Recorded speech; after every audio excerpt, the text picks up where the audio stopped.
Can you guys hear it through my mic? I have it on pretty loud.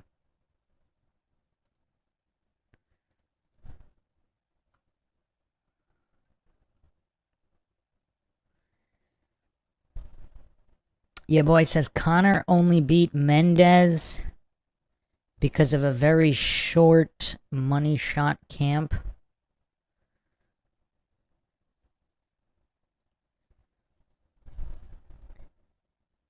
Austin MP says Connor has a bunch of solid wins. He does. But I mean, overrated. Like, he kind of was hyped like crazy, like as if he was the best ever, which he obviously was not. So I think that's what your boy was talking about. But yeah, Connor was definitely a lot better than his haters gave him credit for. I think he was pretty much Khabib's only real challenge, like, ever. It's kind of crazy, right? Not that he could. I mean, I would have liked to see a rematch, but to see how they both adjusted in another fight. But I mean, like, Connor was really the only true threat Khabib had ever faced. That's interesting to think about, right? And Aldo's never been outclassed like that. Obviously, that still doesn't make Connor the best ever, but they should have had Connor fighting on this card. They should have brought back Brock Lesnar for this card. That would have been huge.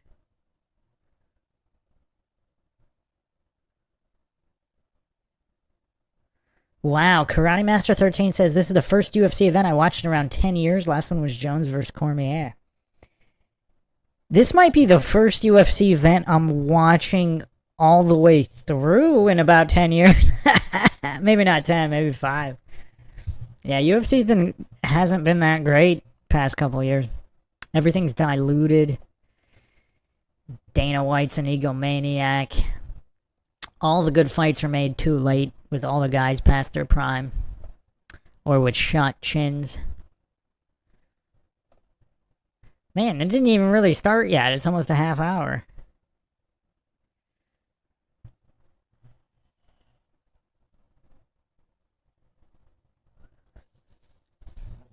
Alright, they say it's starting right now.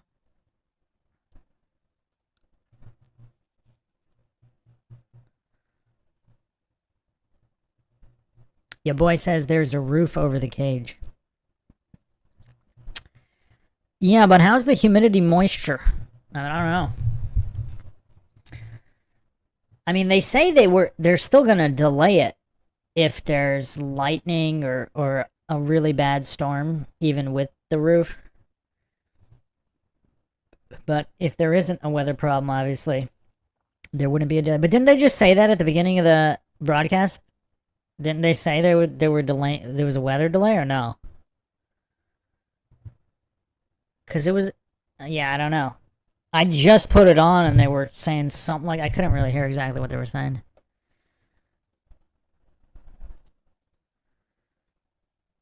Your boy says, I had 4 fights outside. It's not fun. Wow, that's a lot. That's a lot. I didn't know they did that many fights. Like, they usually do not do fights outside. Dana White walking out with Trump. Dana White wearing sneakers with his suit. Like a goof. What a goof. Donald Trump is actually walking more athletically than Dana White. Dana White used to be in half-decent shape. He looks like he got real pudgy. Donald Trump is actually walking smoother than Dana White. Who's watching this right now? Who's watching this? Trump is walking way more athletically than Dana. Like, his posture's better. Well, maybe not anymore. That other angle, his posture's not great. From the front, it looks like his posture's better. Dana White's walking like a goof. Like an uncoordinated goof. Trump's so old and he's walking a little smoother than Dana. I mean, Dana could probably walk faster. I'm not talking about pure speed. I'm just talking about athleticism. Like, Dana looks like some kind of drunken, like, bar goof. Trump looks like a former athlete here. I mean, Dana White did boxercise. He should be walking a little smoother than that. Your boy says White was a decent boxer. Was he? I thought he just did boxer size. I didn't know he did actual boxing. I didn't know that. I thought he was a boxer size instructor for, like, soccer moms.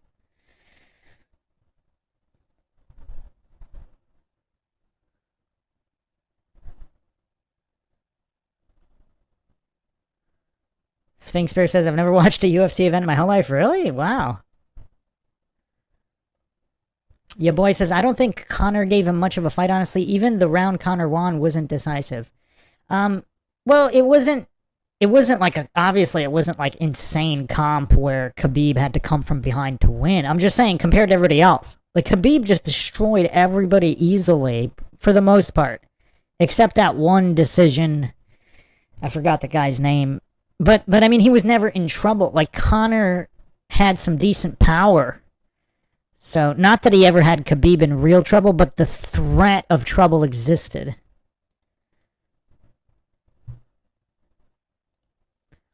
They have Marines here? What the heck's going on?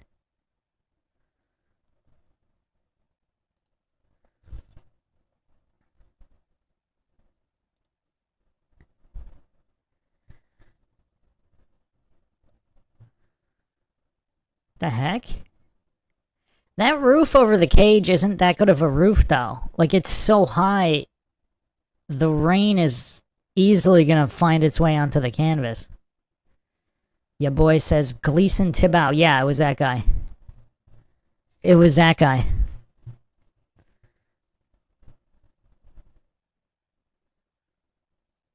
CJ says, watching both but no sound on the fight video. You have to... It's automatically muted. You have to click the part where it says click to unmute, or just click on the volume icon. All the links naturally default to no sound. You have to manually click it on. Justin needs the link.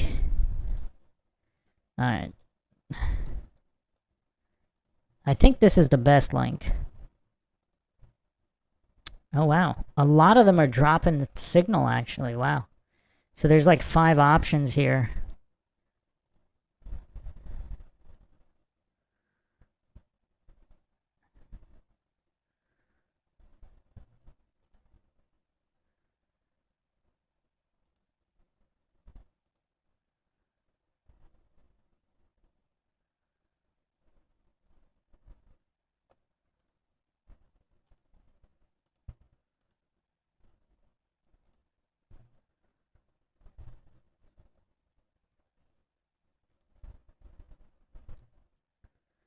Yeah, boy says Thibault also popped for horse levels of roids after that fight. He looked like it, right? Everybody, Justin, are you good? Justin, you good? You got the link?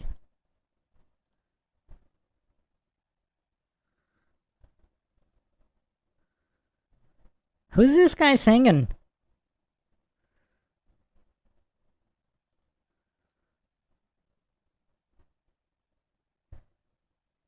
Justin says it's not gonna work. What's not gonna work? They got fighter jets? Was that 12? How many jets are that? Was it like 10 or 12 fighter jets? Just flew. How much did that cost?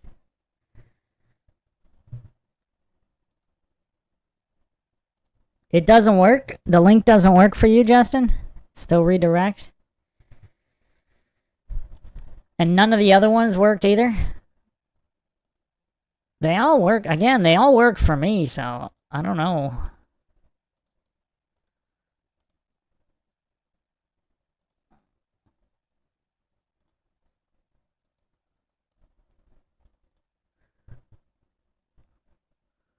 Yeah, here's the iStream one again. Justin, you could try that one as well.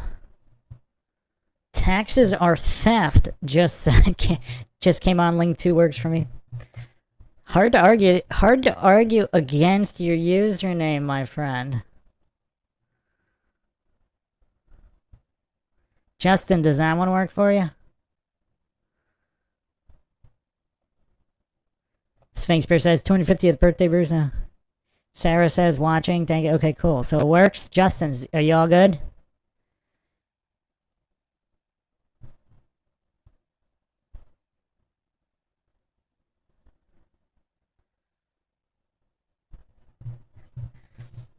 Is that the real Donald Trump, or is that a guy with a mask? That's a good question. His face looks kind of weird. His walk definitely slowed down a little bit from inside the White House. Is it a different guy? Did they transition to a different guy?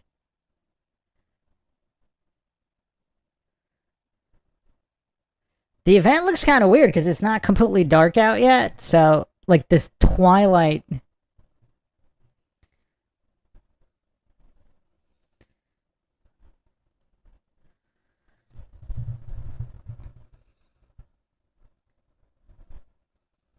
Let's bring the young children to watch these guys get their faces kicked in. How long do those kids stay out? Are those Trump's grandkids or great-grandkids? Who are like the really little kids there? They're going to be in this event until like 1 a.m. for the main event. Watching people get brutalized. Watching their faces turn to bloody masses. Raised by Gypsy says Dana looks like Forrest Gump when he went to Washington. Oh, that's fantastic. That's fantastic, Raised by Gypsies.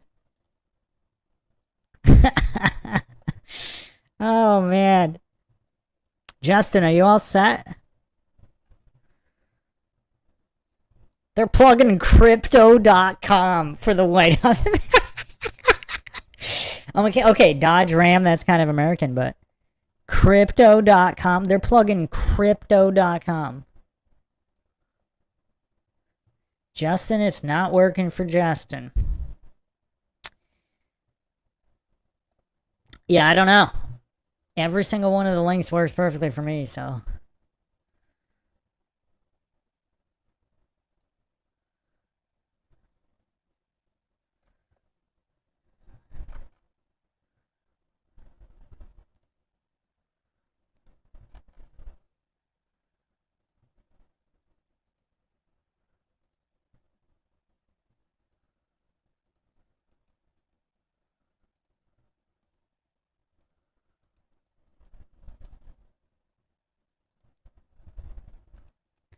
I mean, here's the first... This one might be the first one I put up. I think more people complained about that one, but...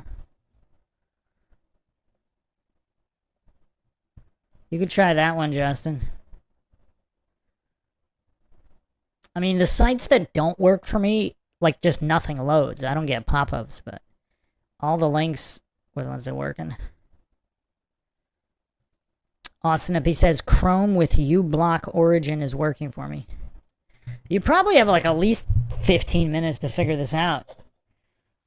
Look how goofy Joe Rogan looks in a suit. He's got some kind of weird light gray suit or something. What a goof. Look at goofy Joe Rogan up in here.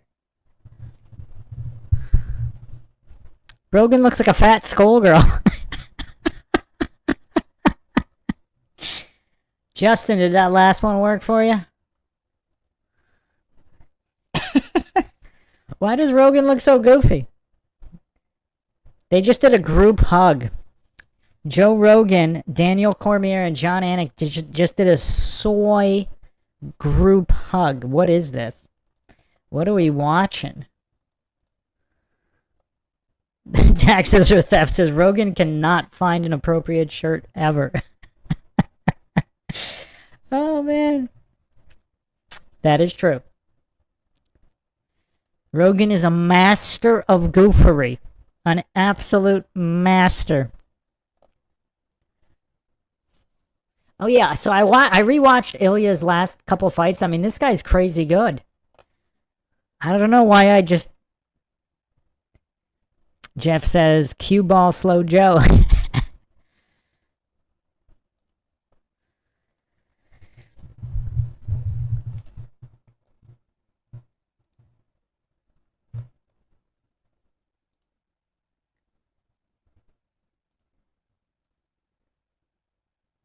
Topuria. Yeah, this guy's real good. I'm going to have to go with Topuria for this one. But that might be the... Austin MP says, Ilya is Zorro, basically. Wow, that should be his nickname. That's a good one. That's a good one.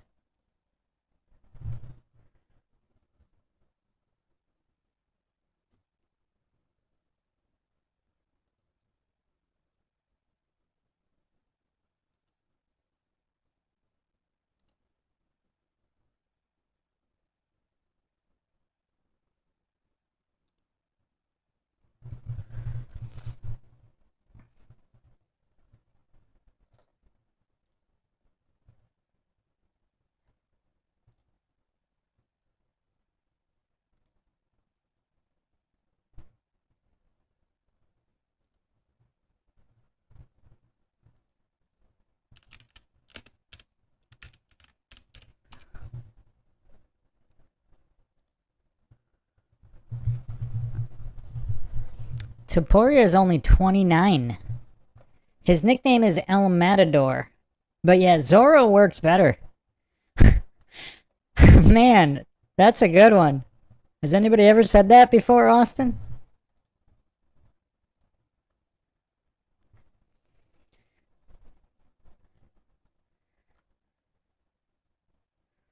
Yeah, it's kind of hard not to go with Topuria.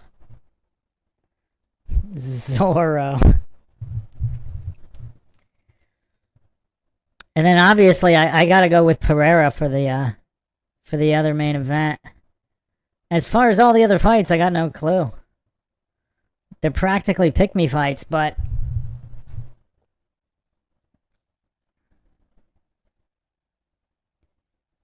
your boy says back in the day it was very common for regional MMA, a lot on Indian reservations. Interesting. For outdoor fights. Cool. Ya boy, who you got in all these fights? Assuming they're not fixed.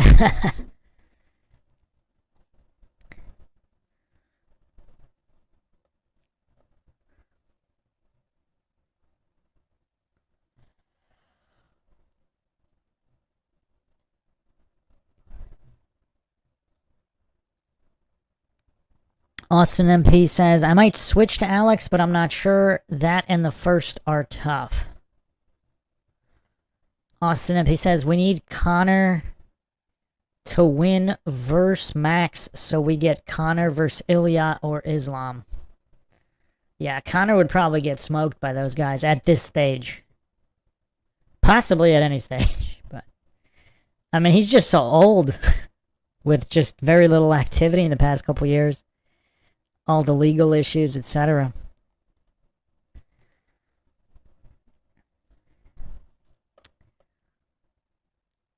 This is so weird. They have cage fights on the White House lawn. It's kind of weird. We gotta admit, it's kind of weird. I mean, I'm a huge MMA fan, but this is kind of weird. Justin Johnson says, I'm watching it now. USA Today? USA Today is broadcasting this?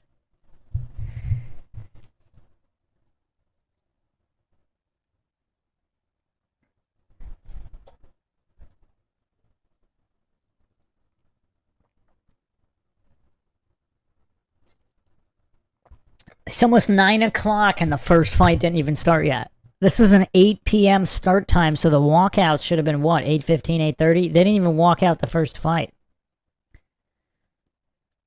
Austin Up, he says Jim Miller should have opened the show. Yeah, this is crazy. At this rate, when is this going to end? Gonna be up all night watching this? They're probably going to have like a crazy amount of time between fights too, like super annoyingly. What a bunch of goofs.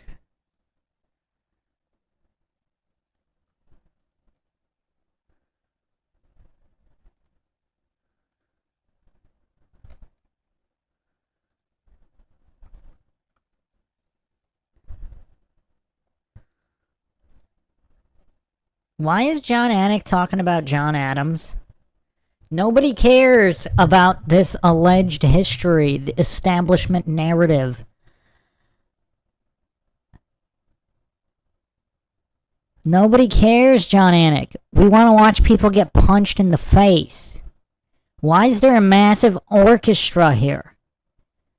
We want to see people punched in the face and kicked in the head. So this is the President's U.S. Marine Band, established in 1798. Nobody cares. Nobody cares. This is crazy. Nobody came here to watch an orchestra. Oh, man. What is going on? Justin Johnson says they have to drag it out because the fight will be over in minutes. Les Xylophone says they got to make sure the false flag is flagging first. Wait, which false flag?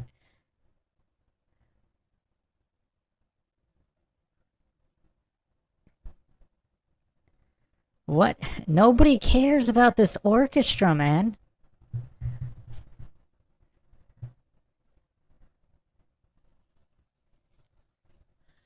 I've never even seen this Garcia guy fight, I don't think. He looks like a random journeyman. Is this guy any good? Ya boy?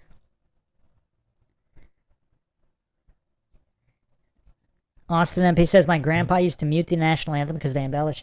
I don't have a problem with the British drinking song that is currently the U.S. national anthem. But everything else is a little extra. Austin MP says, should be a lot of finishes, hopefully. Yeah, they're offering an extra $250,000 bonuses tonight. I mean, my suggestion was, if there isn't a finish, both fighters get docked at least 50% of their pay. If not 100%. That'll solve that problem right quick.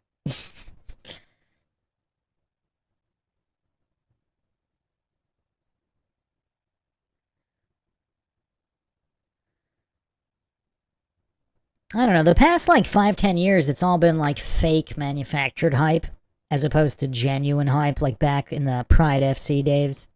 Japanese MMA. You can't even say Pride Fighting Championships anymore because of the hijacking of the woke goofs of that term. We just call it Japanese MMA now.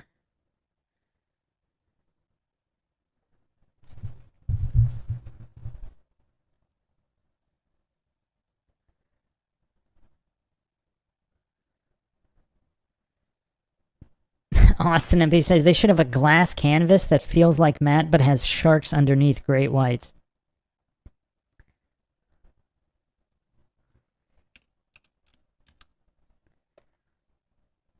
ONE FC in Japan actually has more brutal rules than Pride. It's basically Pride rules so you could kick to down the head of downed opponents plus elbows.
Man, it's gonna be 9 o'clock. Nothing happened yet.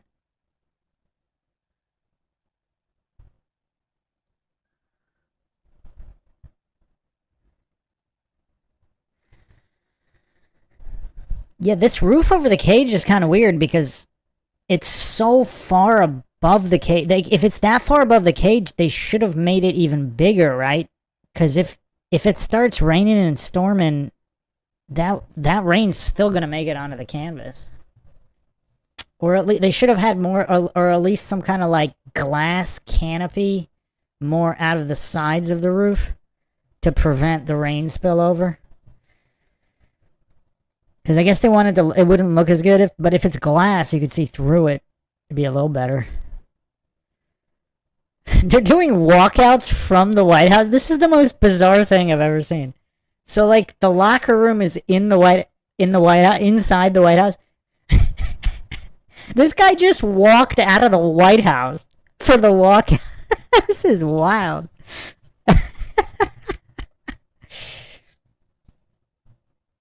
Austin MP says this is a wild setup. I can't believe it. The walkout is from inside the White House.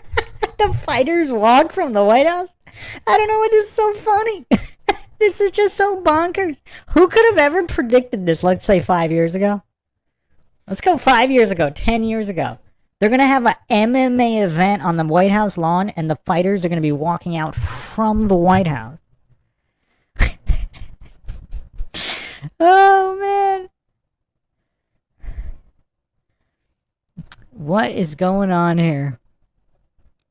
Justin Johnson says, we need UFC roller derby. That'd be fun.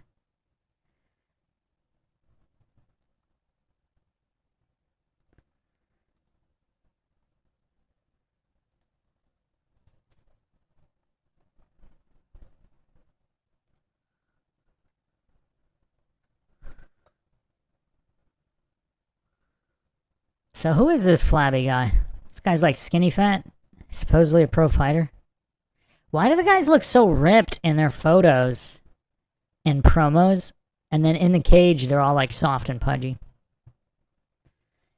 Jeff UNP says, after podcasters in the White House, nothing surprises me anymore.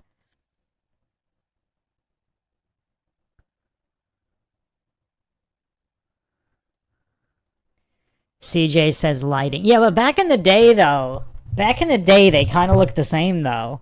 Like, they were ripped in the cage, too. Like, back in the day.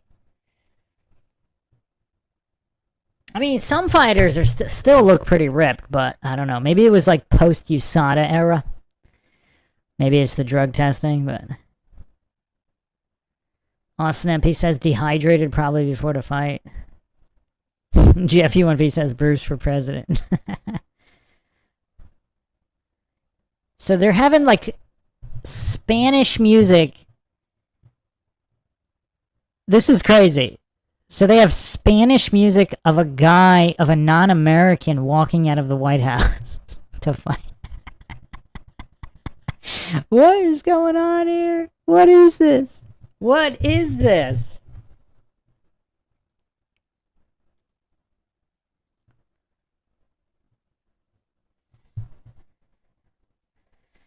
Yeah, this is like really bad music. It's kind of hard to listen to. No offense to the people that like this type of music.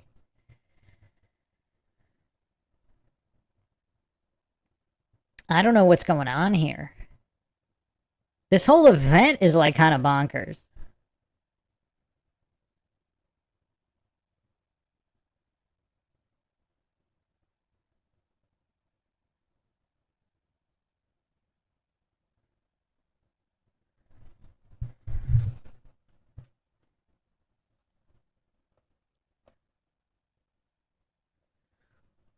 So it's almost 9 o'clock before we get our first fight. They should have tried to start this at like 6 p.m. Maybe it would have something. Les Xylophone says it's a humiliation ritual. They know folks have to go to work and slave tomorrow too. Wow, that's funny. Jeff U1P says ICE is showing up already. Yeah. That'd be crazy if some of these fighters were illegals and ICE got them like on the way to the cage. Or in the cage, right? In the middle of the fight. How crazy would that be? You just have ICE storm the cage. And kidnap a fighter.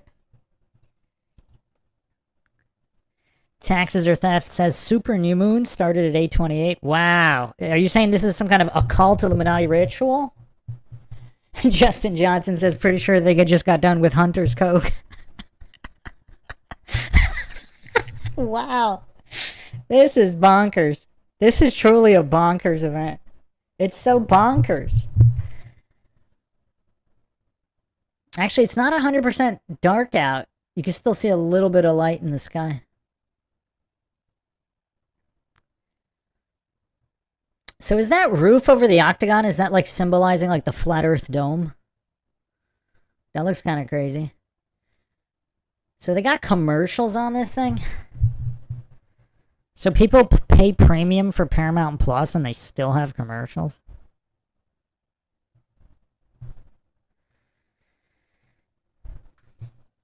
This is bonkers. Austin MP says definitely occultic.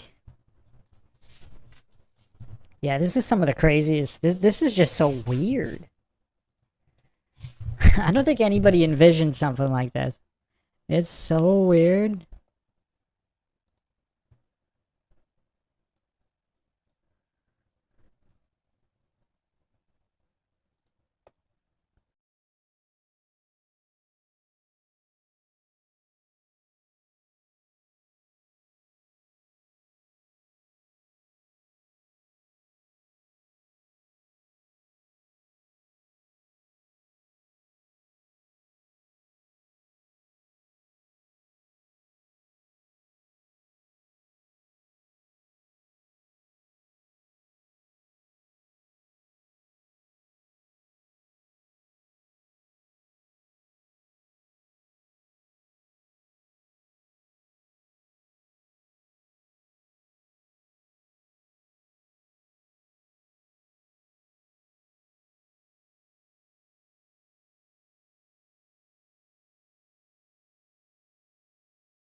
Still didn't start yet. What the heck, man?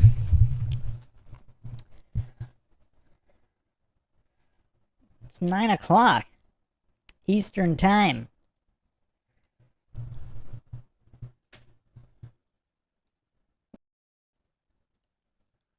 Mike Beltran, the referee, looks pretty serious. I want to see him fight.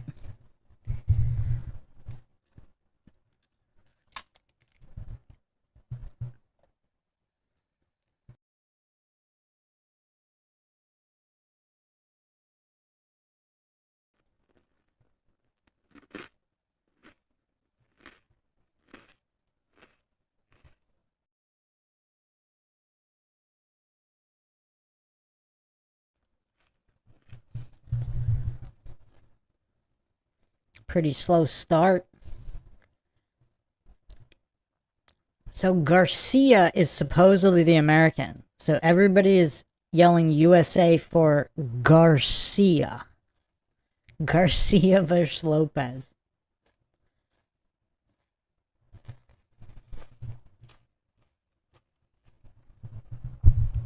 Stiff jab and a good front kick from Lopez. Then he gets clipped.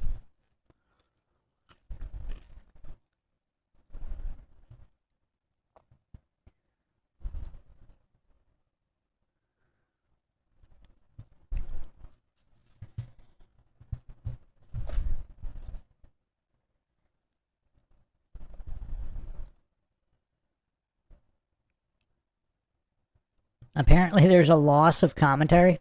They're having glitches already.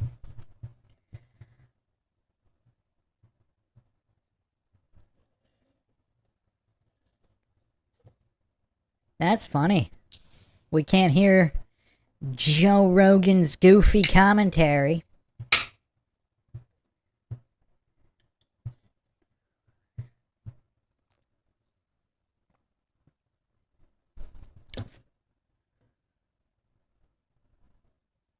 What the heck? Why did he call time in, time out, time in? What happened? What the heck just happened? What is going on here? There's no commentary. There's random timeouts. I think Garcia just got clipped by a shot coming in there.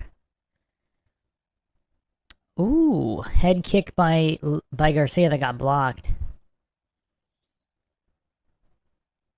Lopez is sporting a mean mullet.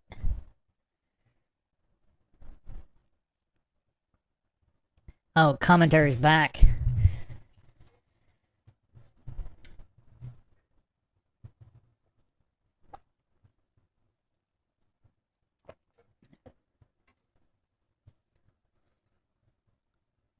Meta AI. They just did a Meta AI audio shout out. Sounds Illuminati conspiratorial. About 2 minutes left in this first round. Relatively uneventful other than a couple of shots.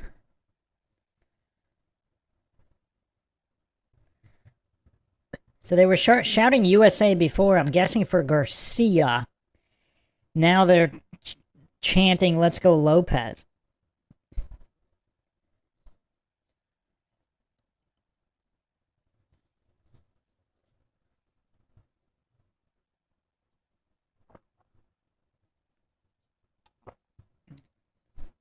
Ooh. Looks like Garcia hit him with a hard shot and then slipped. I don't know if Lopez hit him. Might have been a slip.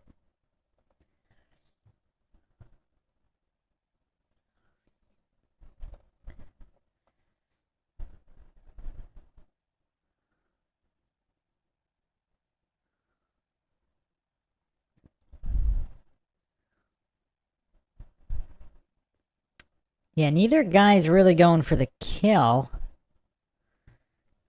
They should have offered way more bonuses if the fight was finished in the first round and get a little bit more exciting.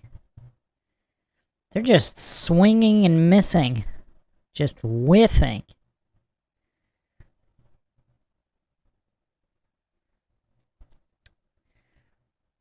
Garcia's got a low kick.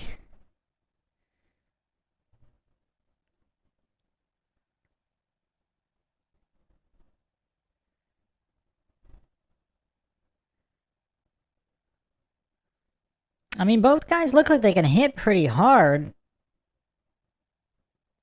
They're just kind of holding back or only swinging one big shot at a time. But Garcia's kind of walking him down a little bit.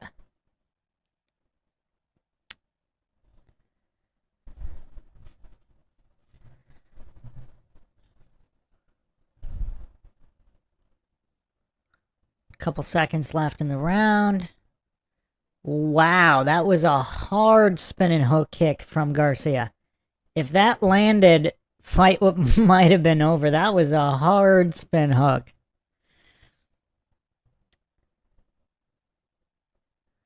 Am I on a 30-second delay?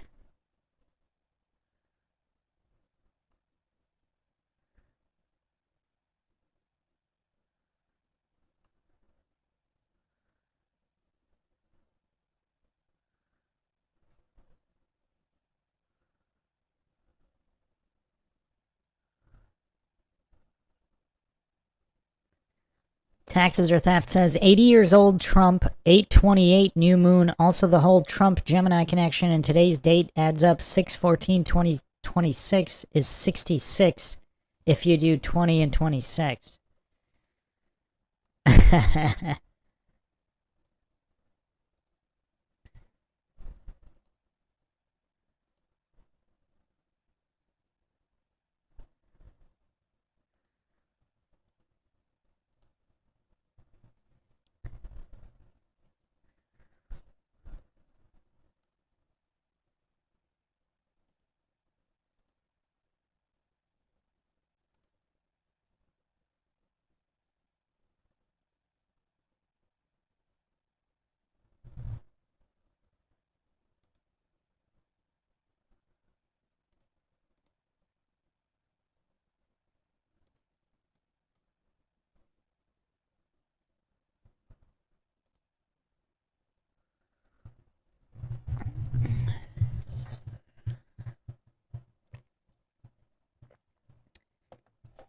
Second round, kind of the same.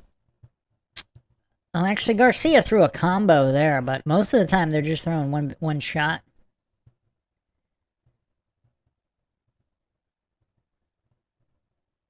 Man, this fight is just not great.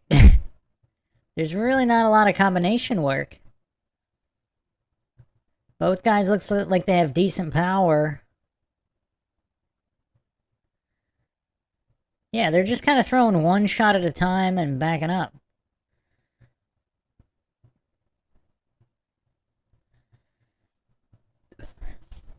Some weak kicks exchanged. Well, there was 2 jabs in a row from Garcia. Garcia's showing off a little bit of head movement, but...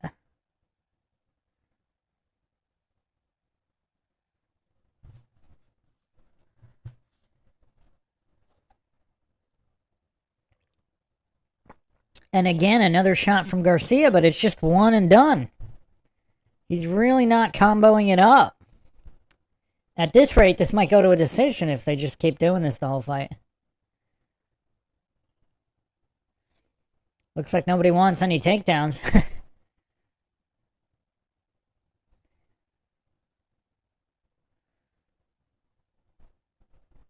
Garcia landing a couple jabs there. Nothing too serious. Lopez came in with a hard shot, but it looked like it hit mostly the shoulder. Alright, now Lopez looks like he's warming up. Oh, gets caught with 2 straight down the middle. 3, 4. And then swing and a miss, and then he clips him with a hook. Gets clipped. Alright, now they're throwing. Whoa! Lopez clips him, he's down. He might be finishing off right here. Yep, it's over. Crazy. Lopez just finally switched on into a higher gear. It looked like he was sleeping the whole fight. And then he just switched on.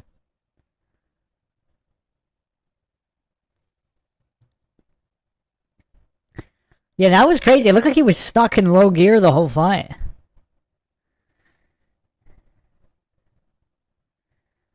Taxes or Theft, calling KO, leaping right hand, Garcia down. Taxes or Theft, I swear I can't call a single fight. CJ says I called it Brazil.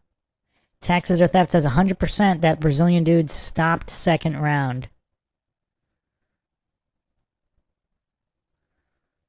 It looked like he was just stuck in first gear, and then he just kicked it up a notch and went crazy.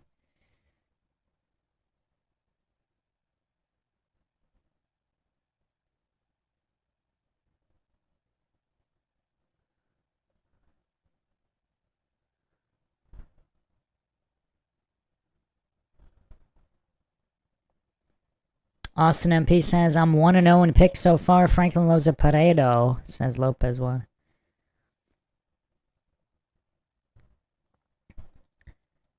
Yeah, I think this stream, if people are brave enough, I think this stream is the least amount of lag.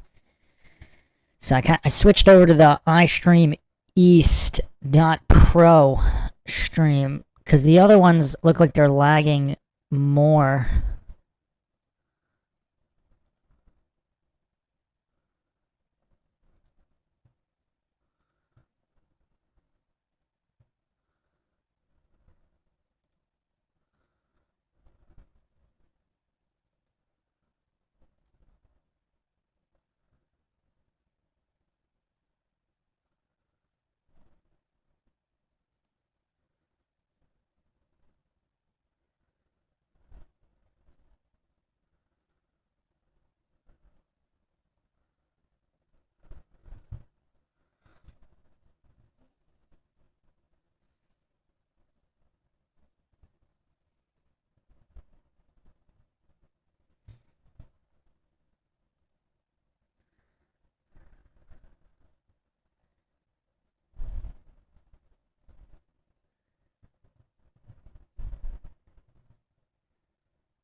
Franklin says only 3 seconds delay.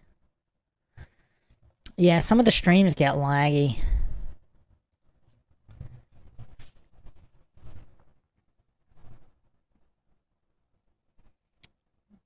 So it's been a whole hour. We only got one fight that got ended in the second round.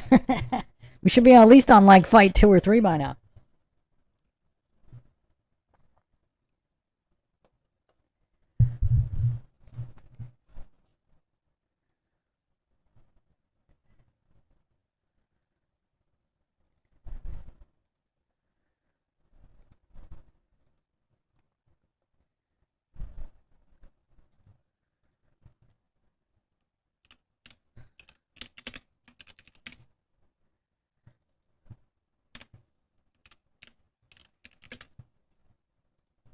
Well, that fight was alright.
His accent's kind of funny, isn't it?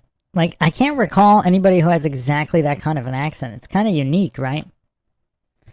His accent's kind of unique.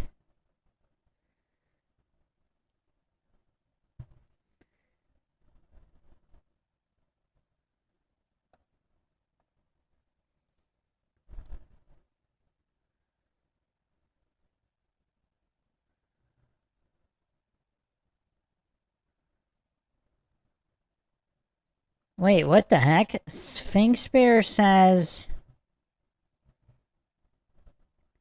Sphinx Bear says lots of drama on Twitter currently. I guess Daniel Cormier tweeted that Eric Trump DM'd him and asked if any of the fights were rigged. Posted screenshots. Then deleted right away. And claiming it's fake. What the heck? They've definitely fixed fights in the past. I could do a whole podcast on that. But I'm not sure if they would fix most of them, because it's almost like it's not worth it, because it doesn't matter to them, because they can plan it however they want to. But they've definitely been some weird ones.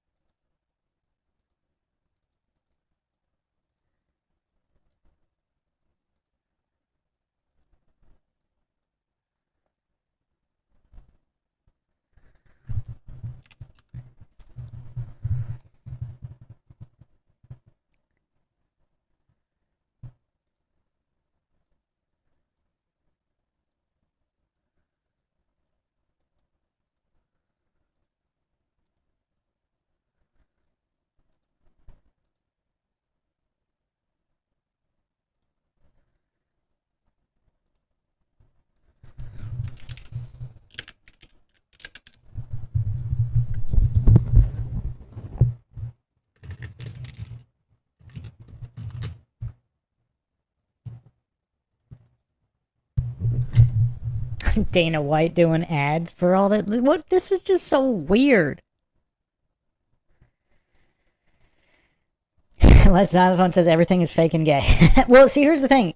If they don't...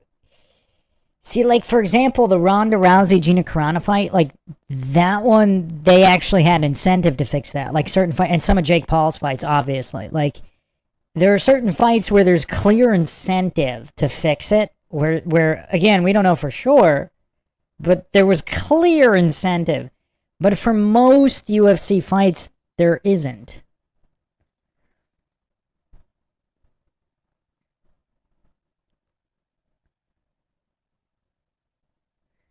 Justin Johnson says brought to you by Jake Paul, an official sponsor, Nutella. Austin, if he says odds are so juiced tonight, only most fights are the favorite, -400 or worse. Yeah, I looked at that. That was pretty weird. Justin Johnson says soy. Jeff UNP says only problems are free, my friend.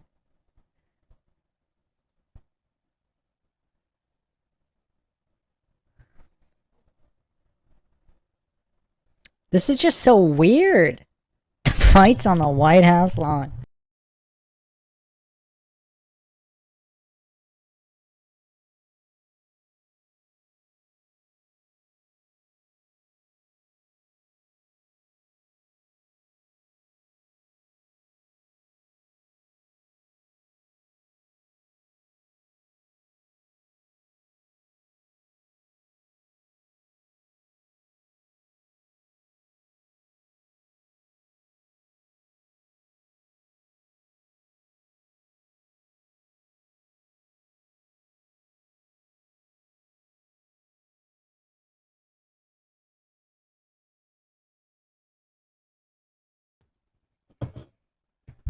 Yeah, they're really dragging all this out. This is more dragged out than the Netflix event.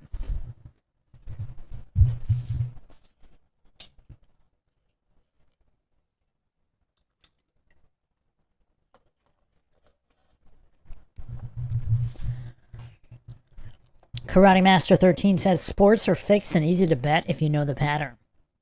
Do you know the pattern, Karate Master? You mean all? You think like ball sports, combat sports, all sports? Sphinx Bear says, what's weirder in your opinion, fights on the lawn or the motocross from last night? Fights on the lawn. Like, motocross is kind of cool. Like, they set up motocross in front of all sorts of landmarks and all. They've been doing that for a while. I didn't think that was that weird. I mean, maybe a little bit, but not really.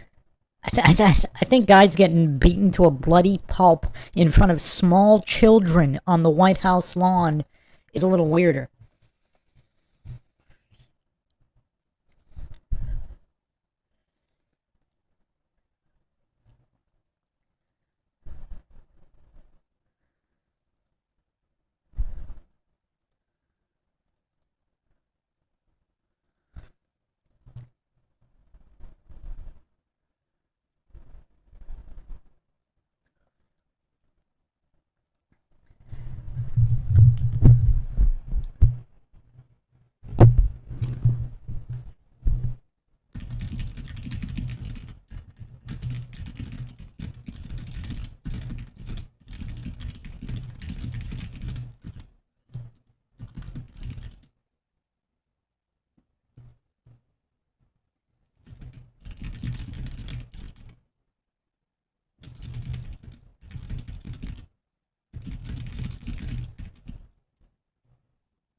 Again, there's just something comical about watching UFC fighters walk out of the White House, all these Marines, all these military servicemen saluting random fighters as they walk out from the. I mean, what is going on here? This is just so weird. It's just so weird. Does anybody else find this weird? Karate Master says, I can get 80% of the NFL right. Don't know UFC enough to bet. Your name is Karate Master. How do you not know enough UFC?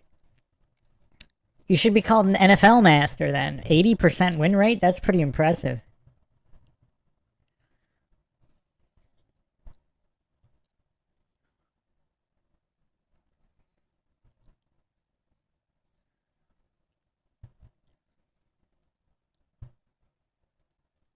Yeah, I don't really know these guys.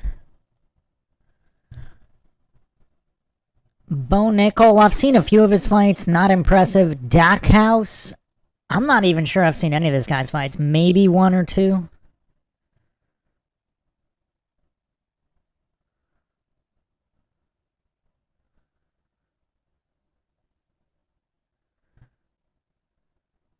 Karate Master says, watch more boxing and bare knuckle.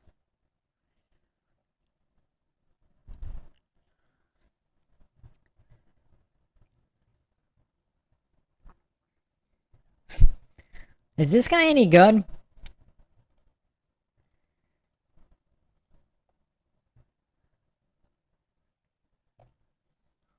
Daukus? Where's your boy at? Your boy. We need your insight. We need your expertise and insight.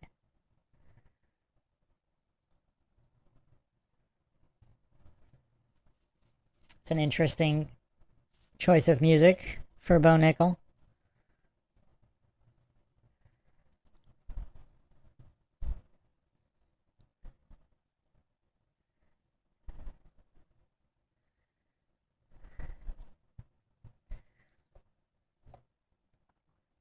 This is just such a weird event. Why are all the servicemen saluting the fighters? Did Bo Nickel serve in the military? Did Daukus?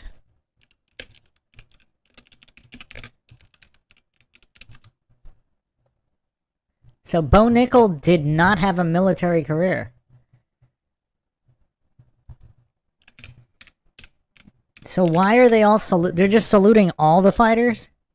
And Daukus also did not serve in the military. I just checked. I just fact-checked.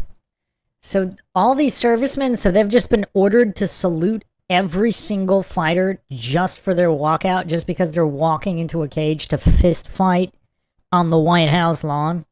I mean, it's like they stacked the weirdness as much as possible. Les Xylophone says, this is some kangaroo explanation.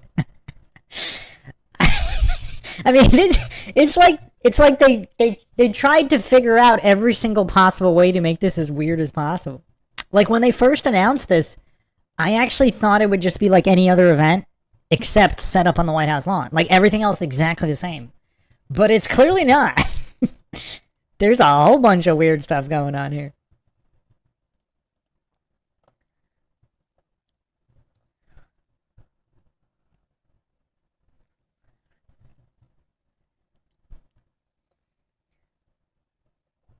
CJ says, I took second in New Jersey State, or is it New Jersey? Is that how you pronounce that, CJ? New Jersey Wrestling Tournament, and was New Jersey All-Star Team 3 years.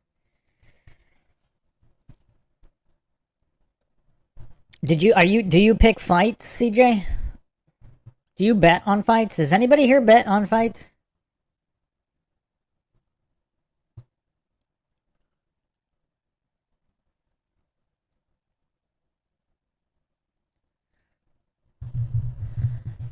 Taxes or theft, saying Bruce talking about the officer who just walked the fighter out was Brady Cook, who was in the Las Vegas mass event and was shot on the 32nd floor of the Mandalay Bay. I have an article of it. What? What is going on here? What is this? If that's true, that's bonkers. But also not really that surprising based on everything else going on here. Like, this is just so weird, man.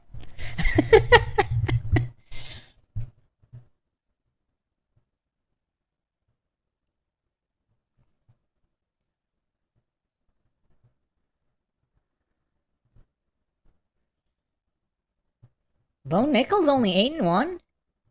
Really? He's 30 years old and he's only 8-1? Daukus is 17-4 with one no contest at 33 years of age. This whole thing is brought to you by Crypto.com. Plastered everywhere, Crypto.com. That seems kind of weird. CJ says, I don't bet, only watching this because y'all are. Les Alphonse says, I met the cop who went to Hawaii. From the Las Vegas event?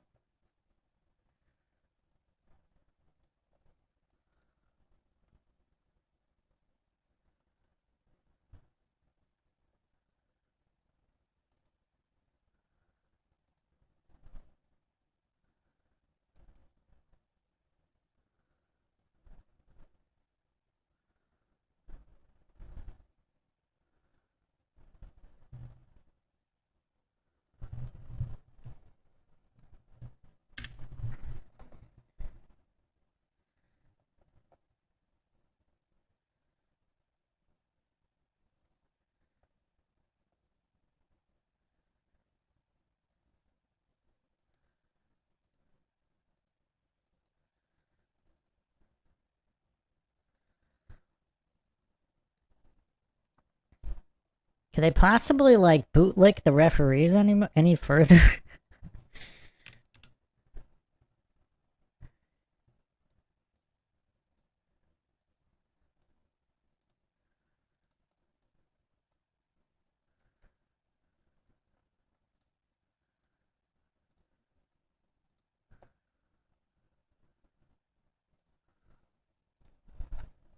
Starting off a little slow.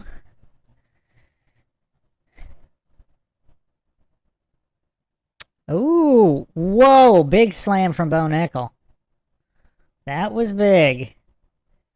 That was big.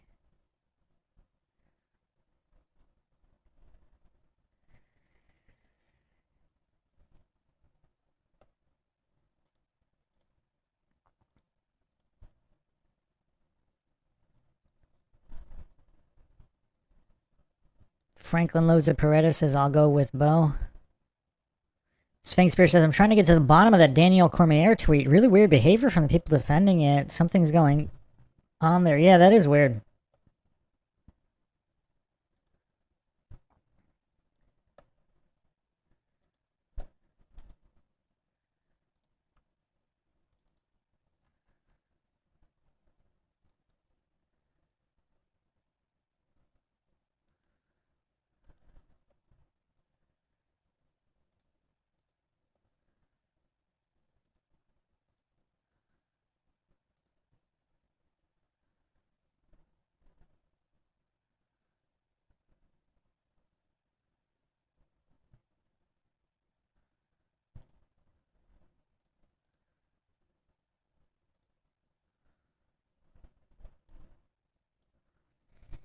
And not a whole lot going on here. Bo Nickel and guard trying to do a little bit of damage on Daukaus. Daukaus. Daukaus. Daukaus. Daukaus. Some of those punches would go to the back of the head. The ref doesn't give a crap. Ref does not care. Bo Nickel raining down a little bit of punches, not much. Daukaus trying to cling to him to prevent him from posturing up and getting more leverage with some of those shots, but just not a lot going on here. Still in full guard, not a lot going on. 2 minutes, 20 seconds left in this first round. Yeah, Daukaus has a body triangle now from the bottom.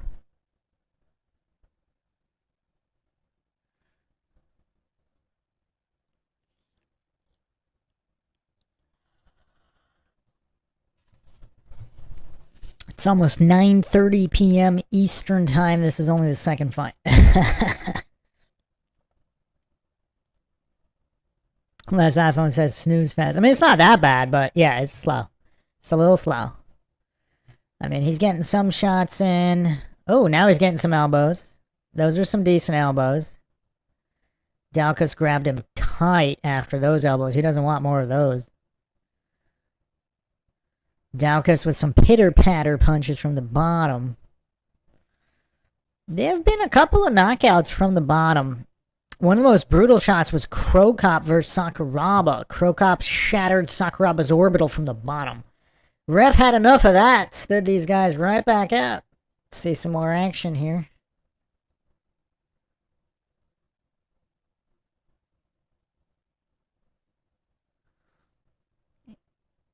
I think on paper, was their reach identical? But Daukaus looks like he definitely has the longer reach. Nickel lands a punch. Daukaus is kind of walking him down, but...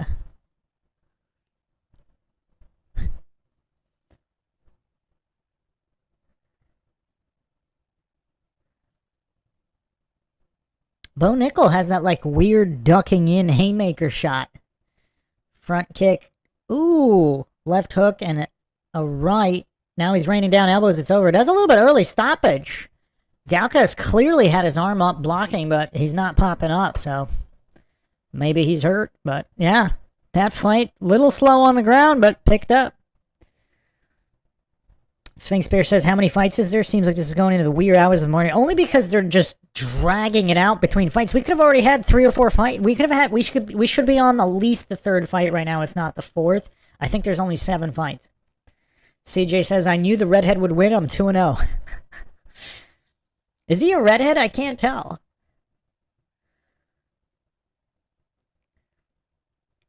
Melania looks so funny sitting there. I don't know why. Look at Dana looking like a silly goof. Who's the random brunette next to Dana? Is that his wife? That's not his wife, is it?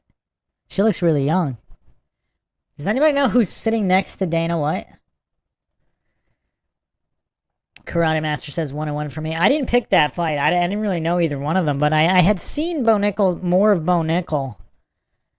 But he actually doesn't even have that much fight. The other guy has more experience, so I don't know. Yeah, I didn't pick that one, and I didn't pick the first one either.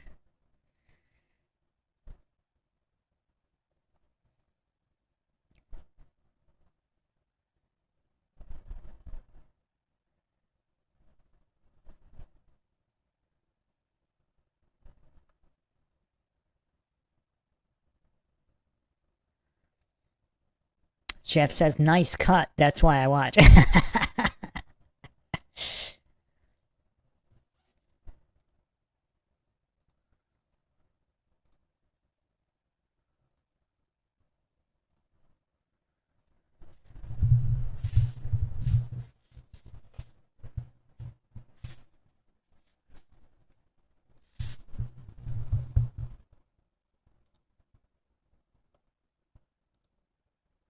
I still get, why are there commercials? Like, they could have really streamlined this. Like, we could be on the third or fourth fight right now. But we gotta wait for no reason. Next up is Ruffy versus Chandler. Chandler is old, so I don't know. I don't think I've seen much of Ruffy, so with O'Malley and Zahabi, I really don't know either. With I'm going with Alex Pereira versus Gain, and then I'm going with Taporia versus Gaethje. So I only have 2 predictions here. I haven't seen enough of the other guys. But yeah, this might go into the wee hours if they keep dragging it out. Unless everything ends in the first round. If the next couple fights... I mean, they might. Some of these...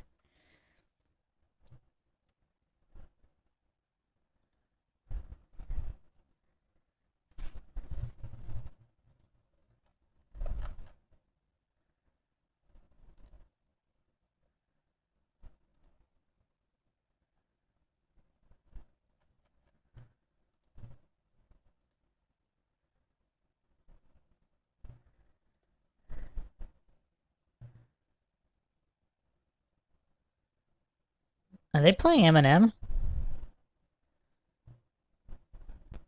Are they playing Eminem in the White House? Man, those are some weird outfits for the ring girls.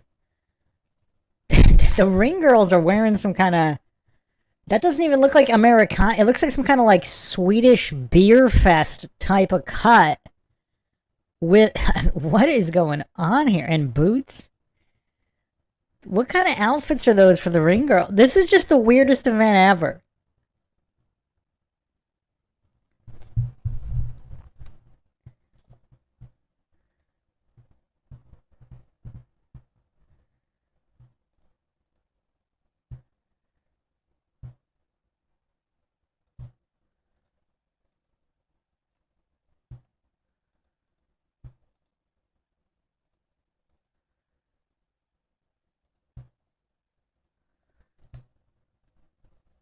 Austin MP says, I'm going Ruffy, but I want Chandler to win, and Chandler on roids right now. Okay, if he really is on roids, that's a little bit more of a chance, because he's what, 40? He's over 40 years old now?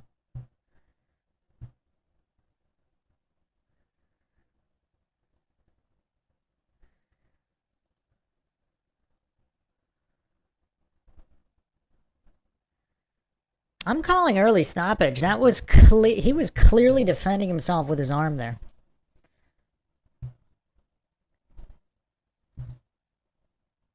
Yeah, that left was pretty solid. And he got 2 shots kind of in, but then he was defending himself quite well. Clearly coherent.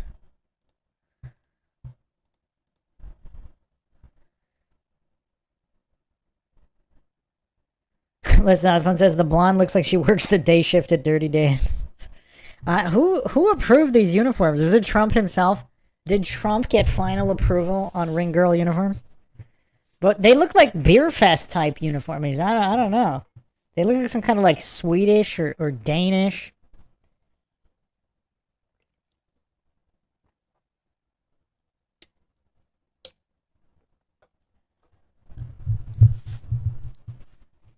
Why does it seem like he's been around for so long? He doesn't have that many fights.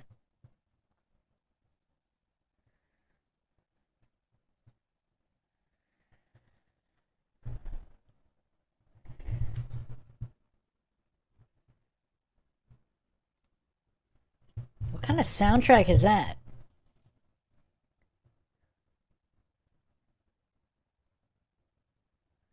This is the weirdest event I have ever seen. You got the Navy dancing in the stands. What is this?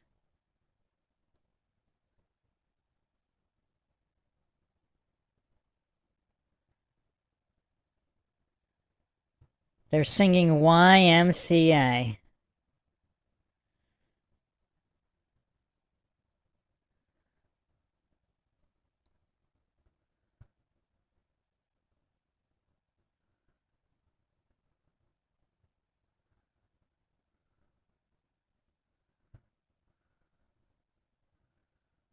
This is so weird. Anybody else find this weird?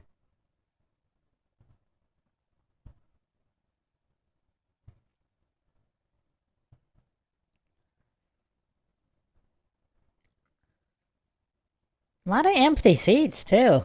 I mean, I know the event's just starting. We'll see if they fill up, but... a lot of empty seats in the front, too.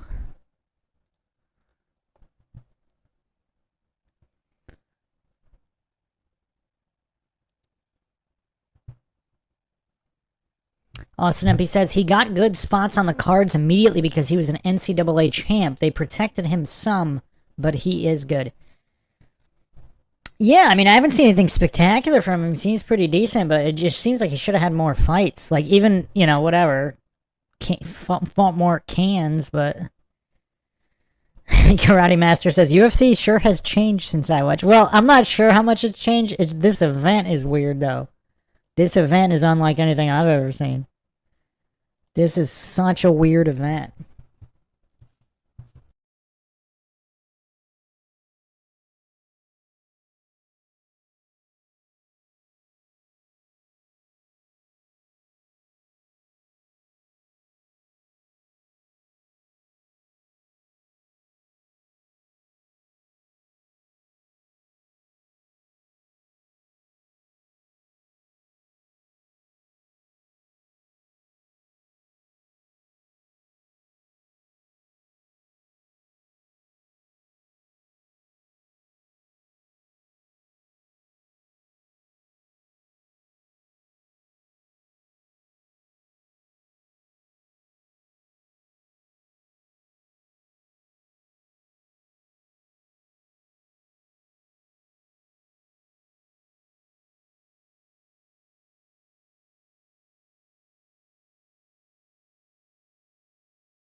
Some kind of like weird, multifaceted propaganda bread and circus with Illuminati occult undertones. No, I got a drink last out of them.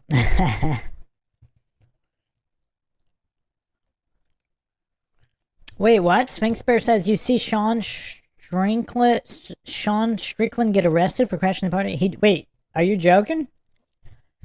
Wait, what happened with Sean Strickland?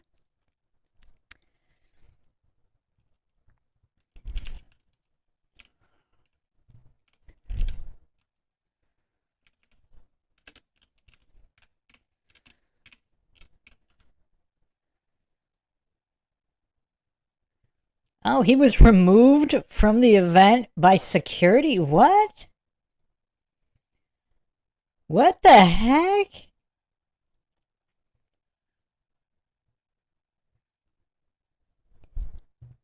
He was escorted out of the FanFest viewing party by a drone of police and security.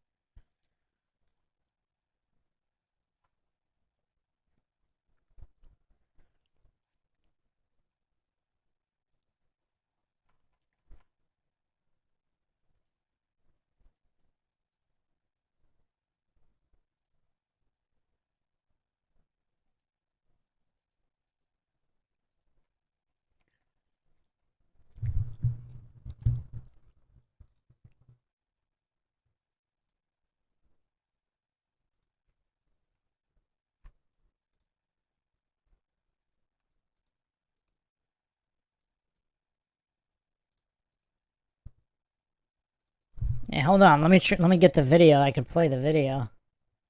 This is crazy. Sean Strickland got escorted out.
Yeah, it's real slow, but hold on.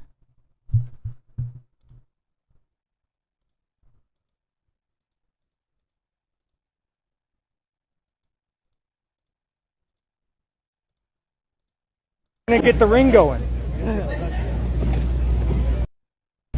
All right, everybody relax. Everybody relax. Be cool. Be cool. We gotta make it to the stage so we don't die. Be cool. Yo, Sean. My dog. Don't say anything racist. I'm on live.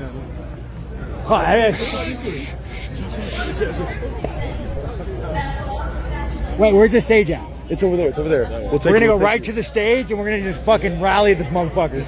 Oh, it's Strickland right here, baby. Hey, sir, relax. Relax. No, just walk. I got you. We're covered. Relax. Everybody cool now. Okay. Calm down. Cover you. Are you live? Strickland, I watched you get the Hey, everybody, get back. Hey, everybody get back. Sean. Oh, shit.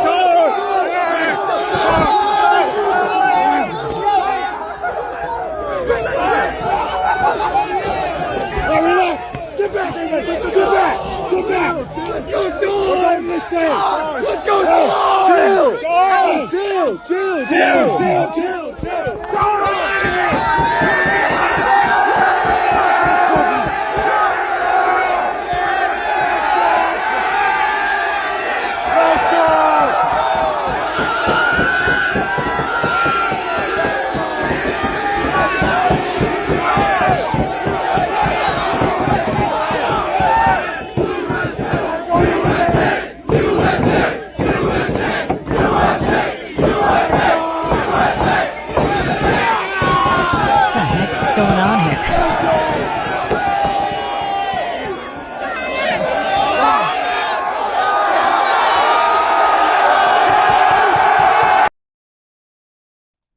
This area looks huge.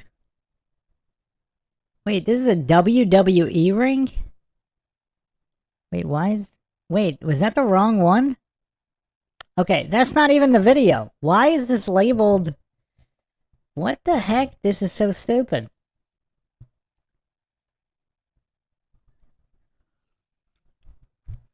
Oh, it is the video? So he managed to make inside. He jumped in a WWE ring set up at the event. Strickland was quickly removed by security and escorted out.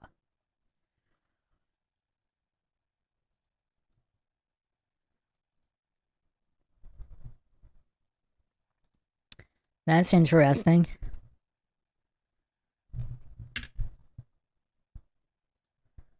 So they have a WWE ring set up at the event. This just gets more and more bonkers by the second. What? What is going on here? What the heck is going on?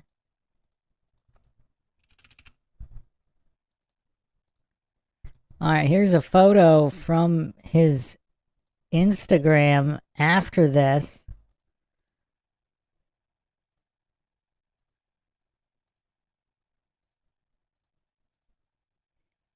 So he's that's a huge escort. That's how many security officers and police officers are required to escort Strickland. This is hilarious, man. This is just hilarious. What? This is the most bonkers event I have ever seen.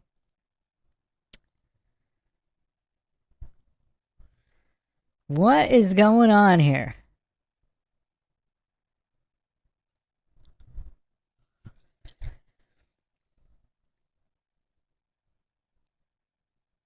Sphinx Bear said he was banned because of his criticism of Israel and Trump in regards to Epstein. Sphinx Bear says Strickland has an update video from his hotel room talking about it. More entertaining than the main event. Alright, let's get back to the stream, man. This is crazy. This is crazy.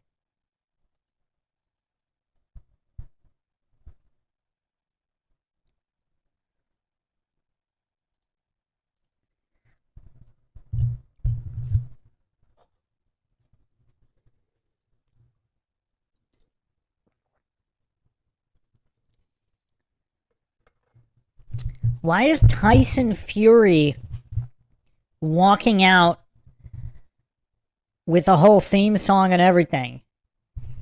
Like, he's not even fighting. Why does he get a walkout with a theme song? This is just so weird. When was the last time a non-fighter had a walkout with a theme song at an MMA event?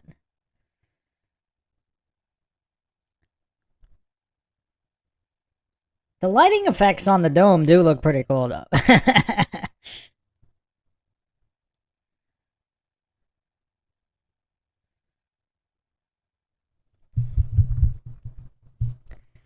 This event just does not make a lot of sense. Austin MP says, I wish Tyson Fury fought tonight. They definitely needed something. This card's kind of weak. Sphinx Bear says, why do they have 2 rings set up? Is it all AI? I don't think it's AI. Sphinx Bear says, what are they doing while everyone was distracted with it? That's a good question right there. That's a good question. Why is Tyson Fury getting an interview? This is an MMA event. Unless he's announcing that he's entering MMA, like, what's the point?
Okay.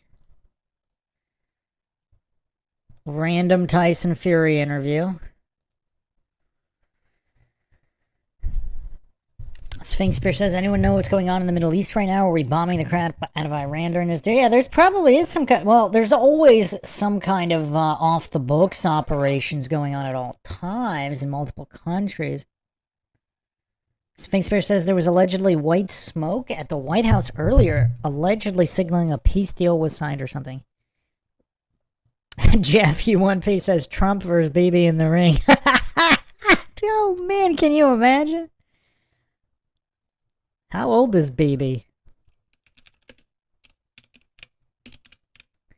80-year-old fight league.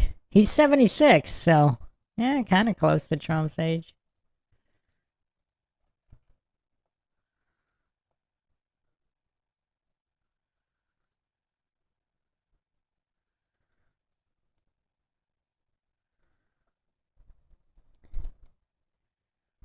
Wow, bringing up 9/11.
Hoofy? It's not Ruffy? It's pronounced Hoofy? Hoofy? That's funny. Man, they're dragging this out hardcore. Oh, he's Brazilian. Okay. So it is Hoofy.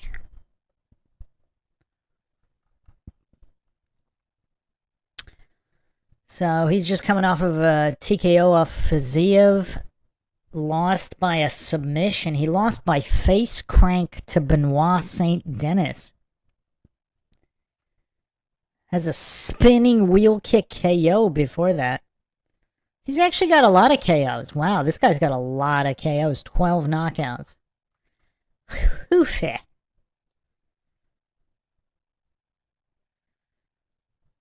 Man, yeah, we gotta give the edge to Hoofy based on age alone, right?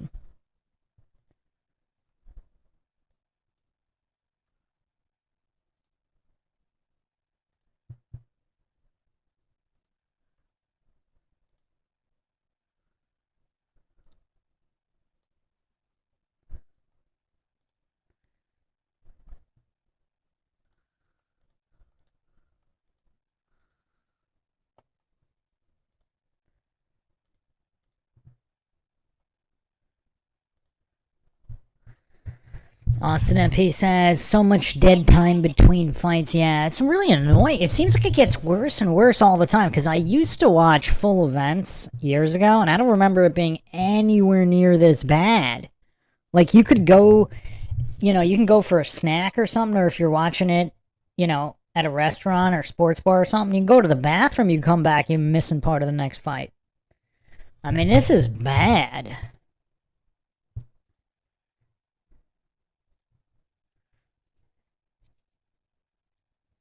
Christopher Allen says, how many fights have there been already? I'm late to the show, just got home. Not that many. Just 2. You only missed 2 fights. That's how slow this is going. We're gonna be here all night. They got a live orchestra here playing the walkout music.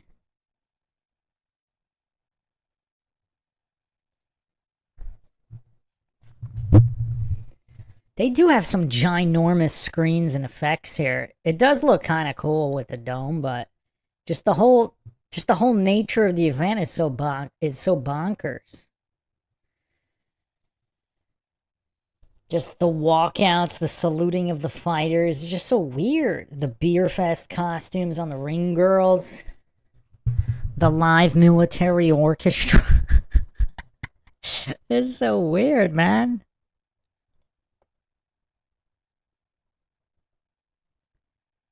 Austin MP says Chandler fights are usually barn burners or slobber knockers. Yeah, he's pretty decent. The thing is, he's old. He's kind of old now. Sarah Catherine says, I'm still here. Man, I don't know if I'm going to make it to the end of this event.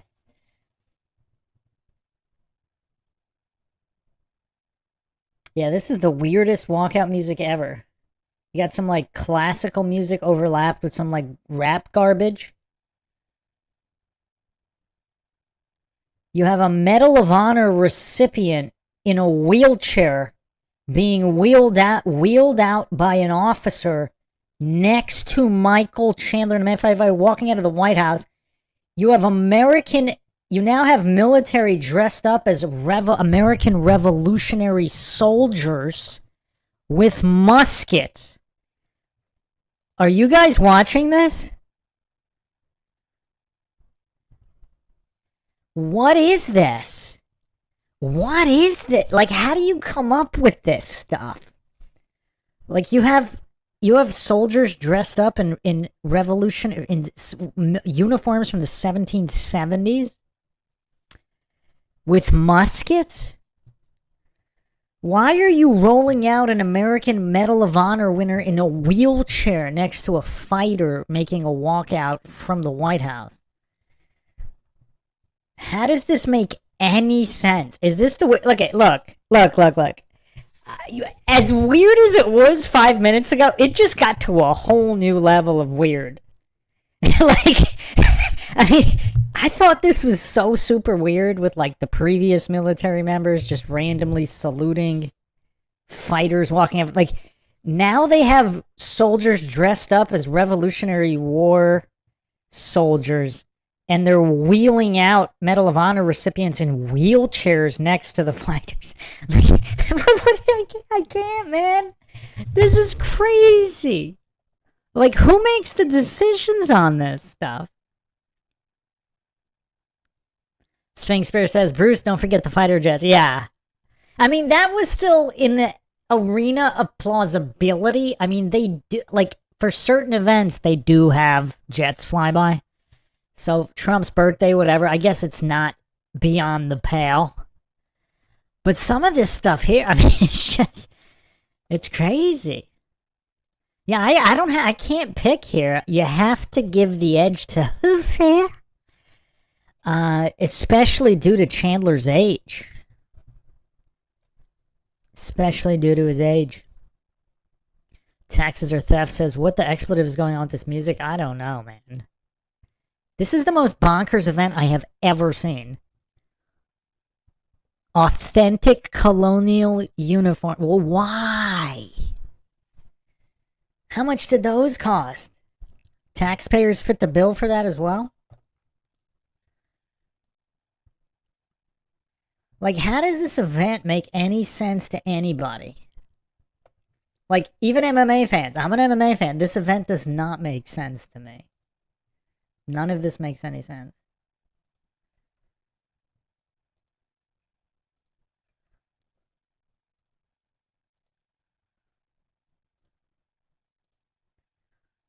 I don't know what this music is, but I like it better.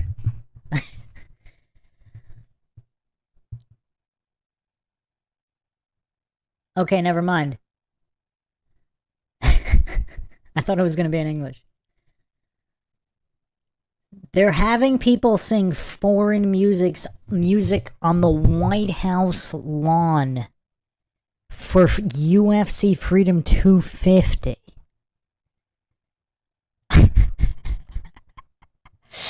Oh, man. This is just so crazy. This is just so crazy. Does this make sense to anybody? Now they have another... So they have a Medal of Honor recipient walking out a Brazilian... They have an American Medal of Honor recipient walking out a Brazilian MMA fighter with... I don't know if this is Portuguese or Spanish music or whatever.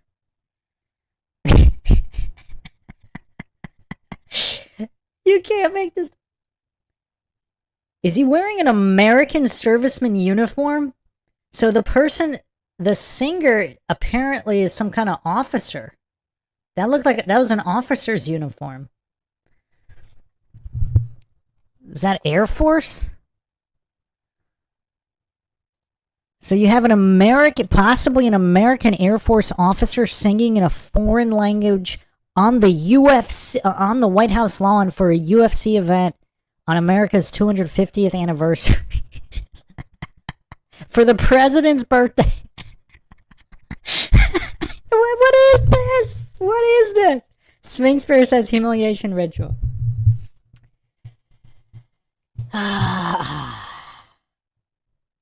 Sphinx Bear says, I bet this whole event cost at least $1 billion. You know what's crazy? That's not out of the realm of possibility, right? Like, you're talking tens of millions easily, possibly hundreds of millions. How much did that jet flyby cost?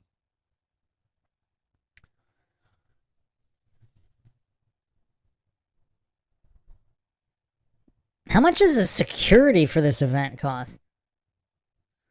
I kind of want to look that up. Like, just the security, just that.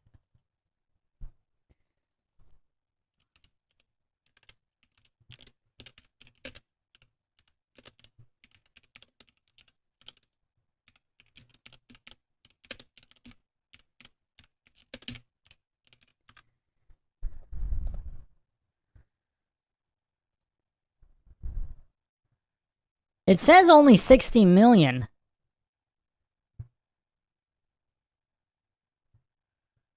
To stage the event.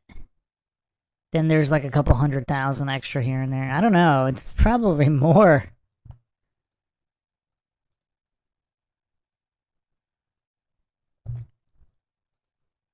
This just doesn't make any sense, though. None of this makes any sense.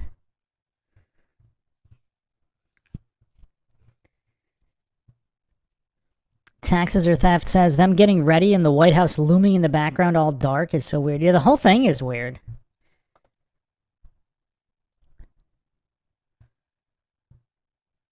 Like, what is up with the graphics being so different on, like, every single fight?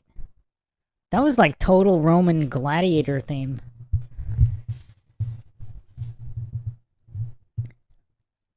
Man, Chandler looks in shape, though. See, he actually kind of looks like his... He kind of looks like the photo. Right? He looks like he's in pretty good shape. I mean, obviously not quite as good because of the lighting. Well, I don't know. He looks pretty good. He looks pretty shredded. I wouldn't want to fight him.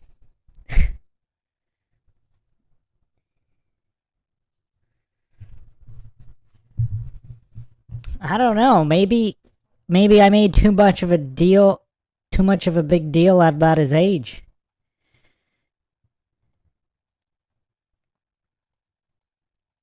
I'm still kind of 50-50 on this fight.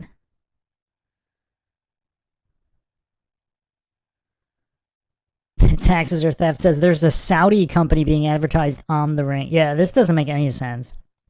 This whole event is weird.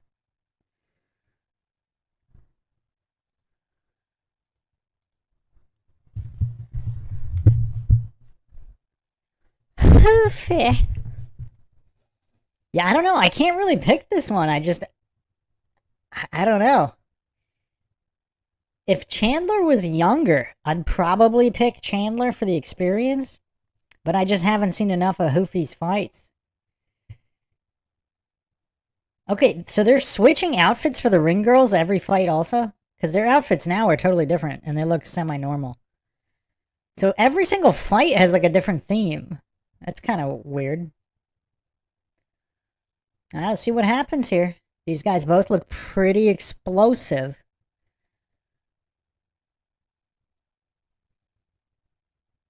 Hoofy's reach looks insane. See if he uses it or not. Chandler's so short.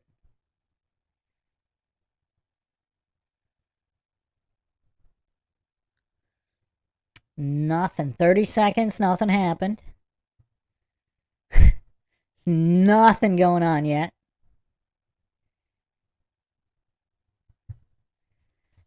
Alright, Chandler's... Oh, it looks like Chandler was going to go for a takedown, but then he didn't. Ooh, low kick misses, a hard low kick. Chandler's the only one who tried anything yet. There's a jab from Hoofy, doesn't land. Oh, there's a hard low kick from Hoofy.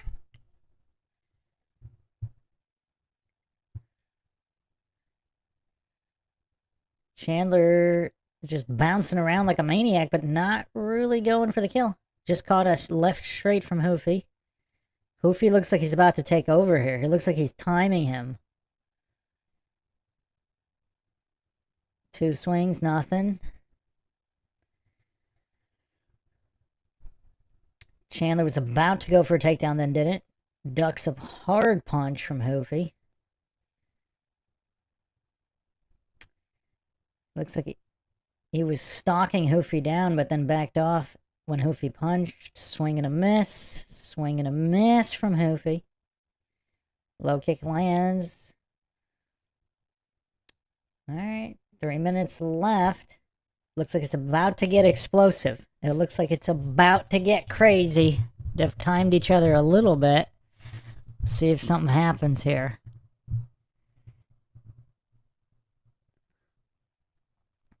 Ooh, fast front kick from Hoofy, but doesn't land. Feint from Hoofy. Chandler doesn't really do much after. Ooh, spin back kick doesn't really land.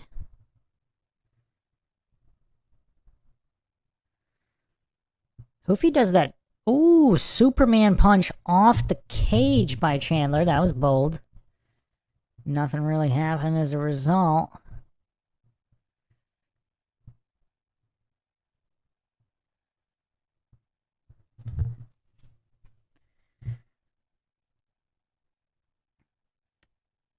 Front kick from Chandler, nothing there. Ooh, gets caught again by a left straight from Hoofy. Hoofy's reach is crazy. Ooh, punch to the chest from Chandler. Swing and a miss from Hoofy. I thought this would get picked up. Whoa, back fist moving forward from Hoofy. You don't see that often. Ooh, right straight lands pretty hard. Looked like it. Chandler circling away. Let's see if Hoofy does anything here. He's got him back against the cage. Ooh, spin hook to the temple. He got him with a heel kick to the temple, but Chandler looked like he recovered pretty quick. Goes for the takedown. Sort of gets it. Now they're back up onto their feet. Goes for another one. Gets clipped with an uppercut. Back to his feet, though. Got hit with a second one. Ooh, body shot.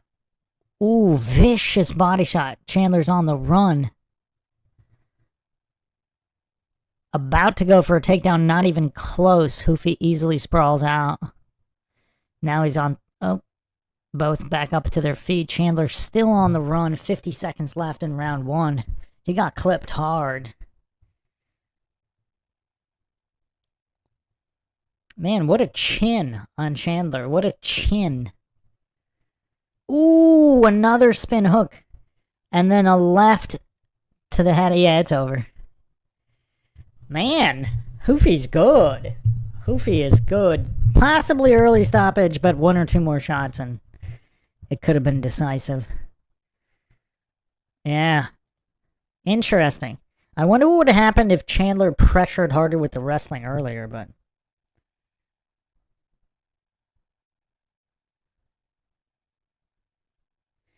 Jeff U1P says, thoughts on SpaceX Bruce this Monday, down or next week? They're way overpriced anyway. Hype, I can only last so long in my humble amateur pick. Did you watch my, were you here?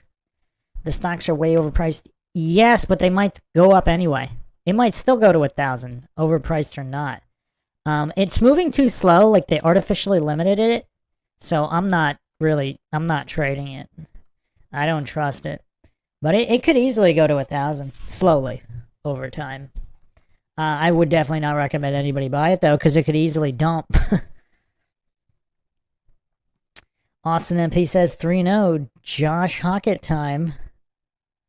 Taxes or Theft said, dude, beat the brakes out of him. Yeah. The thing is, he doesn't even look like he has crazy power. Or maybe he does, and he's just throwing 50%. Like, because even the kick wasn't that explosive. It was kind of like a slow sparring kick. And he actually looked like he caught him. Oh, that was back of the head. He hit 2 to the back of the head behind the ear. Those were illegal shots.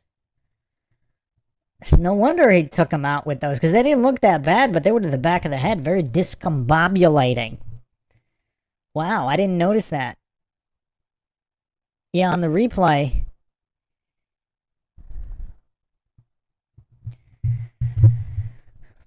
Those were illegal shots, though. That's kind of messed up, especially more than one shot to the back of the head when you're already hurt. Yeah, that's bad.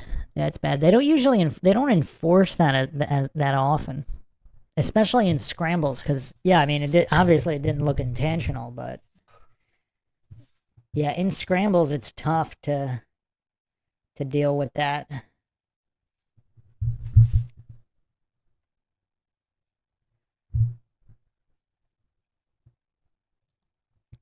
I'm gonna go get another drink here.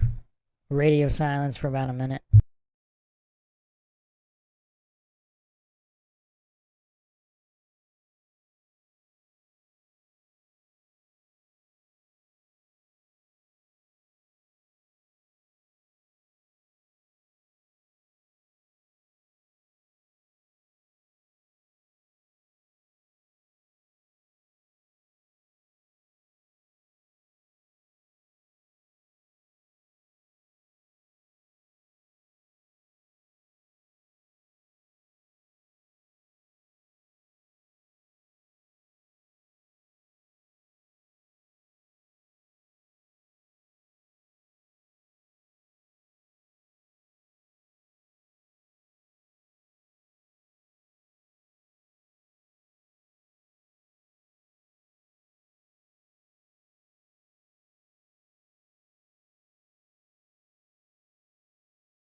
Joe Rogan doesn't know what a wheel kick is? That's not a wheel kick.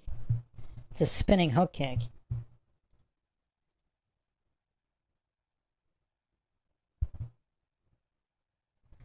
Taxes or theft says America 250, brought to you with English subtitle. Les Xylophone says it was a good call, nothing but brain damage after that. Well, they're probably going to get brain damage anyway, though. Yeah, it wasn't a terrible call. It's just the rule is intelligently defending yourself. So if you have your arms up, you're conscious, that's technically intelligent defense. It doesn't say you have to be attacking back. It just says intelligent defense. Austin MP says Chandler was out. I don't think he was out. Also, the shots to the back of the head were a factor. Hey, look, I'm not a Chandler fan. I'm not like making excuses for him. I was rooting for McGregor all the way against Chandler.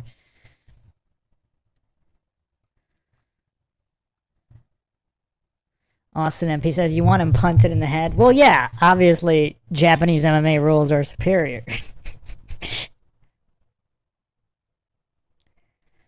Taxes or theft. Chandler 100% already has CTE from past fights. Maybe. I don't know if it's 100%.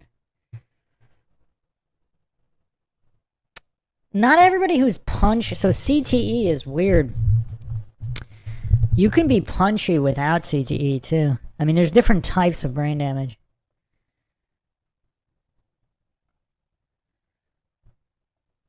Jeff UMP says there is a lot Joe doesn't know, not only his kick. Yeah, but Joe Rogan's primary martial art was Taekwondo. Like, he competed in it. Like, he should know the basics of his main style.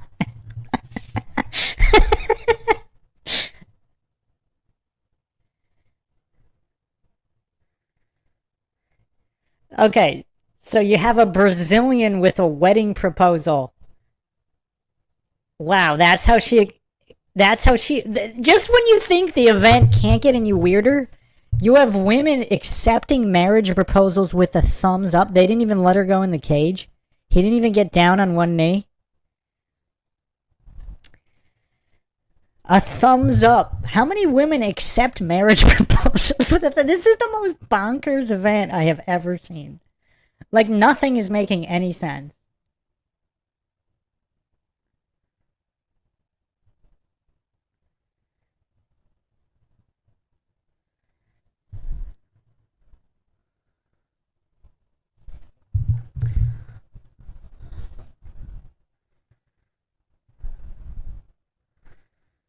Crypto.com.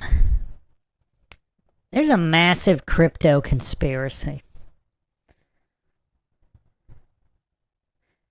Les Avon says, what you drinking, Bruce? I'm drinking some probiotic soda, my friend. Low calorie.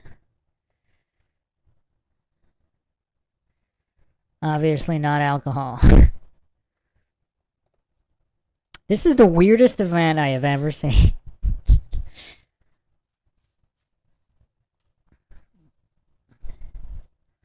We got 3 more fights. If everything ends in the first round, we're still not going to be out of here super quick, but...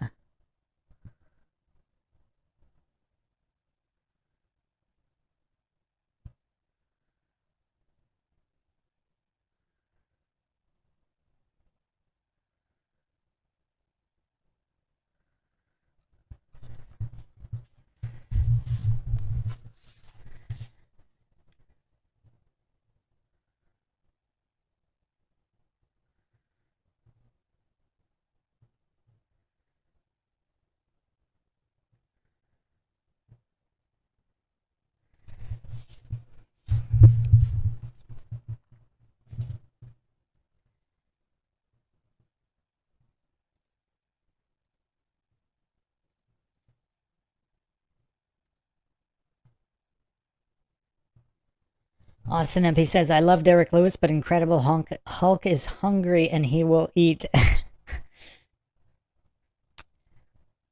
Yeah, I've only seen Hackett's last fight against Blades. I just watched that earlier today. Hackett's just very goofy. He's 28 years old. He's only 230 pounds, 6'1". Not the biggest heavyweight. Not the biggest heavyweight. I might have to lean Derek Lewis here. I didn't really make a prediction on this one. He's undefeated. Wow. 9-0. A bunch of nobodies and then Curtis Blades. Yeah, I might have to go Derek Lewis. This guy's not really proven. This guy's not really proven. He only has one decision, though. Against Blades. So here's the thing. Curtis Blades... Derek Lewis KO'd him, and Curtis Blades has been KO'd a bunch of... Not a bunch... Well, a number of times.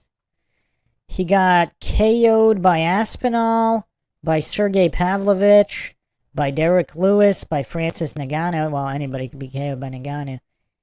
Twice. Oh, he fought Francis twice? Wow, I did not know that. Huh, okay. Yeah, I'm gonna have to go. I'm going with Derek Lewis. I might have to go Derek Lewis. Austin MP says Derek Lewis on back end of his career. That's true. How old is Derek Lewis? Yeah, he has been around for a while. His power is just so crazy, though, and power is the last thing to go. So for a heavyweight back end of career, he's 41, yeah. 6'3", 265. He's got height advantage, weight advantage, experience advantage, power advantage. So the only thing he doesn't have is speed advantage. And the advantage of youth. Austin MP says, you are discounting Hackett's aura. Oh, the aura? Okay, I'm making a prediction here. I'm going with Derek Lewis. Austin MP says, Lewis loses and retires. He would just quit in the fight to avoid damage, may poop himself. What a technical analysis from Austin MP. No, that's technical analysis from Austin MP. Doesn't get more technical than that. Oh, man. Taxes for theft and Dana White doing a car advertisement. This is just so weird. Like, everything about this is weird.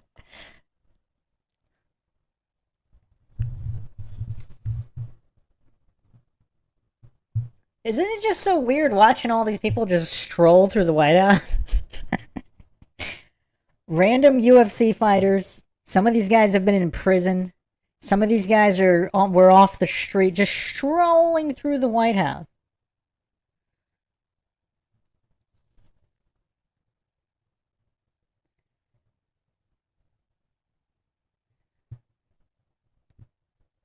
Yeah, I'm going Derek Lewis.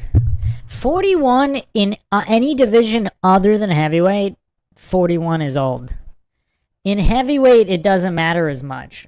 Like, especially if you got crazy power. Alright, I'm making my first prediction. Derek Lewis beats Hackett round 1. I think he's probably going to get him in the first round.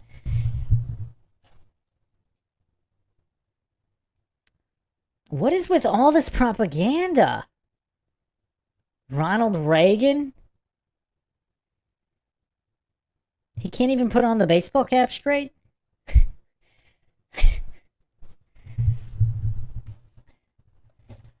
Propaganda's off the charts on this event. No, taxes are theft, bringing in the MINDSHOCK conspiracies. Have you heard about the theory Jeff Epstein actually being Q alongside Steve Bannon? No.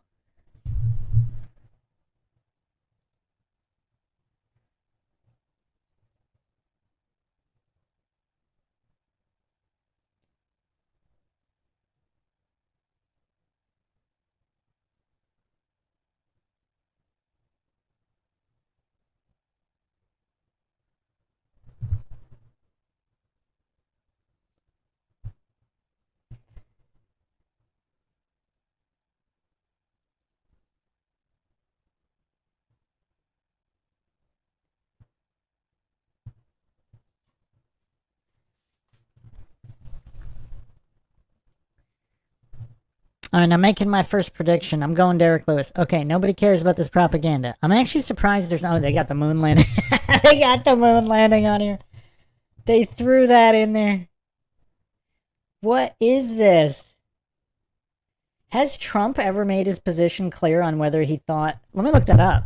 Has Trump ever commented on the moon landing?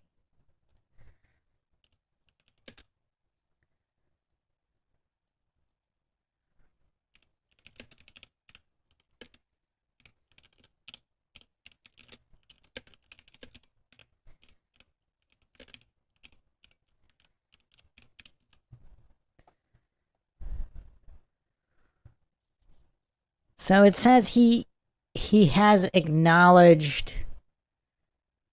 Yeah, he said they went to the moon.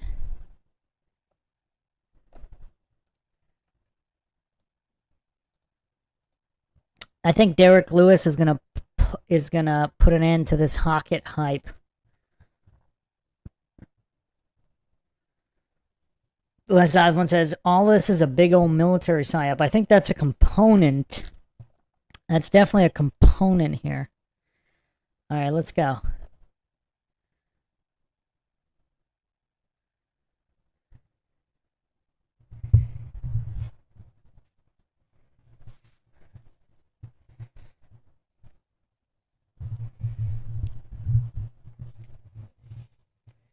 Why do they call him the Incredible Hulk? He's flabby.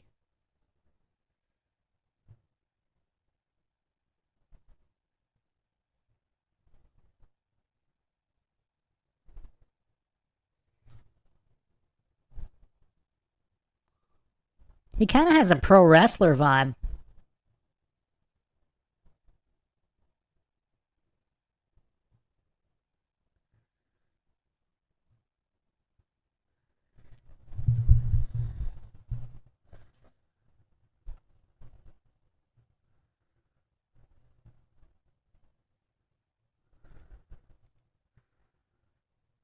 Yeah, he's like a pro wrestler. He doesn't look very skilled. His striking looks very sloppy in the highlights they're showing here. Yeah, I'm going Derek Lewis for sure. I'm going Derek Lewis. He's going to end this hype train.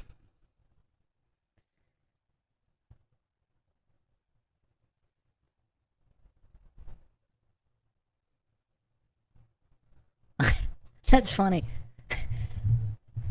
Trump makes the decisions on who's on cards.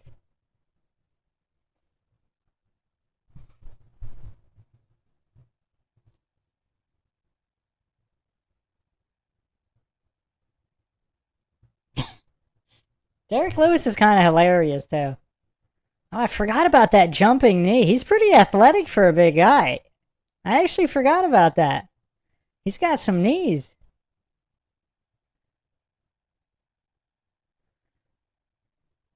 Some of these knockouts are really scary, actually. I mean, he's putting people in comas.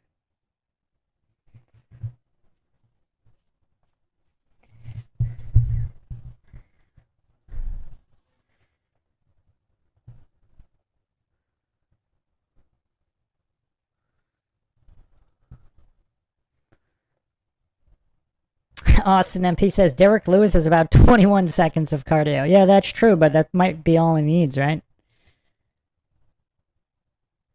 Taxes or theft says, oh, of course, Kid Rock is his buddy.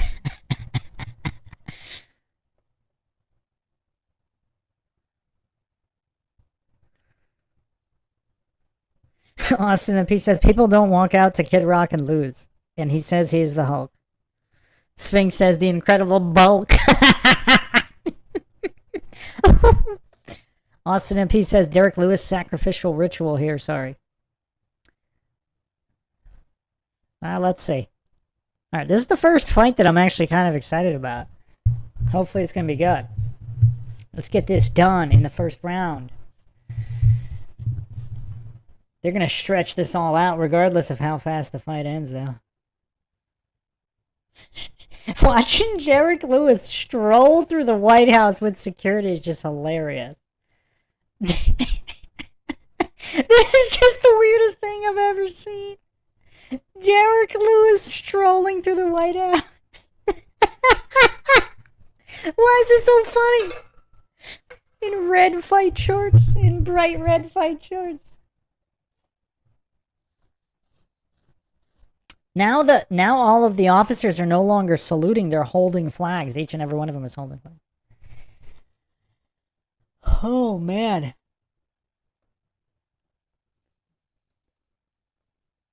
Les Ivan says, it's so corny. Well, I don't see any corn, but there's a lot of flags.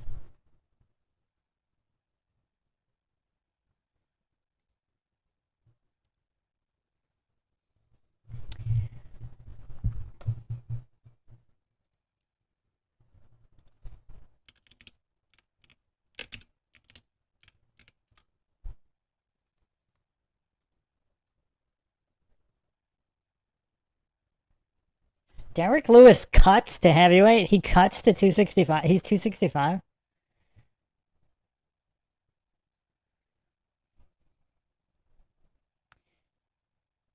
He does have a couple of TKO losses. I don't know if he's ever been clean. Matt Mitrione clean KO'd him? Maybe. I don't remember that one. I'm looking through the list here. Alright, so he's taking damage, so... Yeah, yeah, he's not invincible. He has the most knockouts in UFC history at 16. Second most wins in UFC history, 20. Wow, that's impressive.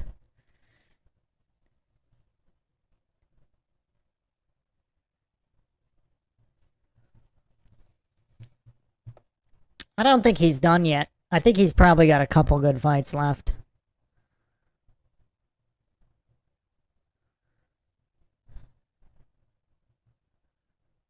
Sphinx Bear says, I think the funniest thing about all this, I haven't been able to watch more than 30 seconds of this whole event. It was taken down on Twitter almost immediately, just here for the laughs. Wait, Austin, none of the links I posted worked for you? Or did you get here late and you didn't see the links? Did you get here late? The other guy got here late. This link should work. I just posted it again. I'm going to take it off in a second.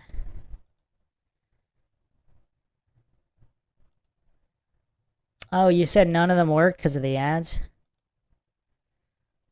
Hokit's coming out to Real American? What? What? Alright, he gets +1 aura for that, but I don't think it's going to be enough. Alright, like, this is the first thing that has made sense about this event. Hokit walking out to Real American. Hulk Hogan's WWF theme. Is the only thing that has made sense about this entire event so far.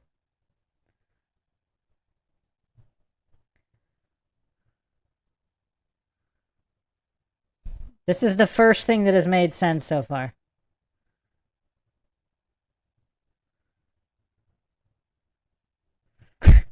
This is absolutely the first thing that has made sense so far.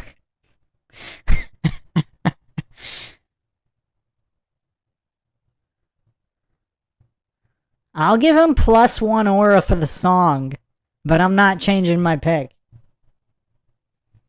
He's fist bumping Medal of Honor recipients in wheelchairs as he's walking out.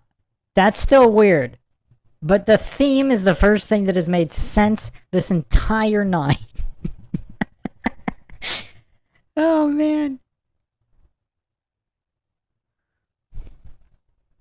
Austin MP says +2 at least for the headwear. I'll give him 1/4 of a point for the headwear. It's best I can do. Who thinks the president's official band, the military orchestra, would ever be playing Hulk Hogan's theme song for fist fights on the White House lawn? This is just so bonkers. None of this makes any sense.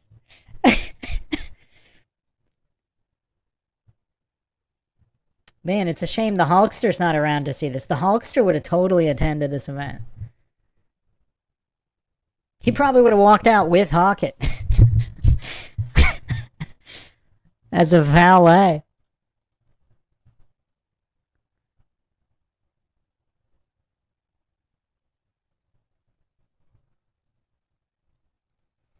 This song's kind of a banger. I still got Lewis, though. I got Derek Lewis first round TKO. I'm not sure it's going to be a clean KO, but I think it's going to be a TKO. My first prediction of the night.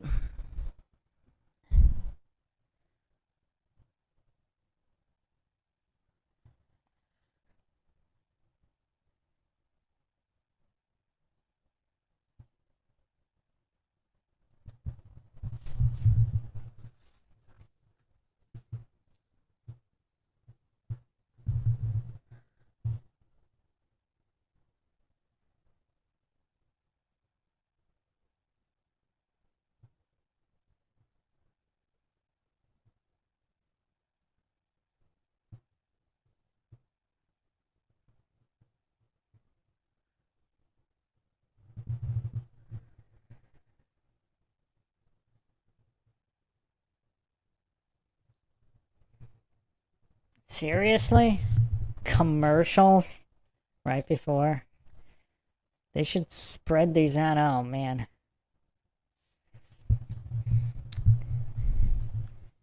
Taxes or theft says claims that UFC fighter Michael Chandler ignored a Medal of Honor recipient are based on misunderstanding of a recent event. Rather than ignoring, Chandler shook hands with the veteran prior. Okay.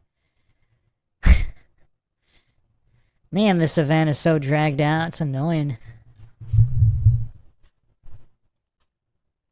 Oh, now they're back after one ad?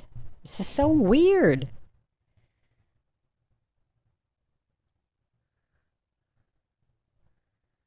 Yeah. Lewis has height, weight, reach, experience, and power advantage. Hockett has aura from his walkout song. Who's gonna win? And youth. And speed. But I'm not sure how much faster he is. I don't know if he's that much faster. Derek Lewis is deceptively athletic.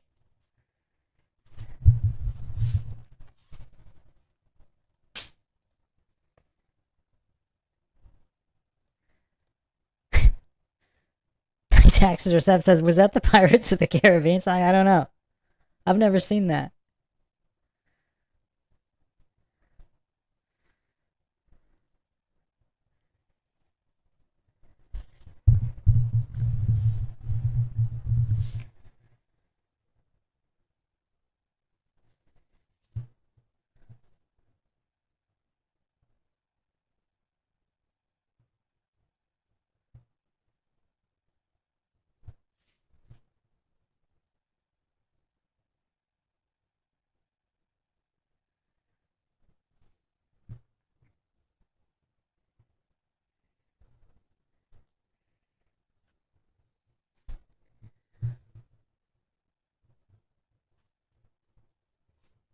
Has Hockett ever beat, like, a huge heavyweight like Derek Lewis?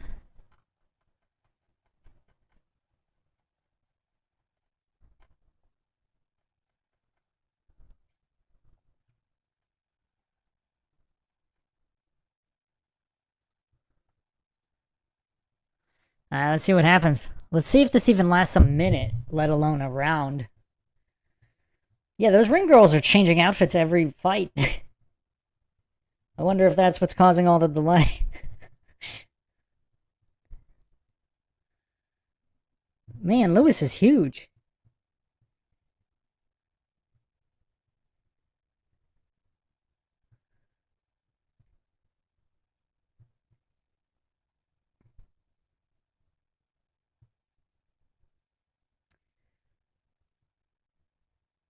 Nothing going on yet. Almost 30 seconds down. Let's see if Lewis is going to pick his shot. Spin hook misses for Hockett. Not even close. Not even close. Front kick to the sturdy gut of Lewis. No effect. Front kick to the knee. That's cheap. Twice. Then to the body again. Hockett just did a spin hook and slipped and fell. That was funny. That's -1 for aura. Oh, well, it's lasted a minute. So there goes my minute. Well, I didn't really predict a minute. I just said, let's see. Because if Lewis just came out swinging, it might have been over in a minute either way. Either he gets caught or he finishes. Oh, he wound up for a big shot but didn't actually throw it. Lewis is about to play with his food here. Let's see what happens here. Oh! What the heck is Hockett doing? He just started windmilling his arms there. Lewis looked like he hit him like under the arm or something. Ooh, straight right by Hockett. Can't tell if it had any effect on Lewis. Lewis throws a jab. Hockett stumbles back a little bit. Didn't look like it landed though. Nothing looked like it landed for real yet. 3 minutes left. Another front kick from Hockett. They don't look like they're doing anything, though. Oh, takedown from Hockett. And a few punches. Uh-oh. Uh-oh. What's going on here?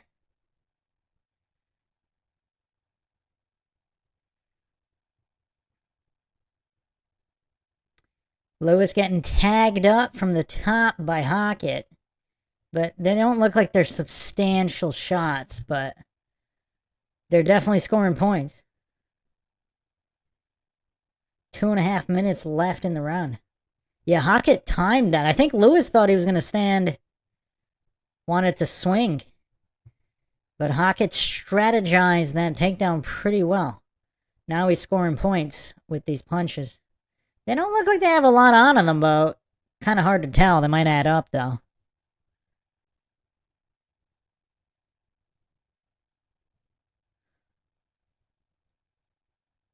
Ooh, that was a hard punch. That was the first hard punch of the fight by Hockett. That was a hard one. And then maybe another elbow there. Looked pretty decent. Lewis got his back against the cage. He might try to stand up here. Now those are little love taps to the nose. Yeah, it looks like he's getting back up. Oh, Hockett drags him back down. Wow. That was kind of impressive. Lewis is huge. He kind of ragdolled Lewis by one leg there. Took his back. Now he's back on top, full mount. This is not good for Lewis. Another minute 20 left. He's like standing over Lewis. Now he's got back. He's got the back. Pelting Lewis. Minute left. Up. Now he's back in full mount. Full mount here, raining down punches on Lewis. Ooh, that was a hard shot. Lewis took at least 3 or 4 hard shots this fight, like pretty hard. Hard to tell how rocked he is, but no, he's back to his feet. Oh, Hockett drags him back down. This is some impressive grappling from Hockett.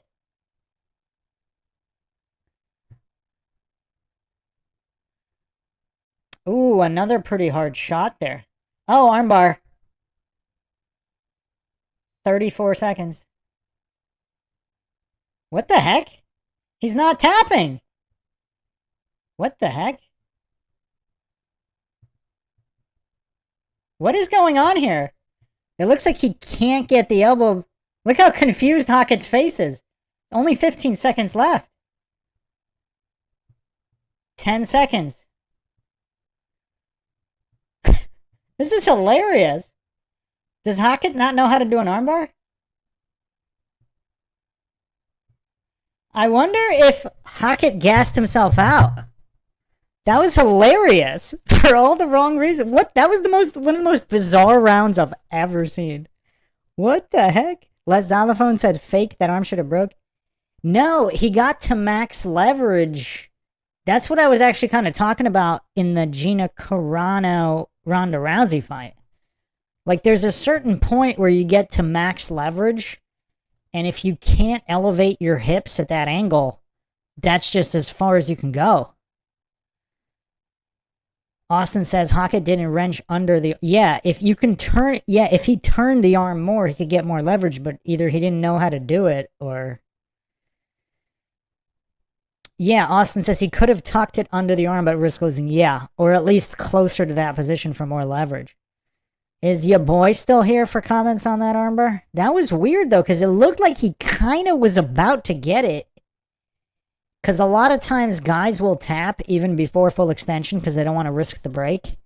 But it looks like Derek Lewis just didn't feel that full extension coming. So he didn't tap, because normally you can feel it coming if you're in it. Like even in training. Alright, we're back. Round 2. That was quick. Alright, let's see what happens.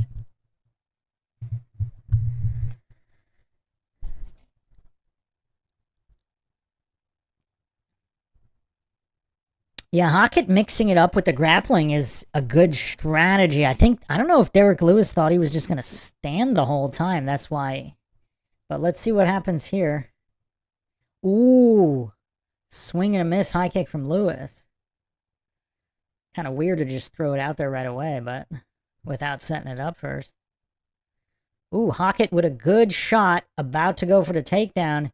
It looks like Lewis was ready for him, though. Clipped him pretty decent. Didn't look super hard, but enough to make Hockett let go. Now he's on the hunt. Now he's on the hunt. Oh, man. Oh, he was setting up a big uppercut, but didn't follow through with it. Hockett looked like he really didn't like that one shot, though, which wasn't even a full power shot from Lewis.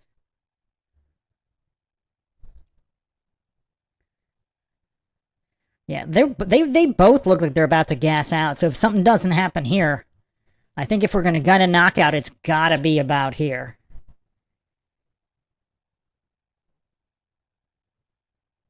Hockett comes in lunging with some swinging punches. Derek Lewis looks like he kind of like mentally adjusted to now he knows the grappling's coming. Whoa! Yeah, it looked like he went for a trip. Hockett shrugged him off, and Lewis looked like he did his gassing. Or he faked it. Oh, nope. He got hit hard by Hockett. Wow. Lewis's chin is kind of crazy, though, but... Ooh, there's another big shot from Hockett. And another one. Lewis is now wobbly. I don't know if he's kind of going with it to play possum or it's like 100%. Ooh, that was a hard right that missed from Lewis, so he's still in it. He's still in it. Ooh, a big swing right hook. Ooh, another right. Yeah, Hockett's power nowhere near as Lewis, but these shots are going to add up. These shots are going to add up. I don't know if Lewis can survive this round without finishing the fight. Yeah, he got surprised by the grappling in the first round, looked like. Ooh, blocks the knee.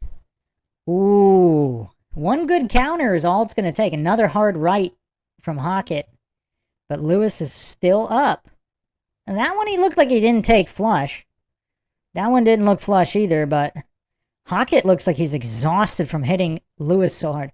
Ooh, that was a big right hook from Lewis. If he landed that... Ooh, and another one he swung and missed. These are huge shots from Lewis. I mean, they're not landing, but if they did, oh man. Another right from Hockett. He looks like he can do some knees now. 1:45 left in the second. Yeah, I don't know what's going to happen if this fight doesn't get finished in this round. It's going to be a slow third round, probably. If this doesn't get finished right here. Hockett does not have the power on the level of Lewis.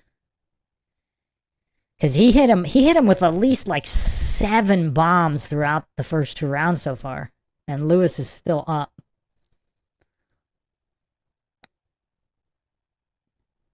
Hockett wisely going to the body with some of those knees to accelerate the fatigue of Derek Lewis, but... Ooh, 3 hard shots and Lewis answers back! Lewis is crazy! Oh, Lewis looks like he's done.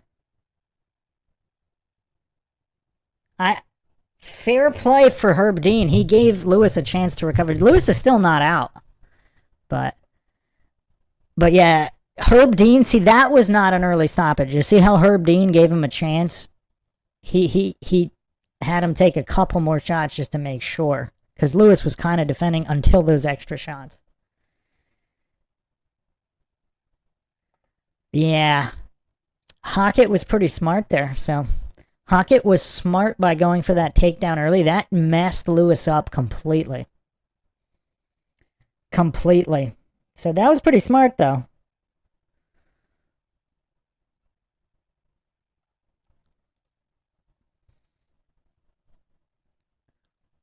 I think Hockett was just as tired as Derek Lewis, but yeah, the grappling in round 1 kind of took Lewis out of the game.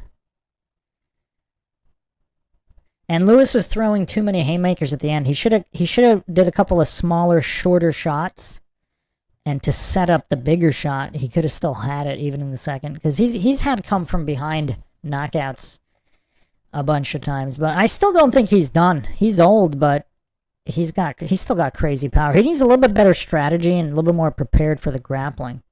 I think he's still got a couple good fights left.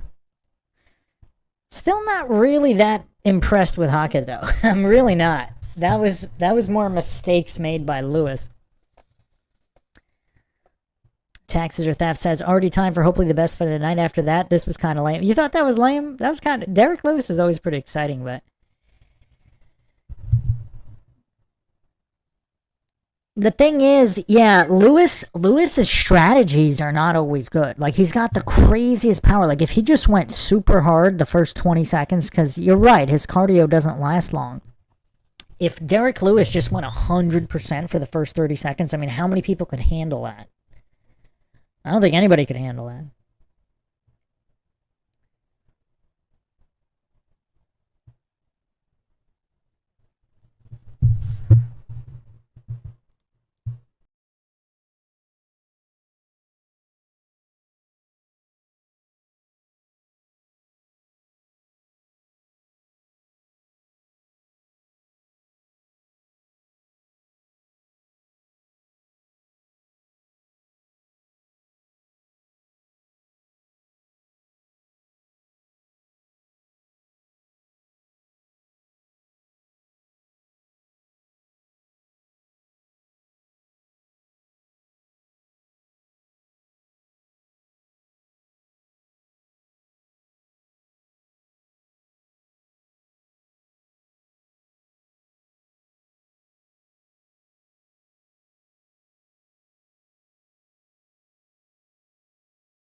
Yeah, this isn't aura, this is cringe.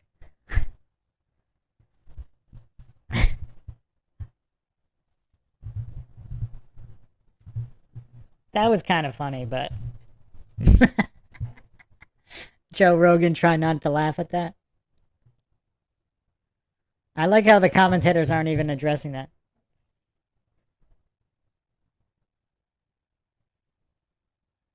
Triple H, what a goof.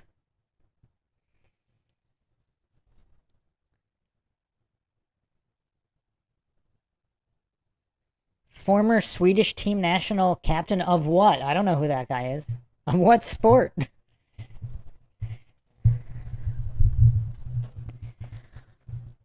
Yeah, I'm still not a fan of Hockett. This guy's weird.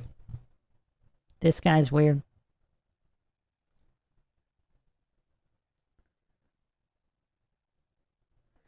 Austin MP says, should have played Dude Looks Like a Lady since they played Aerosmith anyway. What? Les Xylophone says, how many more fights are there? There's just 2 more fights, I think, now.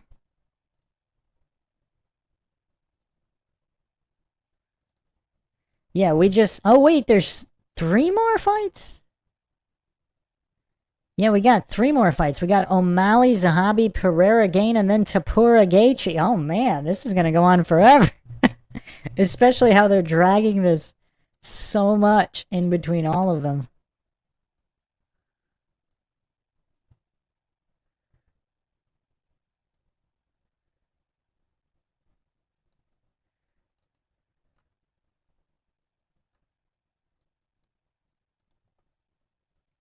Wow, this is going to be a long night. But man, the people wanted this stream, and the people got it. I'm still recovering from that Parker get a job analysis with some mega flat earther. That was tough. That was crazy tough.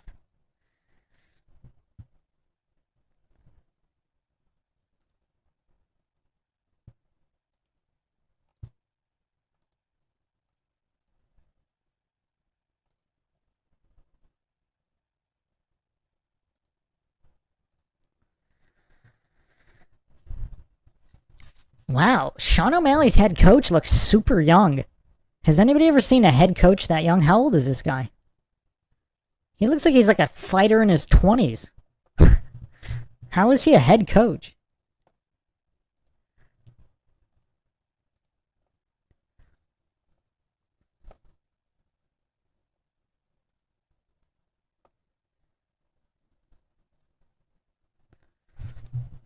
Austin MP says Tim Welch was a fighter. Raised by Gypsy says Hockett just said Michelle Obama's a man. Yeah, that was kind of funny. He's 36. Wow, he looks super young. That's still kind of young for a head coach, right? I mean, most head coaches have like a lot of experience. They might fight into their 30s, so they'd probably be head coaches closer to 40s or even 50s.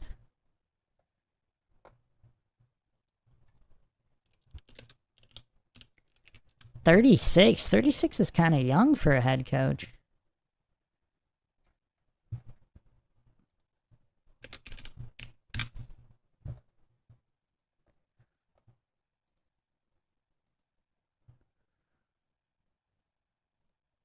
Wow. He retired early. His last fight was 2014 in Bellator.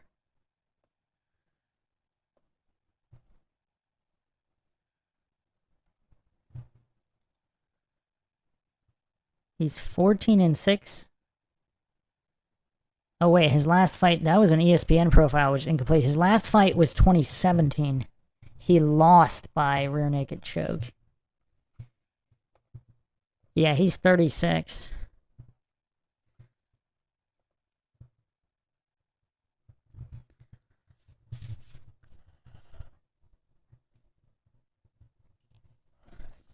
So he last fought when he was 27.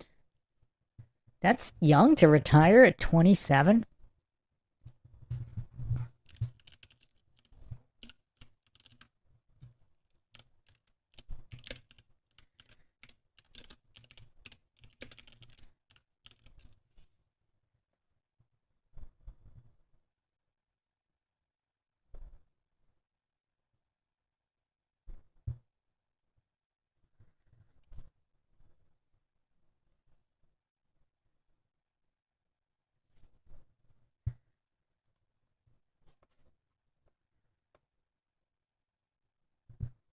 Okay, so Tim Welch had apparently had some kind of career-ending injury.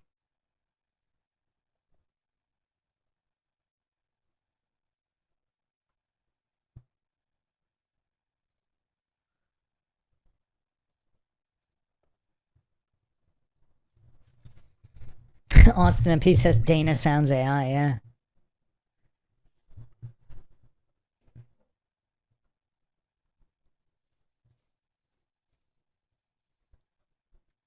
Man, Austin MP is like a MMA encyclopedia of like the newer stuff.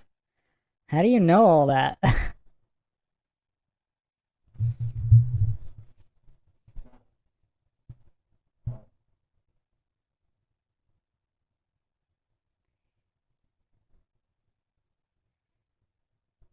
$50,000 man hours, thousands of personnel, and this was all 60 million. It's got to be more than that. This stuff looks expensive. Not to mention all the propaganda. The propaganda budget was probably 60 million.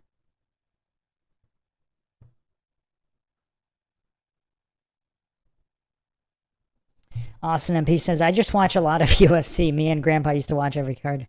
Yeah, I used to watch a lot back in the day, but like the last 5 years or so, it just got very uninteresting. Like so many, there's just way too many cards, and most of them are watered down. Like a decade ago, every card was stacked, and there was only like 1 or 2 cards a month. If that, there'd be some months with no cards. Zahabi, the Canuck. Wait, Sean O'Malley's American? He's not American.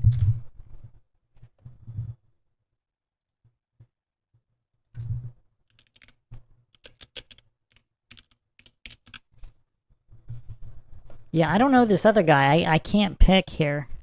I was just never impressed with Sean O'Malley. He's like a wannabe McGregor. McGregor. Well, yeah, he's from Montana?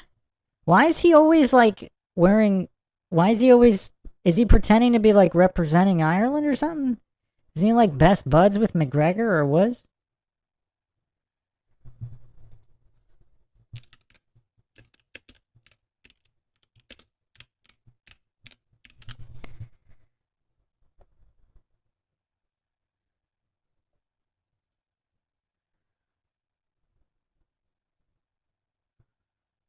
Yeah, he's from Montana. That's weird. I wouldn't have pegged this tatted up guy to be from Montana. I don't think the average Montanan looks like him. I could be wrong. Aren't Montana people more like cowboy-ish?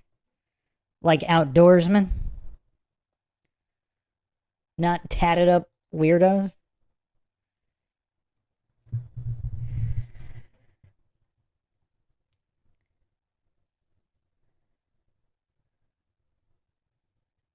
What? Austin MP, Fred Durst from my hometown played baseball with my dad. What? That's so crazy. That is so crazy. Karate Master says, I'm picking fruity here. Sphinx Spear says, I haven't really paid attention to UFC since Vitor Belfort. Was he even UFC? Yeah, he was in the UFC. Vitor Belfort was phenomenal. They didn't call him the Phenom for nothing. That guy was like beating Vanderlei Silva when he was, what, 18 or 19 years old? Vitor Belfort's like an all-time great. Nobody talks about him. That guy was phenomenal. Just so explosive. And didn't Belfort... He just did a boxing match with... Who was... Vitor Belfort just beat somebody in a boxing match.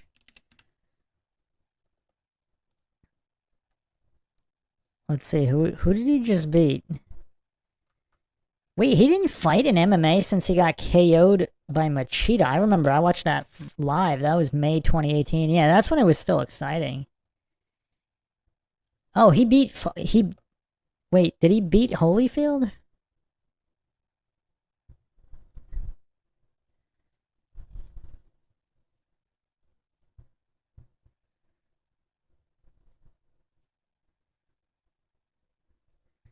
Yeah, Belfort TKO'd at Vander Holyfield.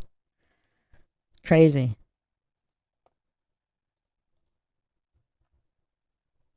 Austin MP says Vitor was on UFC 1 and like 200 something. Absolute legend. Yeah. Yeah, Vitor was incredible. One of my favorites.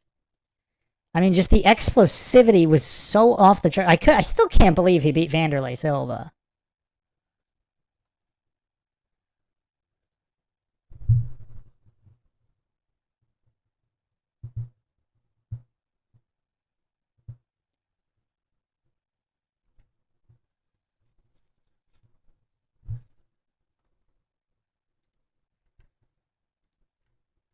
What kind of garbage mumble rap is this?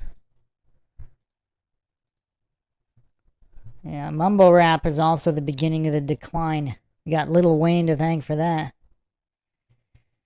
Yeah, his mother's Irish, I guess, I think. Something like that. Yeah, Vitor was legit. Probably still is. I don't know why he stopped doing MMA. Like, getting KO'd by Prime Machida is nothing to scoff at. Yeah, his first run was crazy. His first fight was 96, and his last fight was 2018. Over 20 years. And that was UFC 224. He wasn't at UFC 1, though. That was UFC 12.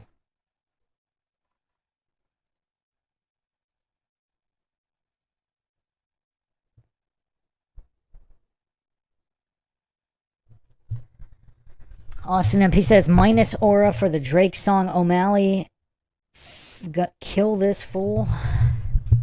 I don't know who this guy is, so I don't know. I can't really pick. I can't pick a fight when I don't know who this guy is. Ayman Zahabi, the longest active win streak in the bantamweight division. He's on a 7-fight win streak. Highest significant strike defense in UFC bantamweight history. 6 KOs, 2 subs. I mean, on paper, he seems like he's pretty good. And I think O'Malley's pretty overrated. But still has decent power, though, of course.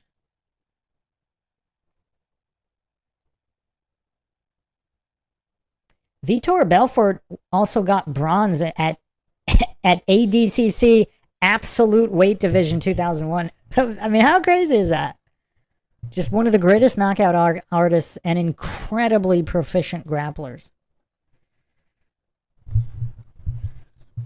Black belt judo, black belt Brazilian Jiu-Jitsu, purple belt Shotokan Karate. And he's got the craziest hand. Competed in 3 weight divisions, from heavyweight to light heavyweight to middleweight. Absolute legend. He's 49 now. Wow.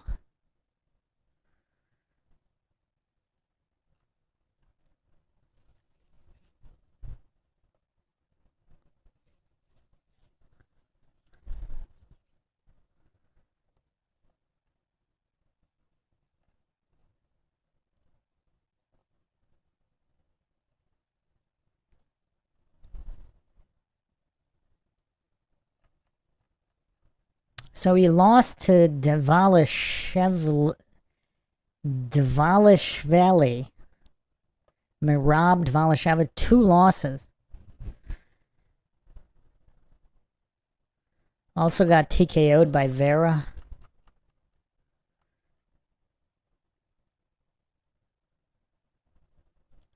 Zahabi is 14-2. His last losses in 2017 and 2019. And he's just been on a tear since. He decisioned Jose Aldo, Pedro Munez, Marlon Vera, although that one was a split. Actually, I think I saw that one. Yeah, on paper, it's hard. It's hard to bet against him. Zahabi. You got this freak with rainbow color hair and tats walking through the White House. And some kind of an officer in front of him fist pumping. Man, what a circus. Oh, and they're all saluting the guy with the rainbow cornrows. Can you imagine? Like, what are you thinking if you're one of these high-ranking officers who has to salute this guy with cornrows and tats? Oh, man. Oh, man. 1 second here. Let me check the lag. I'll be back in like 10 seconds.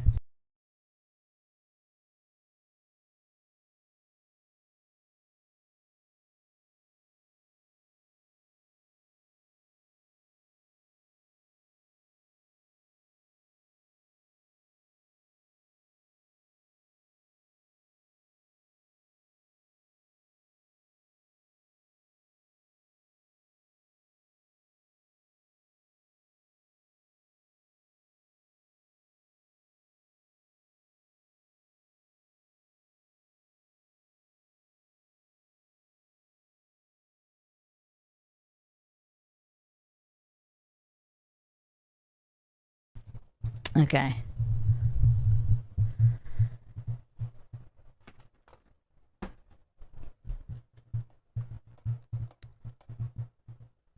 If you can't even spell sugar, I don't know if you can be a favorite in a fight.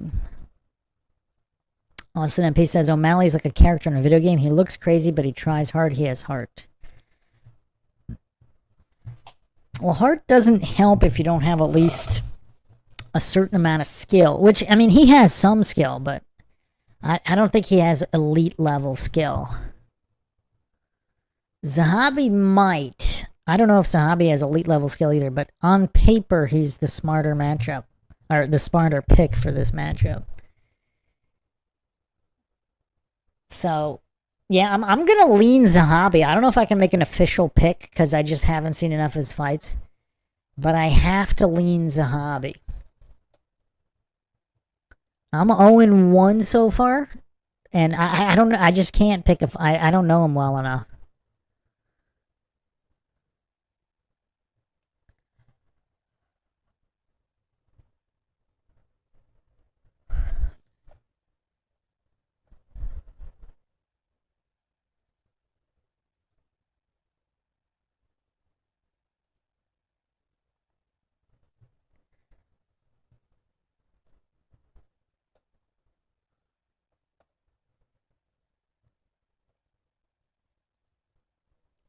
Is this the Gladiator theme?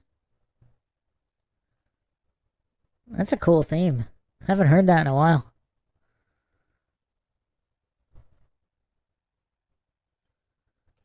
Austin MP says, O'Malley has fought top guys like Jan and Marab, should be comfortable tonight. If Sean wins, I'm 5-0. Wow, you picked every winner so far? Austin MP? I forgot your other picks. Karate Master says he reminds me of a creator wrestler on the WWE. Yeah, he does, doesn't he? WWF Warzone. That was fun for Nintendo 64. Was that the first create a character one? I don't remember, from the WWF anyway.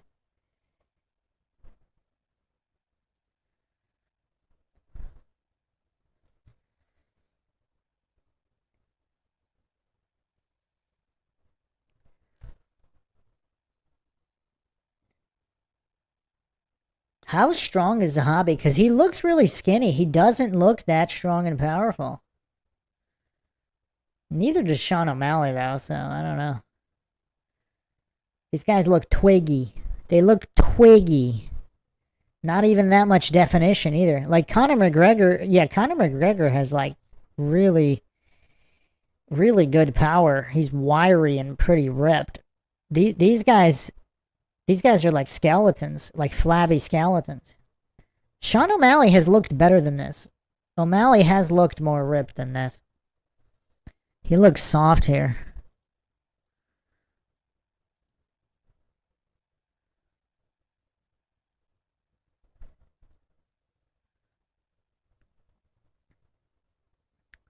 Austin says, yeah, I wrote them yesterday too. I might change my game pick to Alex before the fight, but that's the hardest to pick, so I have Zoro. Austin, do you bet? If you have like an 80% win rate, you should bet on these fights.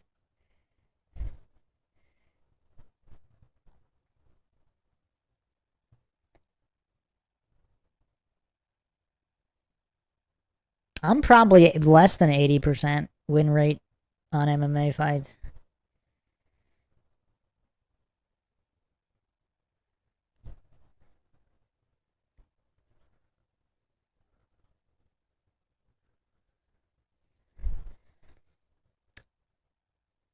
Actually, Zahabi's biceps look better than his midsection and his legs.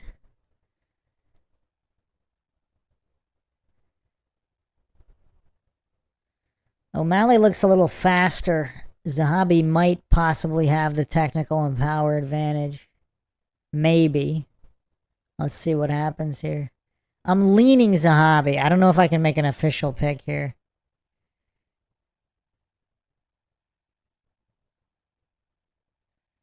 I just was never impressed with O'Malley.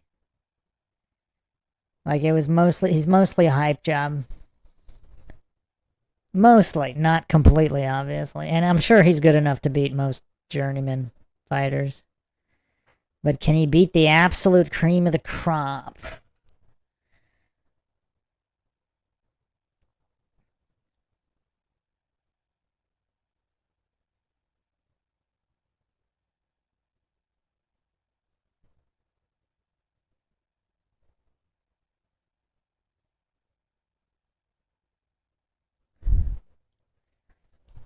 They're really taking their time here with this filling out process. As Mauro Ranallo would say, process. Just throwing some jabs here and there. Nothing's really landing solid for either guy. 2 minutes down. Okay, Sean O'Malley just went to the body kind of hard. Let's see here.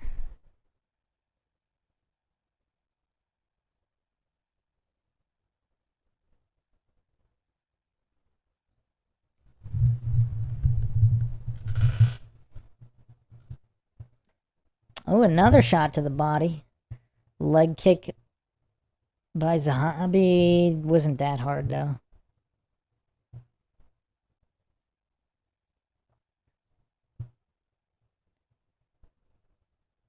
If Zahabi's got a good chin, I don't know. I'd probably have to lean even further Zahabi, but so far I'm not really that impressed with either guy right here. There's really not much going on. 2 minutes left in the round.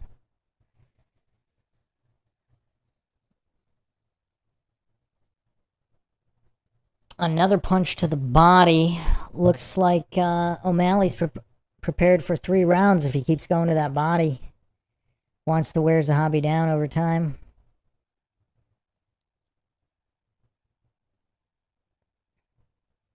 Ooh. Looks like Zahabi just caught O'Malley coming in. He caught him with a decent punch. O'Malley goes to the body again. Zahabi with a few leg kicks.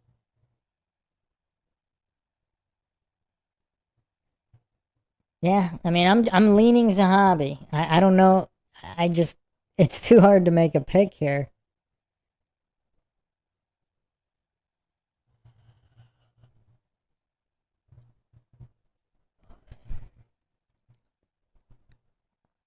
Looks like neither guy has taken any real damage. Neither guy seems to have emptied the gas tank too much. They both look fresh. They both look uninjured at this time. Less than a minute left in the round. O'Malley going to the body again. And again, kind of got a partial hit in the first one, missed the second one. Going upstairs, misses. 30 seconds left approximately. Ooh, Zahabi with a hard leg kick. That was probably the hardest shot landed in the whole fight. But not hard enough to do anything immediately. Didn't follow up. O'Malley loading up. Pretty decent left. And a right. Still doesn't really look like either guy's hurting anyway. 7 seconds left. Okay. A hard left-right, but Zahabi had his arms up. Absorbed most of that. So, O'Malley with the round. But, yeah, not a whole lot happening there. You gotta give O'Malley that round, but not by a whole lot either. He had a couple of body shots. Had a couple of harder shots to the head. And Zahabi pretty much only had that one hard leg kick. So I'm still leaning Zahabi. Even though O'Malley won that round, I haven't changed my lean. It's not an official pick. I'm just leaning Zahabi based on the available information I have.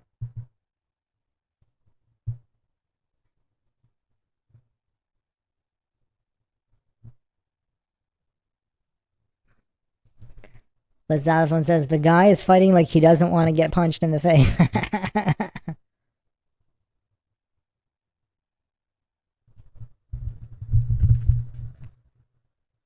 Yeah, this one's at 135.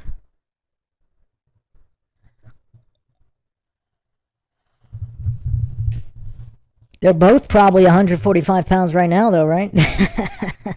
Rehydrated. Wow, exchanging some harder leg. This round off to a much better start. Both guys exchanging hard leg kicks. Oh, they look like they're a bit more active here. Ooh, decent shot from Zahabi.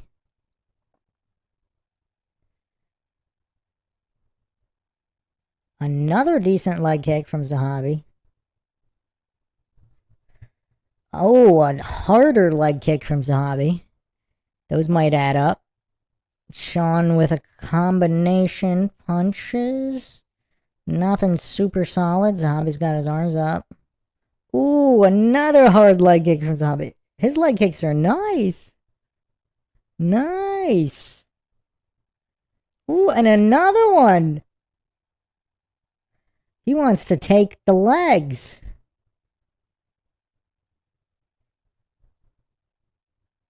And another one.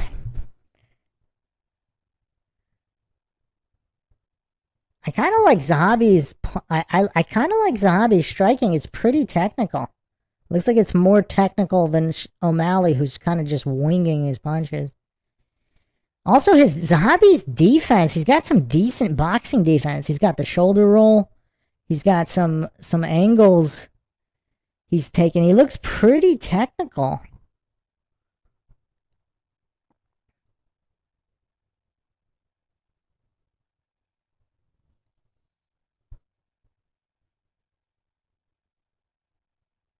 Ooh. They exchange punches. Zahabi with another decent kick.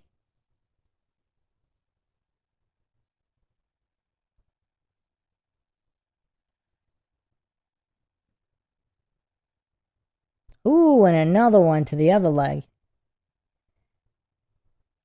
Sean O'Malley with a spin hook misses. Oh, it kind of hits the arm a little bit. The hand. Another leg kick for Zahabi. So Zahabi's strategy is just to leg kick this whole second round and then take it up a notch in the third round when O'Malley's legs are slower. Is that the strategy here? Another hard low kick. And another one. And another one. Yeah, this round is definitely better, but it's still not super exciting. Another leg kick. I think Zahabi's winning this round with the leg kicks. He really didn't land many punches, but he landed a lot of leg kicks. Missed his last attempt at the leg kick. Well, O'Malley with some punches upstairs. And another leg kick.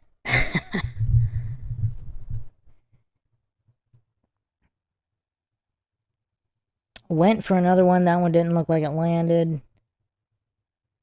That one landed. O'Malley follows up with a punch. And another one blocked. Ooh, and another hard low kick. And another one. That one might have... I don't know if that one was legal. Maybe. Another low kick. Ooh. Hard straight from Sean O'Malley. That might have been the first one that landed flush. Zahabi attacks with a combination. Doesn't really land anything with a punching combo. Alright, now Zahabi's... Ooh, Zahabi got dropped by a left straight. What? Wait, why was that stopped?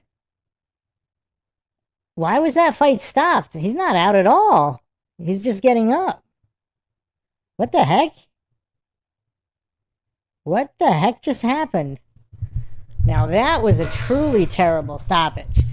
The ones I mentioned earlier were just maybe a little early. That was a truly terrible stoppage. You don't stop the fight when the guy's getting up. And he totally looked like he was in it too. Like he didn't look like he was out of it at all.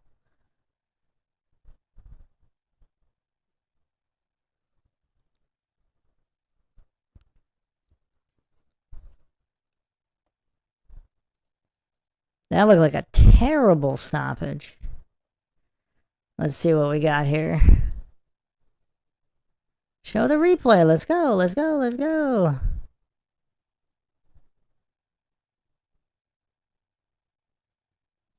Let's go.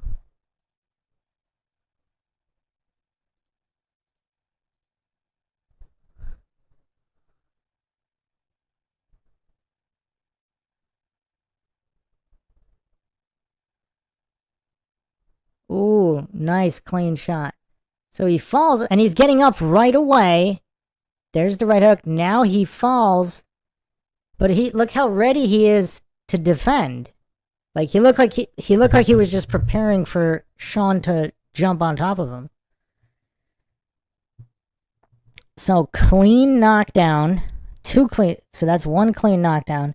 Second clean knockdown. And look at him. He's looking at his opponent. He's getting up as the fight is getting... What? I've never seen that before. I don't know if I've ever seen that before. A ref call off a fight while a fighter is actively getting to his feet. The only reason he didn't try to get to his feet earlier is because he thought Sean was going to pounce on him and he wanted to defend. Because you don't want to be trying to get up and put yourself in a bad position. As soon as he realized Sean wasn't going to pounce on him, he got up easily.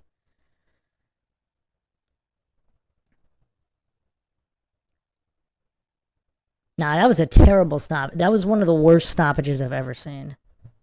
The other early stoppages I mentioned, they weren't like really bad or anything. They were just maybe a tiny bit early. And the guys looked like they were relatively rocked. This guy looked like he was ready to go. Yeah, he got folded in a knockdown. That's what a knockdown is. Those were clean knockdowns. They weren't, yeah. He definitely stunned him with both shots, but he was ready to go. Austin MP says Herb Dean almost let Lewis die. No, that was a normal stoppage. Coming from Japanese MMA, that's a normal Japanese MMA stoppage. That one was not early. If any, maybe in Japan with Yuji Shimada as the ref, maybe it was one shot early for Yuji Shimada, but I would say that's a proper stoppage. Derek Lewis was given every opportunity. But yeah, oh man, that stoppage right there was terrible. You don't stop a fight with a fighter actively rising to his feet ready to go. That was terrible.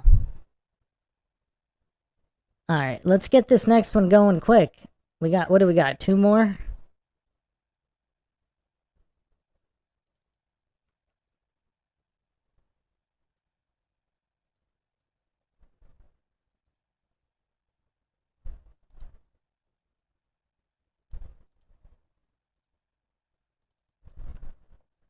Yeah, we got just 2 more left. Okay.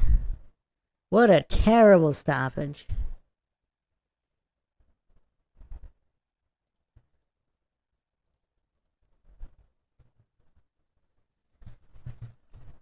Amy in the chat says, hey, I'm a fan of yours and I love your broadcast. Keep up the good work. Which ones do you like? We cover pretty much everything on here. We're doing MMA companion live streams.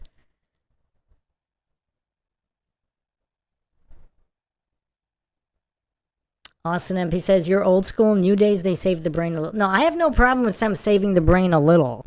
Like I said, some of the earlier fights, it's borderline okay.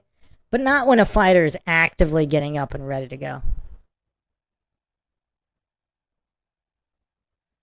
Yeah, he's wobbly as all heck. And then here, now look, look, his eyes are on O'Malley right there. Like, he's totally coherent. Like, watch how he's ready for O'Malley to jump on him right there. Watch, look. He looks at O'Malley right there. And that's the only reason he doesn't pop up right then and there. As soon as he realizes O'Malley is not going to jump on him, he gets up.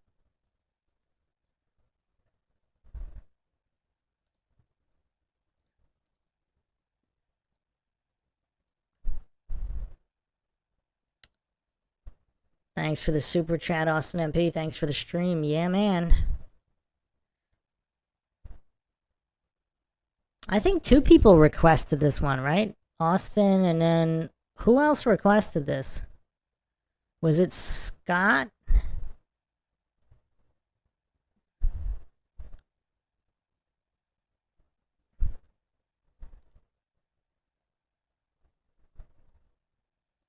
That was seriously one of the worst stoppages I've ever seen.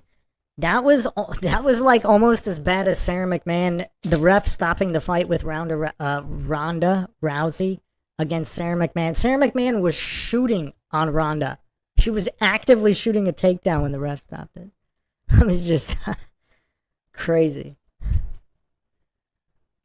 Zahabi was so ready to go.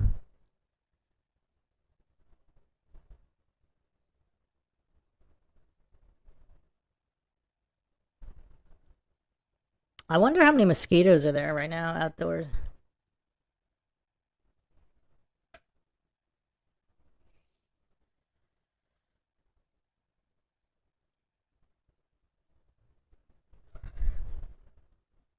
Is that Zuckerberg? Why is he engaging with that fool, that traitor to humanity, Zuckerberg? Zuckergoof. Austin MP says, I'm going Alex and Zorro. Let's go 7-0. Never spent. Wait, Austin MP, did you answer my question about betting? Do you bet on MMA?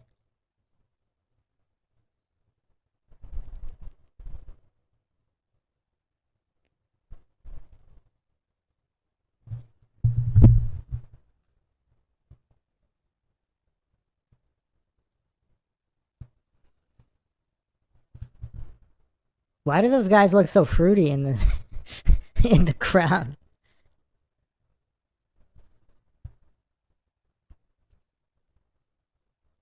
Why is he randomly saluting everybody? Was he in the military?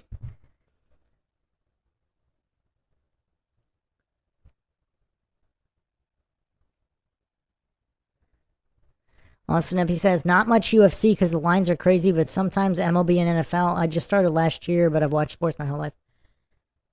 Why don't you do some parlays, Austin MP? Like, not even necessarily for real money. Just do, like, the betting simulators or whatever. Just on real odds and with the parlays. To see, just to see what you would have got. To see how consistent you are with it.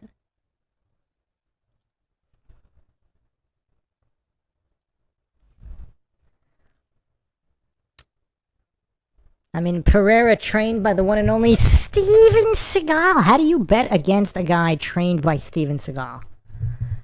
I mean, anything can happen. Obviously, Israel Adesanya caught him, but...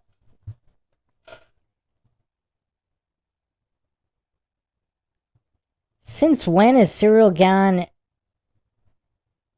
regarded as the most skilled?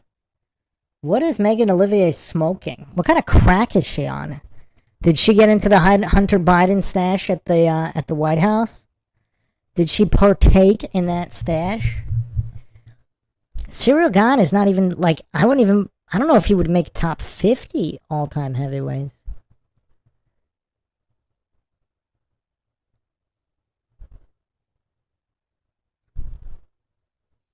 Austin MP says, I lose UFC a lot too, though. This one was just mismatches, so I don't think so.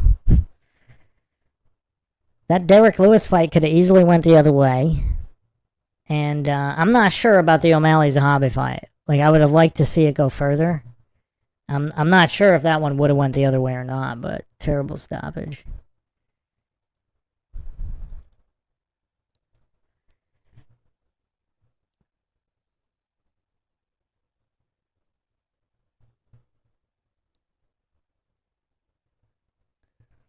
Are these Medal of Honor winners just that big MMA fans?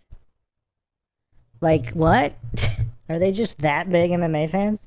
Or do they just not give a crap and they were just told to do this for some kind of, like, just for media? Just for media relations?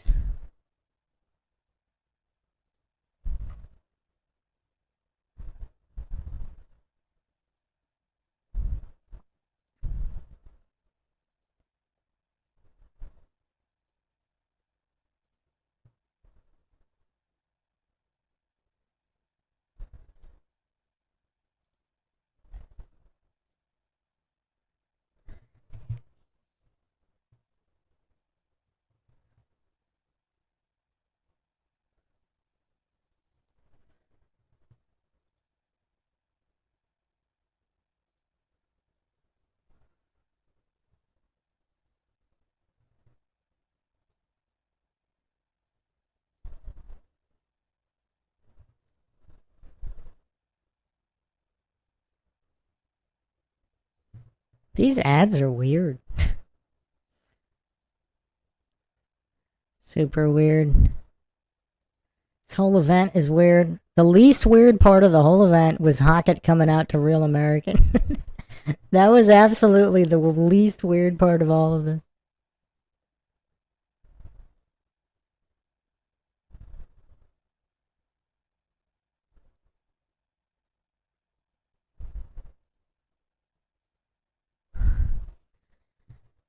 McGregor seems really punchy, like the past couple years. I guess it was the drug. It seems like it was the drug use, not the fighting. Max Holloway's definitely punchy from fighting.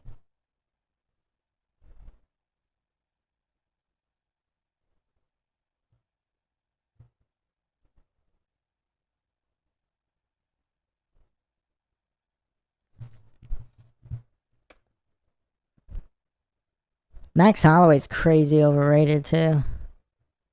The guy's pretty much a scrub.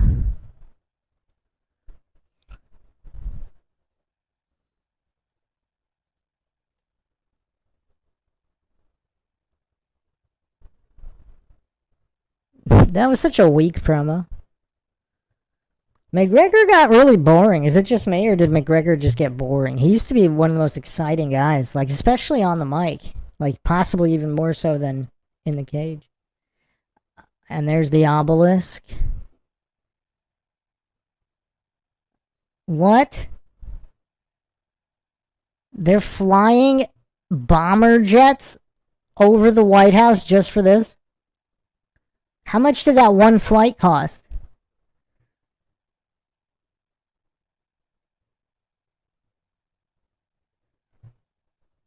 One of the fastest bombers ever built, 900 miles an hour. Yeah, there's no way they did this event for less than 60 million.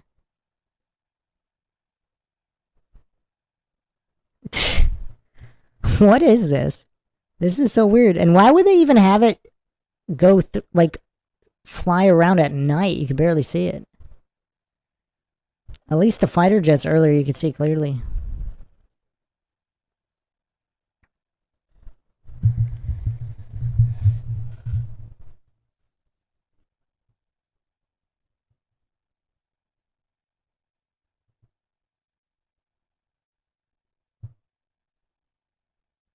Yeah, they're propagandizing the military here like crazy. Oh, this is dragging on forever. We need to get these fights over with in the first round.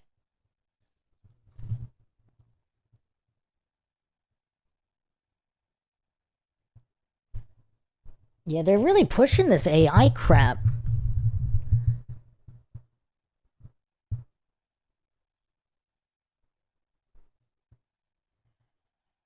It's not even that good AI either. This looks like previous generation AI. They didn't even roll out like the cutting edge AI.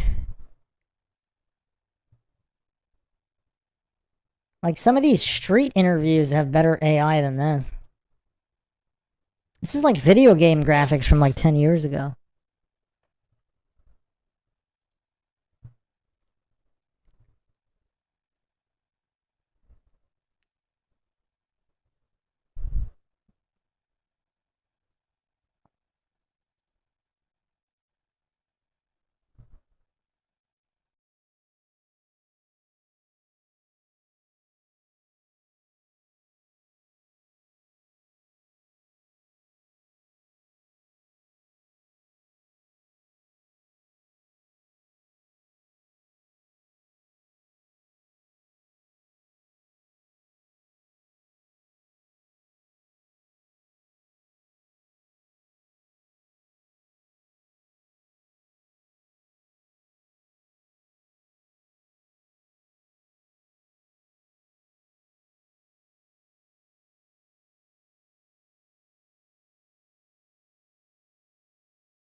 Man, they still didn't want. They're still not walking out yet. What's going on?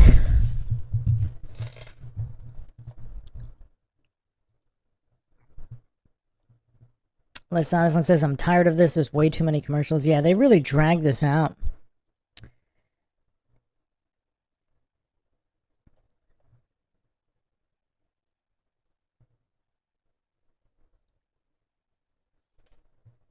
Amy J90 says, are you an MMA fan? Yeah. Yeah, I've been watching MMA since maybe the late 90s. Late 90s, early 2000s. I used to watch Japanese MMA a lot more than the UFC. And K1 kickboxing. I was a big fan of K1 kickboxing.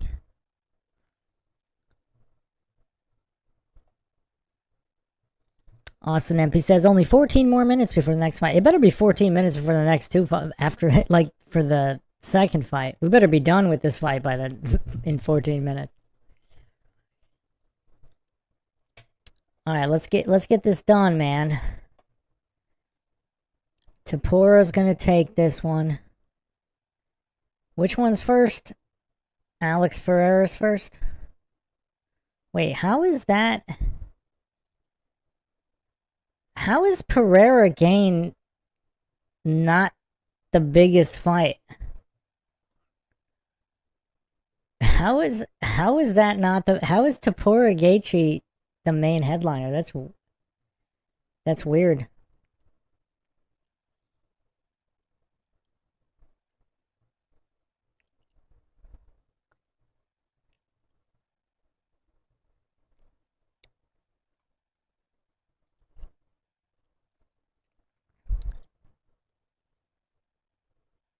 Are they playing African or French music? This guy's from France? Why is it? They're playing African music while a Frenchman strolls through the White House, being saluted by American servicemen. I mean, yeah, I am starting to think this might be all one giant humiliation ritual. Karate Master says the Goofatorium series is my favorite. Great laughs. See you next time. Let's dial the phone. Thanks, Amy. I try to cover all topics in a logical fashion.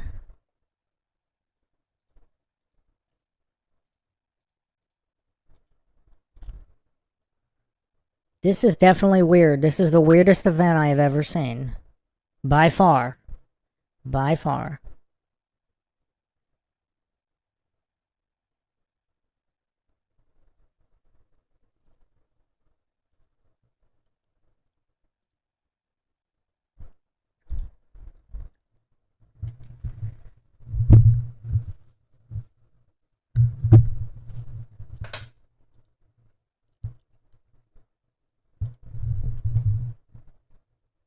Austin MP says, would you recommend xylitol gum?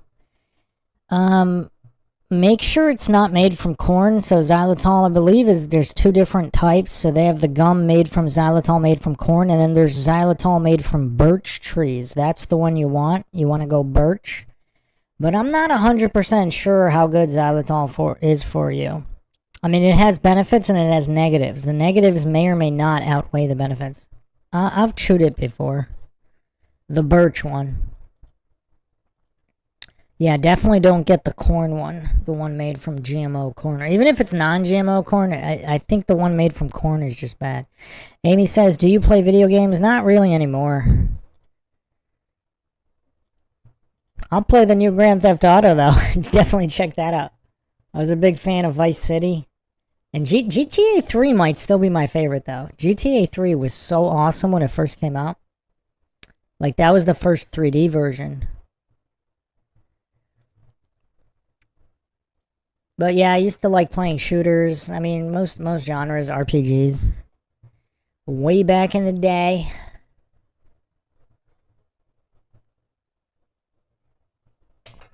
On the next health and fitness stream we do, I totally forgot the name of it, but there's a better gum. Like, there's a super healthy gum. It's really expensive. It's not just good for your teeth. I think it's really good for your gut, too. I'm totally blanking on the name. Pretty tired from, what is this? 4 hours of mostly commercials and propaganda.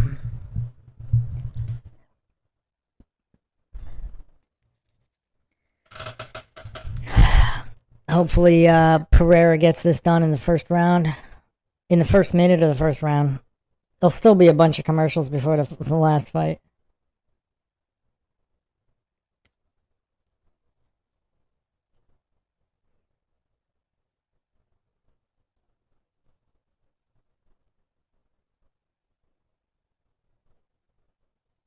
He looks pretty ripped for a heavyweight, too, doesn't he? He looks like he's in shape, that's for sure.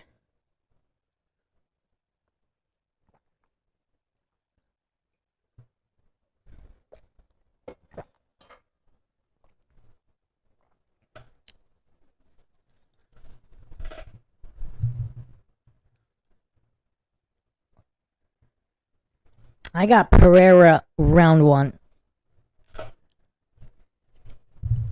So far, I'm 0 for 1. And 0 for 1 in my leans. Although I'm still going to maintain that was a horrible stoppage in the Sean O'Malley fight.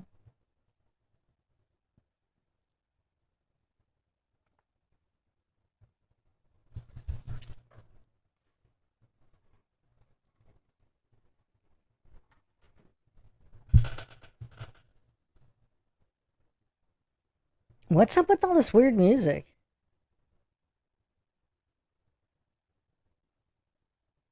This is supposed to be like a UFC Freedom at the White House. And they're kicking out American Sean Strickland while playing all this foreign music and having American officers salute foreigners. So weird. It's just so weird. And walk through the White House.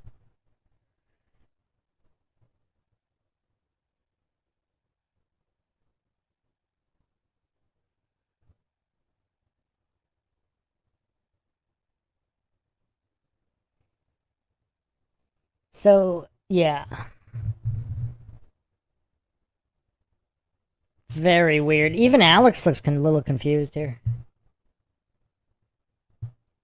He looks absolutely gargantuan, though.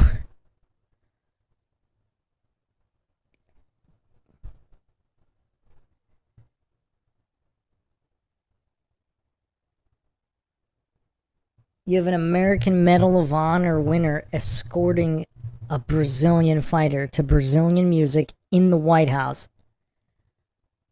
on the eve, almost the eve of July 4th.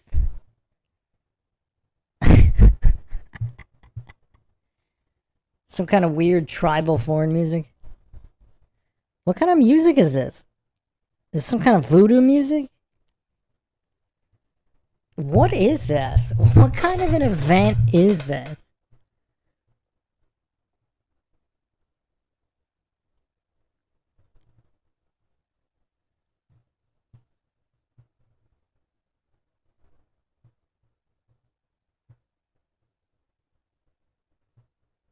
Amy says, I'm more of a WWE fan. I was a huge WWF fan, but haven't watched that since since Ruthless Aggression. I didn't even finish the Ruthless Aggression era.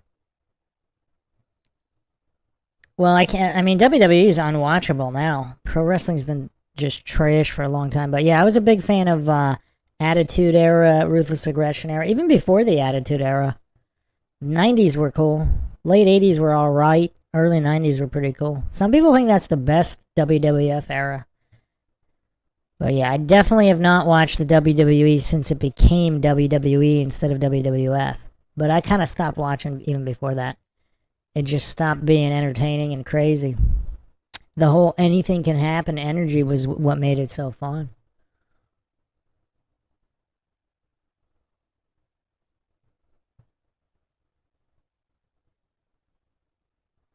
Yeah, things were going south, Austin, but that was still. I still think the outcome was unknown.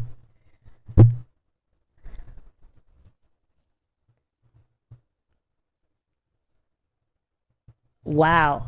Polymarket Sports tweeted someone named Latina on Polymarket bet $500,000 on Alex Pereira. Pays out 1.026 million.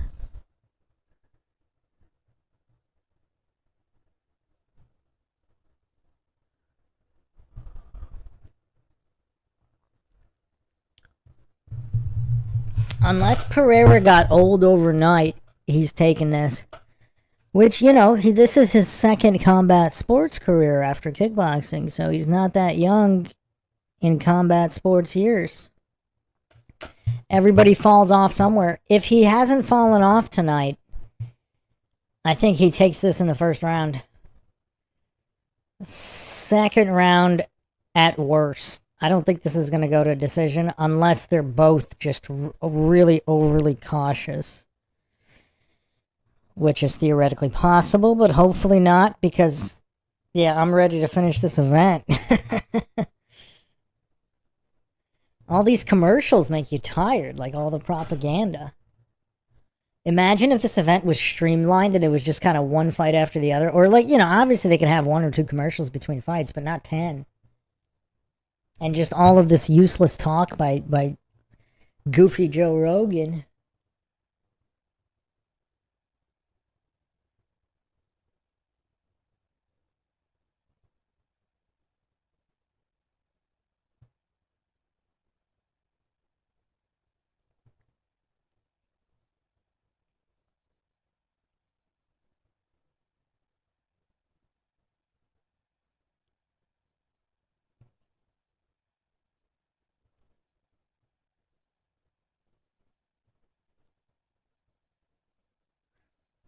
Alright, let's go. Let's go. Let's get this over with.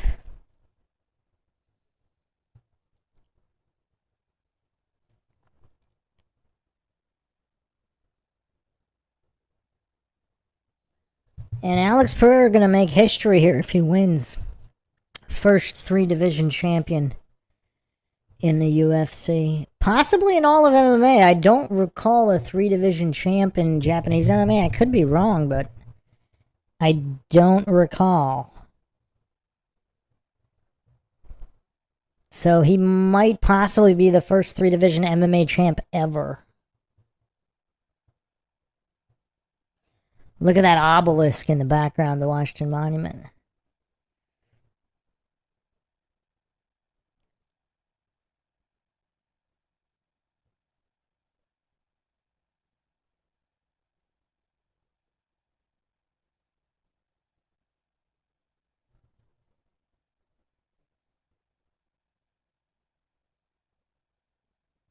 Is the gladiator music really supposed to symbolize the Britain circus of the Roman Empire? Especially when the empire went more into decline and wanted to distract its citizens? Like, how on the nose is all of this? How on the nose is it all? Yeah, I have a creaky chair.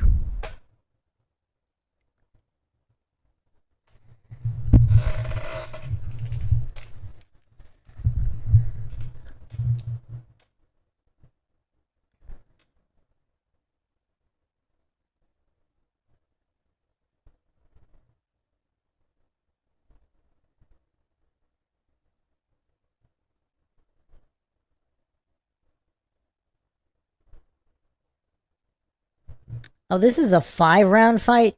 Yeah, hopefully it doesn't go to decision. We don't have time for this.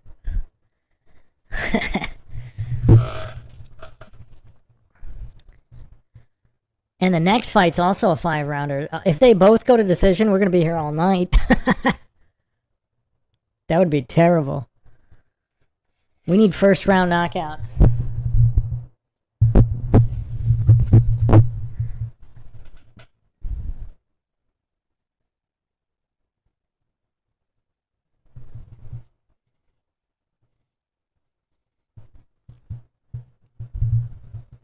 Cyril Gane looks in better shape than Pereira.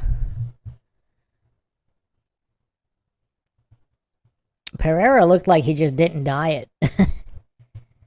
He doesn't look as lean with more of the muscle mass. Could be a factor. It could be a factor. Because he went all the way up to 251. That's crazy.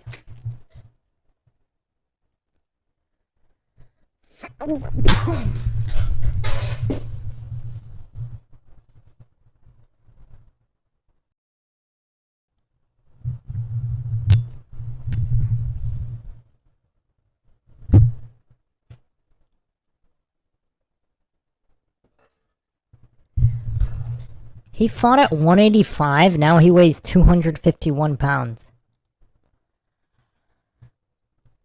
Okay, this actually could be a factor. I didn't think about this. This could be a huge factor. Sarah's still here.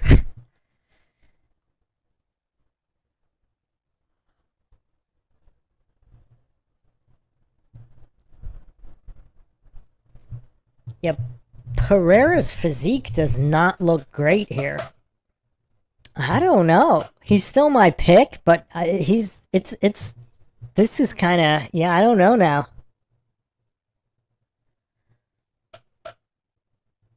I didn't know he bulked up that high. That's crazy.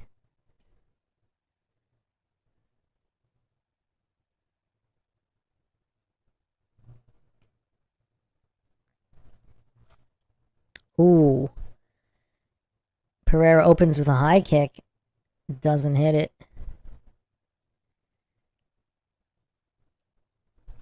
I'm not even sure if Pereira's going to have the speed advantage at 251 pounds.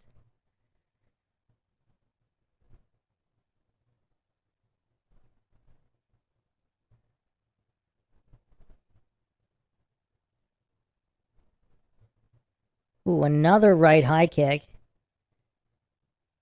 Ooh, that was a nice low kick by Gan.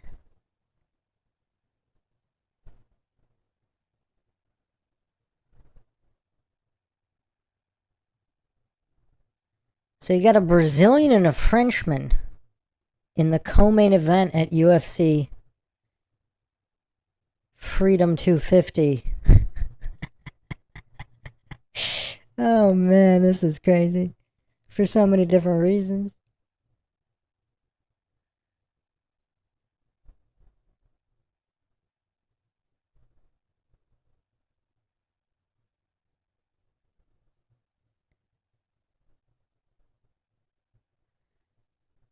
A low kick by Pereira.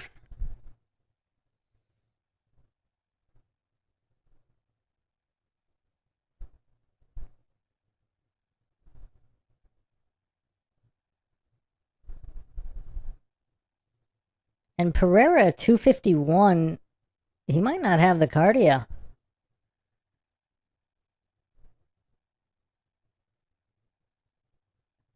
Nice front kick from Gan to the body.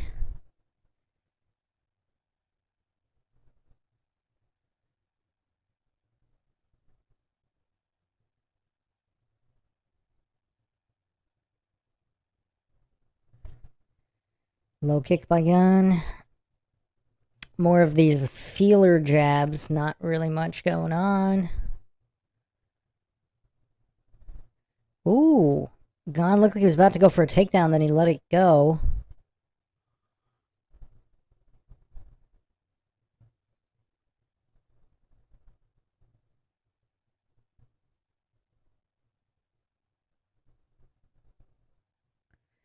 Left front kick up the middle by Gan to Pereira again.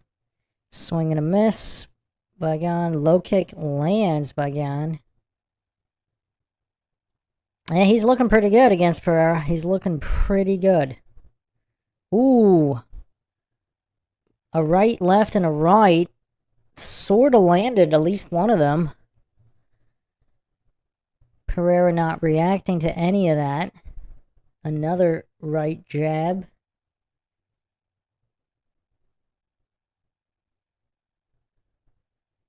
Low kick by Gan. Gan is winning this, but Pereira looks like he's about to unload right here.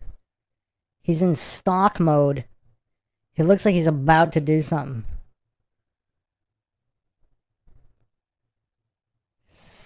Not much going on. He didn't do anything yet. He looked like he was really about to unload, but then he didn't. I guess, I don't know if he's still just trying to get the timing of Cyril Gann. Gann with a left that kind of lands. He's landing like these clipping shots. They're not flush, though. Left low kick to the calf by Cyril Gann. Yeah, he's definitely winning this fight. Cyril Gann is winning this fight. 1 minute left in the round. Left low kick for Pereira. Left body kick for Cyril Gann. Landed on 1-2 punch combination. Faking a takedown. Doesn't do anything with it. 30 seconds left in the round. Right high kick for Pereira. Low kick. Left high kick. Again, they're not really landing flush at all. Mostly blocked, these shots. 10 seconds left. Yeah, Cyril Gann just won that round. Another left kick, low kick for Cyril Gann. Right kick to... Ooh! Pereira landed 2 stiff punches, probably the hardest of the whole round. I'm not sure if that was enough to win in the round, but it might have been enough to draw the round. Those were the hardest shots. That might have to be a draw now. Austin MP, you're giving Gann that round? Those were the only 2 significant strikes, and they were both for Pereira.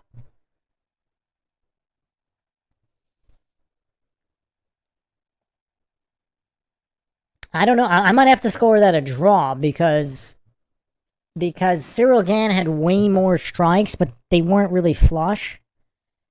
And Pereira had significant strike. The last 2 strikes were significant. They were so hard. That might be enough to push it to a draw on round 1. They don't usually score draws, though. They should. In Japanese MMA, they do.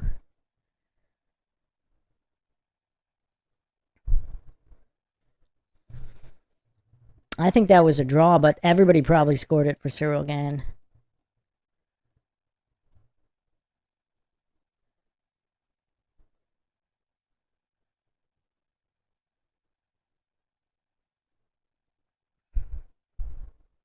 I also think Cyril Gann was way more active, so he's probably a little bit more fatigued than Pereira. Pereira didn't do anything. He conserved his energy. Gann was always backpedaling.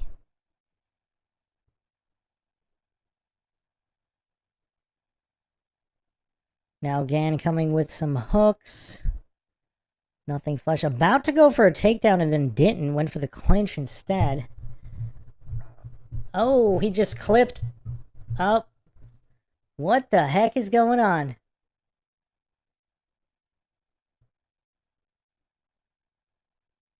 What the heck? Pereira just got rocked hard. 10 or more unanswered blows, punches, elbows. But he's still in it. On his feet now, swinging for the fences. They're both swinging hard. How did he recover from that? I don't know. I don't know. Cyril Gann might be gassed out now. He really thought he was going to finish. A huge elbow. How is Pereira still on his feet? And another punch, and a left, and an uppercut. How is Pereira still standing? I don't understand this. His chin is crazy. He's got a crazier chin at heavyweight. He just stopped it standing? Okay, this is just BS. How do you stop a fight standing? Pereira's good to go. What the heck? And look how exhausted Gann is. Gann had to lay down. Gann was more gassed out than Pereira. He's laying on the canvas right now. He's so gassed. Pereira's the one standing. Pereira's the one standing right now. Gann can't even stand. Yeah, I don't think Alex was done. His chin is insane. Gann was so gassed out. One good shot from Pereira, it would have been over. Let them fight. That's what they signed up for. Let them fight. I want to see the replay, though, because I want to see that first shot that started the onslaught. He got clipped hard by one shot. Alright, here it is. Oh, it was just a right straight? That's it? Wow. He caught him with the right straight coming in, and then he just... Yeah. So it was the right straight. And then at the end, like... What the heck? How do you stop a fight where a guy is clearly on his feet? Like, yeah, he took a lot of damage. But he's still on his feet. I mean, one more shot might have put him down. Or not. But Gan was exhausted. He had nothing. Look at Alex Pereira trying to stop. You stopped a fight as Pereira is chasing down his opponent. I mean, that really was... That was way worse of a stoppage than the O'Malley fight. These are just terrible stoppages. He might have been done, but Gan was so gassed. Like, who would be surprised if Alex caught him? If Alex caught him at any point after that, just swinging back and forth.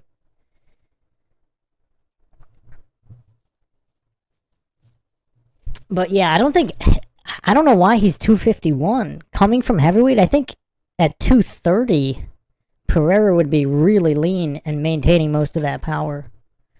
251 is crazy. That's just crazy. But hope we can get the next fight started. And it's going to be a round 1 victory for Tapura by KO.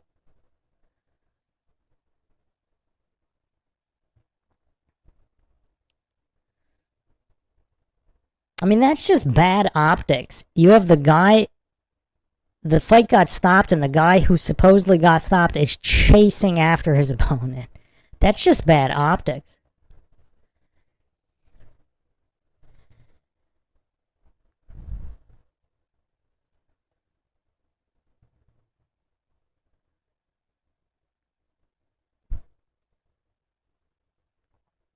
Cyril Gane was so gassed he couldn't even take his mouthpiece out.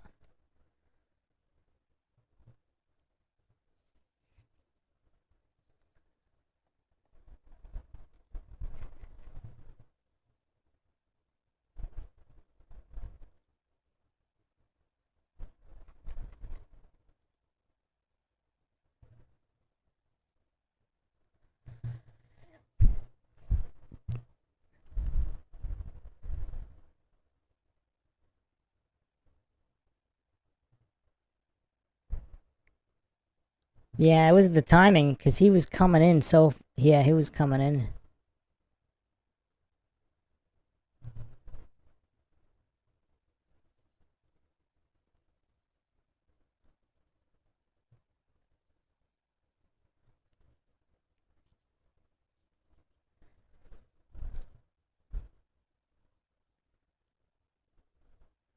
Fight got stopped while he's chasing him down.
No, he's definitely a great heavyweight.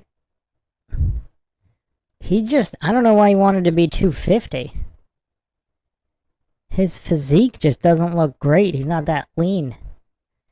230-ish, he would probably be really good.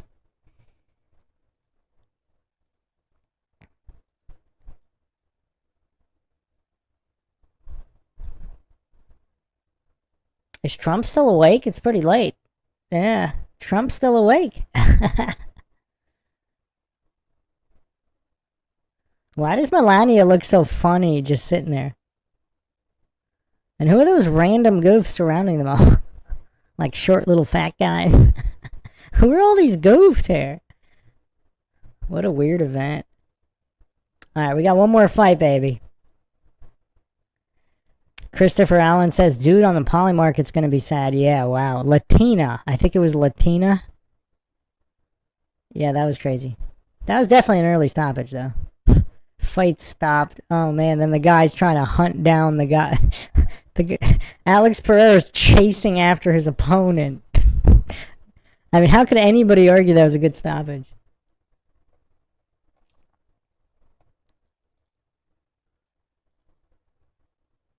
Alright, let's get this done, man.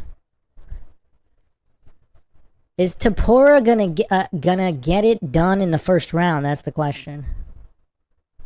Is he getting it done in the first round?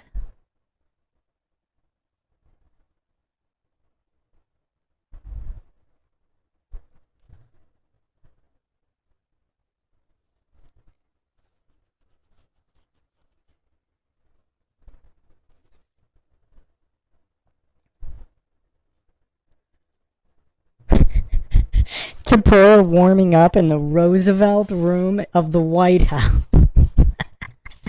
What a crazy event. It's just so weird. It's so weird.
Okay, I'm back. I just stepped away for a second, but alright, we got the finale here. Austin MP says all finishes. Oh yeah, that was cool. Definitely preferable that way, but with the amount of filler they have here. Yeah. Alright, let's get this going. Final fight.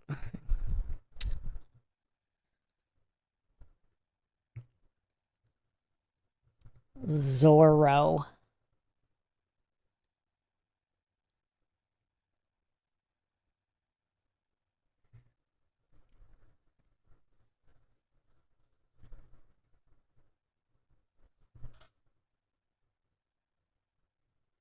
Opportunity.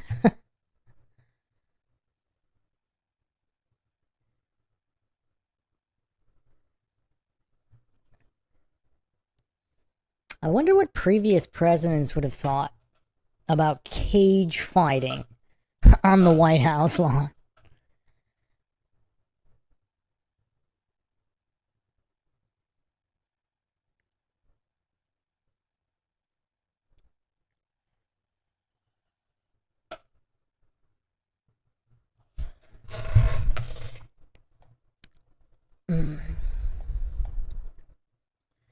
I like how they keep calling everybody future Hall of Famers. I'm pretty sure most of these guys are not future Hall of Famers.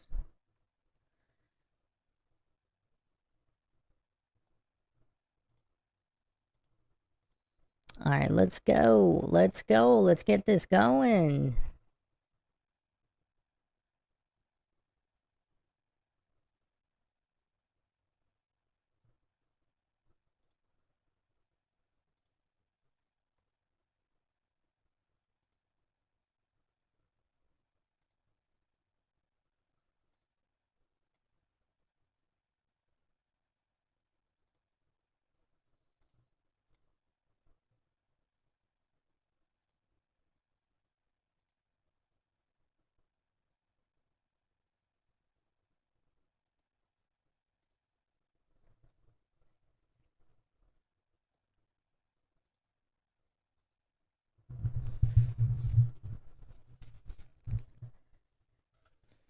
Yeah, the Charles Oliveira KO was kind of surprising. I don't think I knew who Tapera was when I saw that.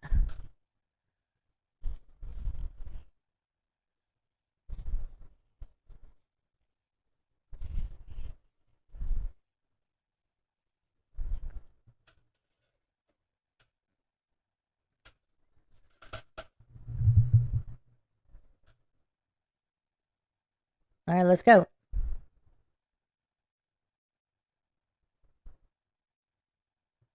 Alright, let's go.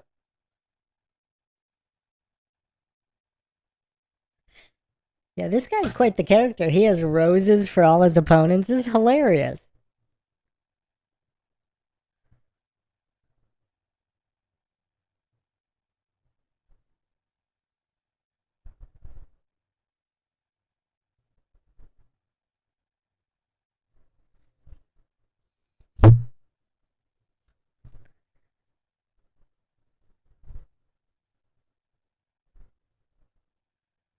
Alright, let's get this statist propaganda out of here. We just want to watch some fighting.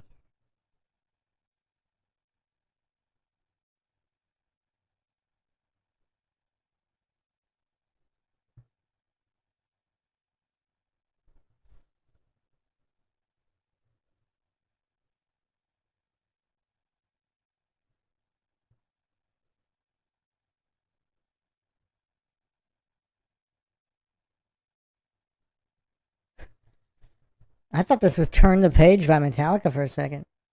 It's got a similar jingle.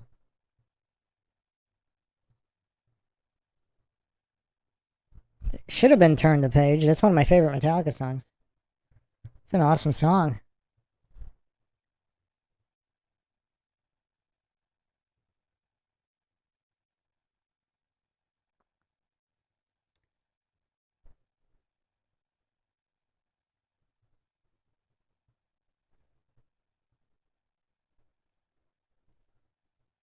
Walking out from the Oval Office.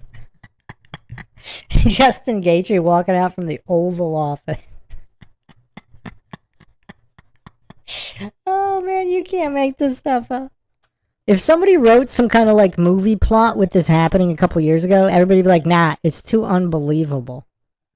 It would never get greenlit.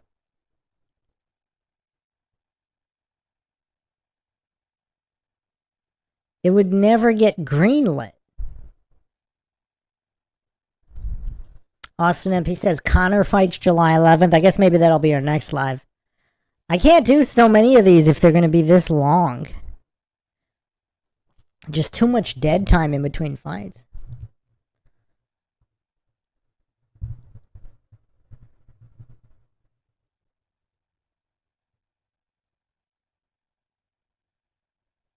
You can totally argue that, John Anik, you goof.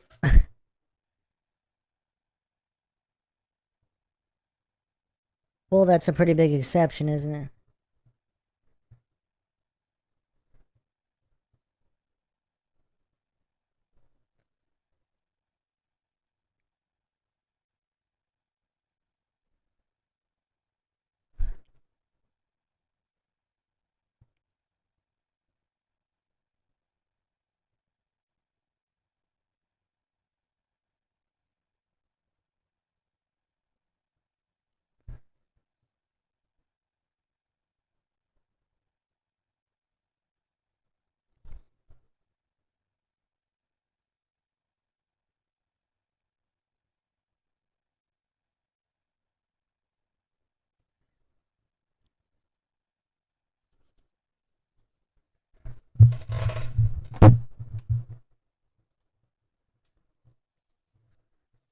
Austin MP says, this is extra filler, but the normal ones have prelims that go much quicker.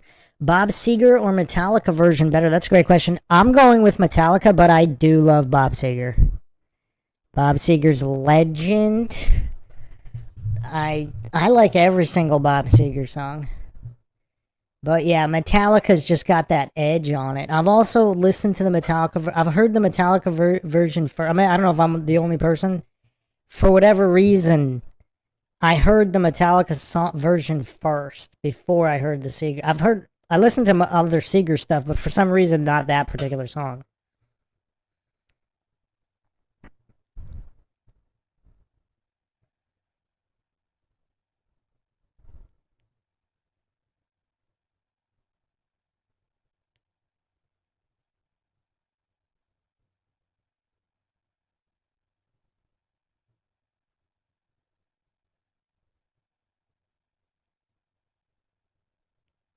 I don't know, call me crazy. I never thought Justin Gaethje was that exciting. I mean, he's more exciting than the average fighter, no doubt. But I mean, pretty much all the other knockout artists are more exciting. He's kind of like a slow plodding knockout artist. He's not that fast.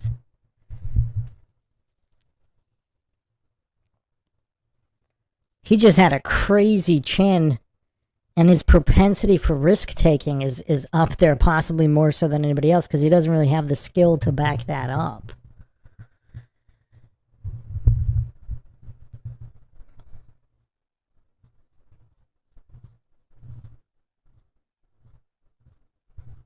Fifth title fight without a win.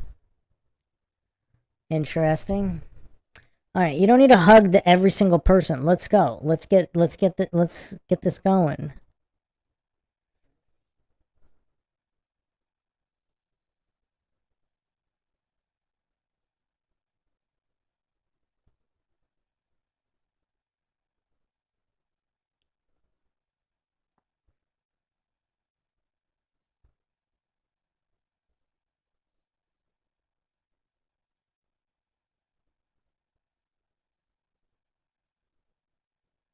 Oh, he's a two-time interim champ.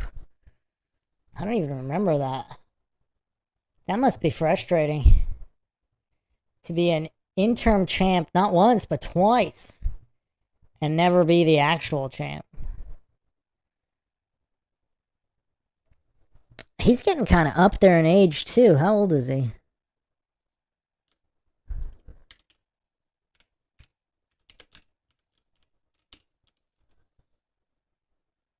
He's 37. Wow, he's going to be 38 in a few months.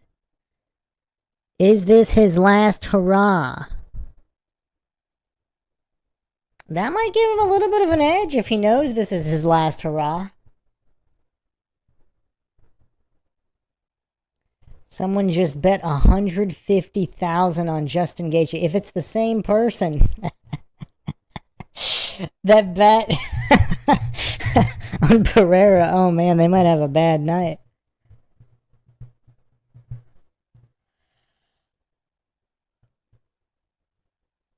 Let's go Zorro.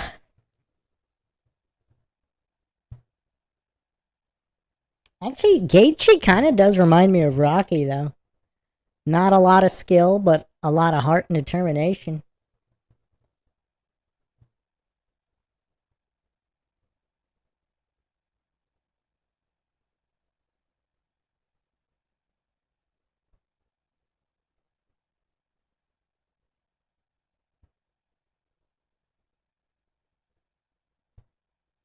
Alright, let's go. They need to walk out faster, like Mike Tyson. No music, no theatrics, just walk out. Or even Ultimate Warrior run. Ultimate Warrior sprint into the cage, let's get it on.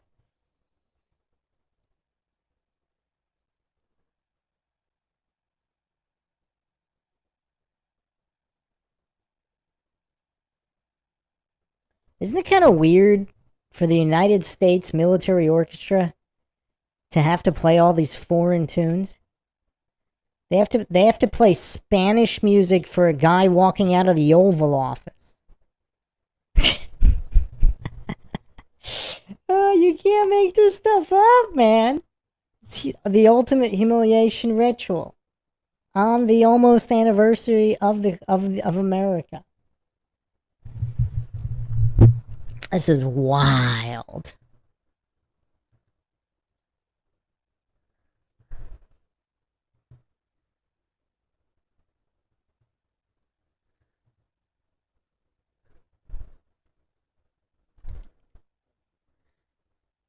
I mean, this is just weird.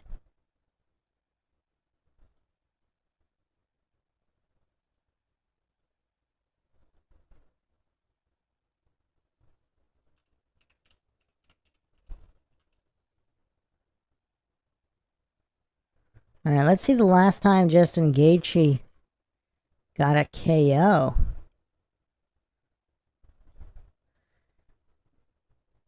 He beat Poirier with a KO in 2023, 3 years ago. But yeah, other than that, he hasn't gotten a KO since he KO'd Tony Ferguson 6 years ago, May 9th.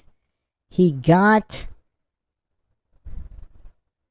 Oh wait, no, he KO'd... Oh yeah, that's it. Yeah. Wow. Yeah, it's been a while.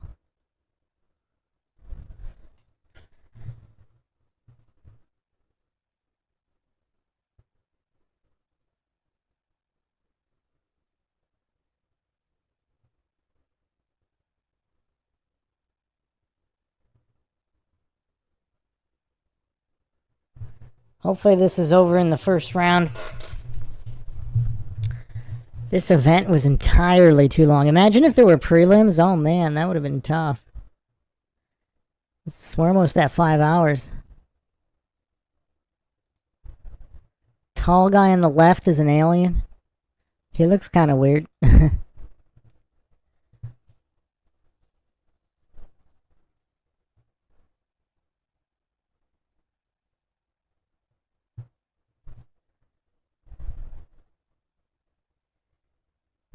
Let's go, Zorro. Man, look how nimble he is. That might have been the most nimblest jog down the stairs I've ever seen. Wow, that's the most impressive thing I've seen all night.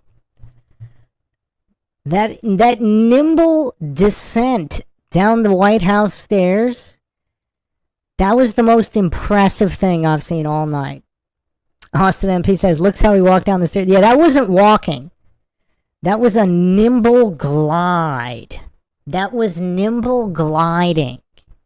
This guy's superhuman. That was the most impressive stair descent I have ever seen.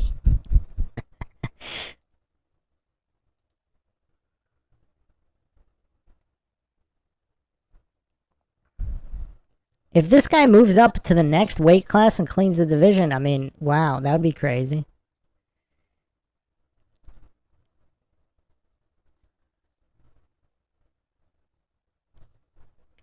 Man, Rogan is so goofy. Rogan is so goofy with his hyperbole.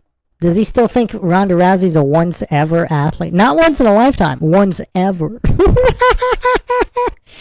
Rogan's goofery knows no bounds. Alright, let's see what's going to happen here. Let's go. Let's go. Zorro for the win. Is it going to take a full round? Is Zorro going to win in half a round?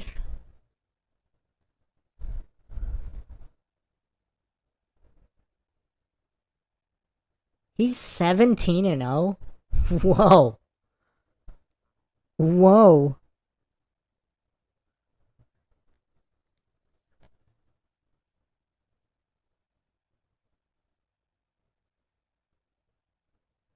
Yeah, he looks like he's in great shape.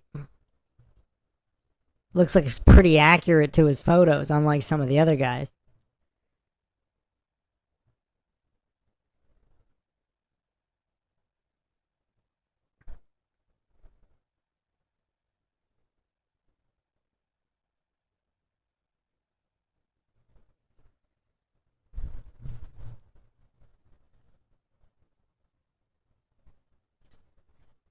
Wait, his brother's in the UFC too? That's cool. That's wild. Has that ever happened before, other than the Diaz brothers?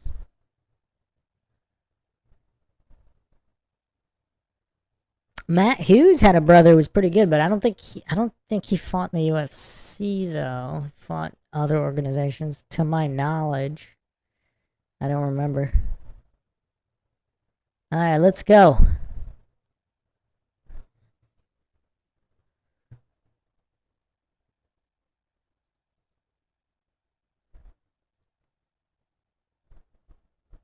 Oh yeah, Austin MP dropping the knowledge. Anthony and Sergio Pettis.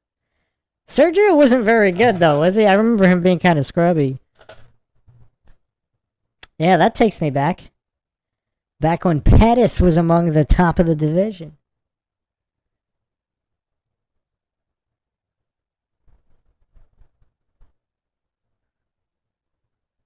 Yeah, he's a little shorter, 5'7". That's a little short for lightweight.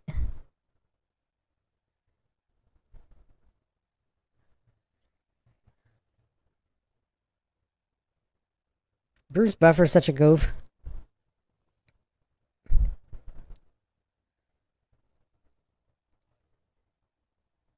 He doesn't do his whole spin and jump thing anymore.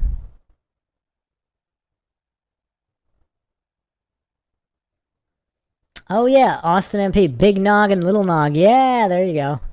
The Nogueira brothers were legit.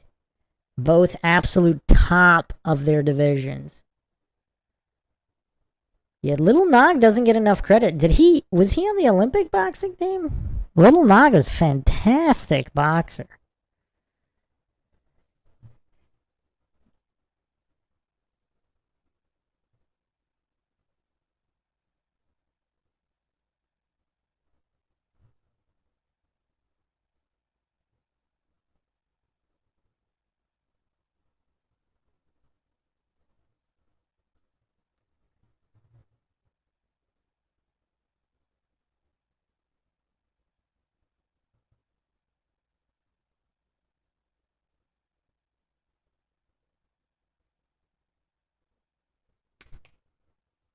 Let's go. Let's go. Let's go. All right, let's go.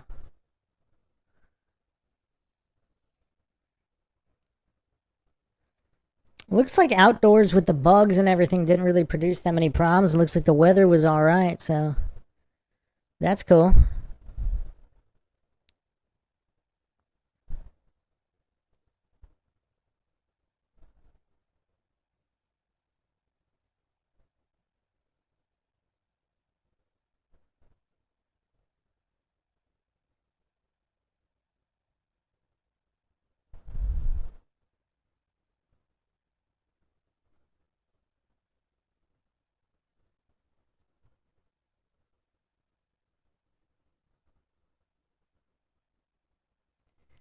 Yeah, okay. Alright, let's go.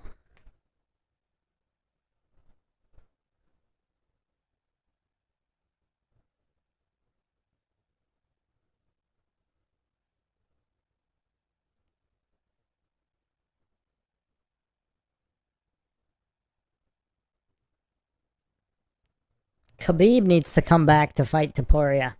That'd be interesting, wouldn't it?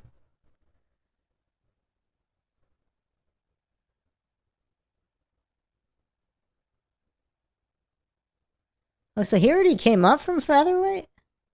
I don't remember him at featherweight at all.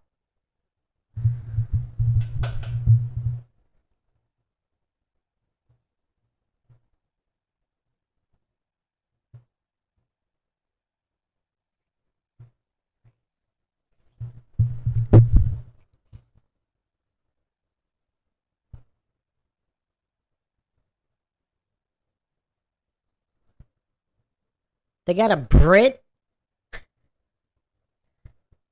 They got a Brit officiating the UFC White Freedom 250 White House on the anniversary of America. What the? Oh, man. Just when you think it can't get any weirder. They got a Brit officiating the main event?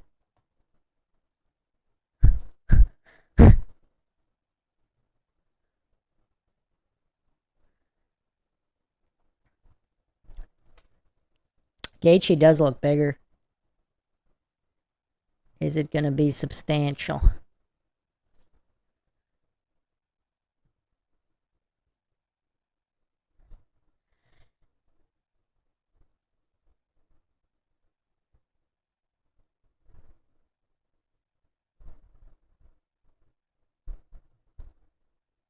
Topuria moves very well. He moves very well. Very calculating. Looks like a coiled snake about to unleash.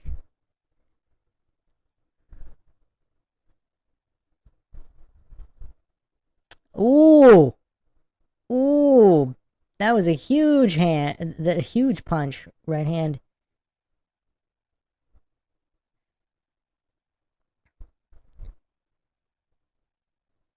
Ooh, another right hand. And another one, but the last one missed. Gaethje ducked under it pretty well. Gaethje with an uppercut and a left. Ooh, left head kick by Gaethje. That was kind of smooth. Right hand from Topuria. Gaethje trying to get a clinch. They push away. Ooh, uppercut by Gaethje. Gaethje's doing really well here. I thought he was going to get smoked so easily. 3:15 left. Gaethje fakes a takedown, goes an uppercut.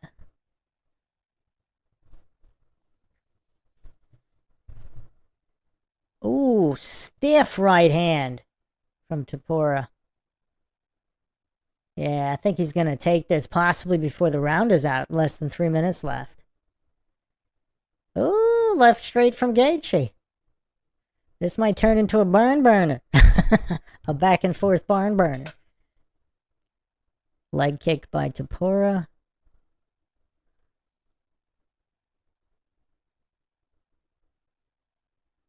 Left to the body. Gaethje stumbling around a little bit. I think those straights might have hurt Gaethje a lot. Yep, there's another one. Another right. They kind of clashed punches. I couldn't even tell what happened there. Gaethje maybe got a right hand in. That was pretty good. Ooh. Another straight for Topuria. And another one.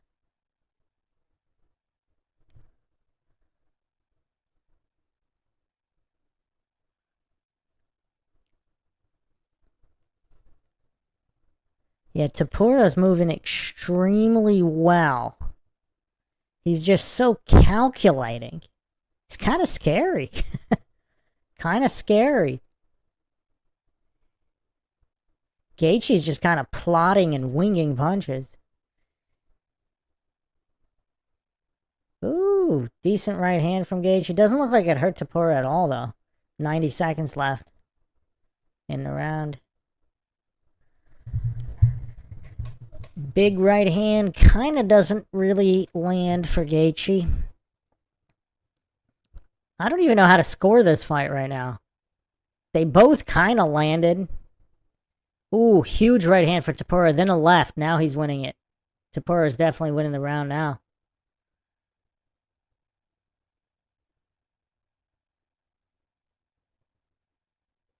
Ooh. Another right hand and a left from Topuria. Oh, now Gaethje's just swinging for the fences. Topuria clipped him again with a right, though. Ooh, and another one. And another one. Now they're just both swinging for the fences. This is crazy. This fight is wild. Crazy. 35 seconds left. I'm surprised that didn't bring about the end of the fight. They both landed kind of hard. But Topuria landed the majority of the shots. Ooh, uppercut for Topuria. Another right hand. Right and a left. This is all Topuria. Ooh, to the body. Then clipped him to the head to the... 7 seconds. Topuria unloading to the body and the head. Gaethje got a couple shots in too, though. Gaethje looks exhausted. Clear round for Topuria. I don't want to say 10-8, but that possibly might have been a 10-8. It's like a 10-8.5. 10-8.5 is an accurate rating. Because Topuria landed some hard shots.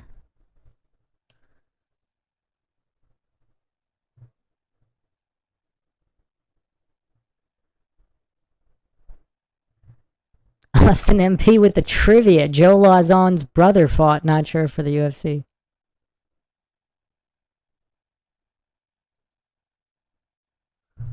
His eye looks alright. It doesn't look bad.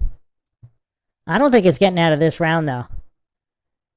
Topuria hits so hard, and he's so technical and controlled. Like, he doesn't get reckless at all. He's the complete opposite of Justin Gaethje.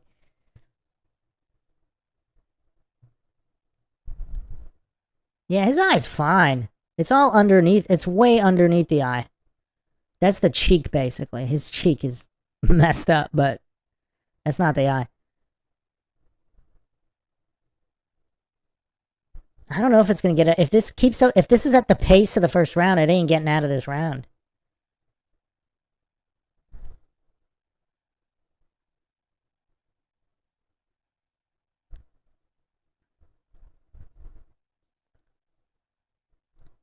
Man, Topuria moves so well. Yeah, this guy's definitely elite.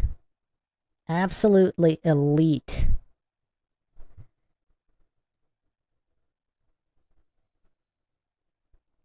Ooh, body shot by Topuria.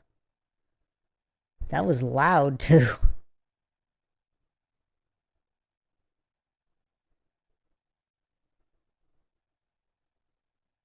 Man, Gaethje just missed the jab embarrassingly. Almost got off balance there.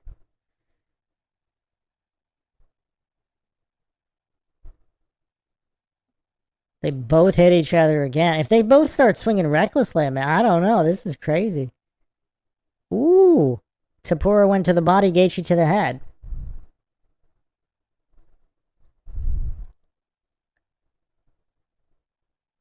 Straight by Topuria. Doesn't really land that clean.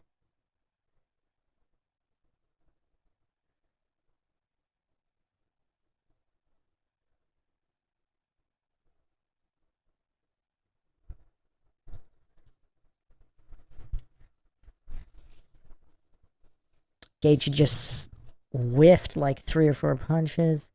Topuria with a straight landed, and a right hook landed, and another straight landed.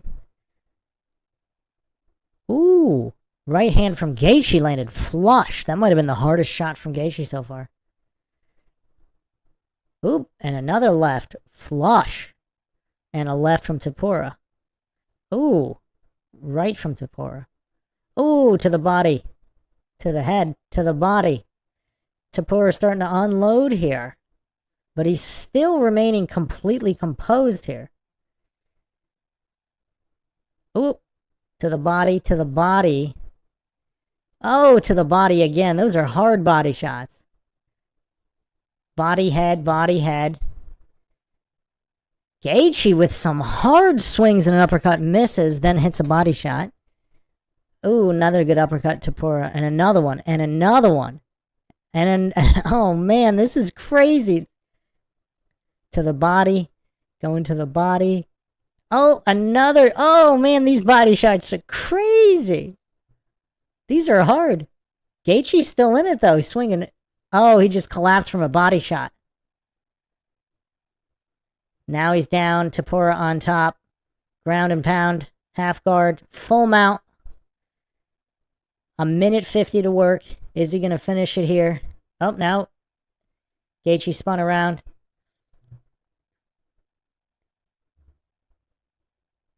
Topuria going to go for an armbar? Why? Just pound him out. Because that was not smart, because Gaethje could scramble out if he goes for the armbar.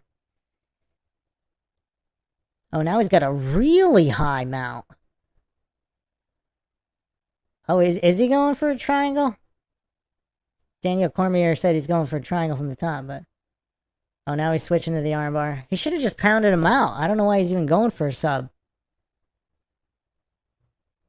Oh, that was kind of slick. That was slick. Now he's back to side control from the scramble. He should have just continued pounding. Oh, now he's going back to full mount. Man, this is a 10-8 round easy. Possibly a 10-7, depending what's going to happen here. Yeah, I think Gaethje's pretty much done. I think he's got nothing in the tank.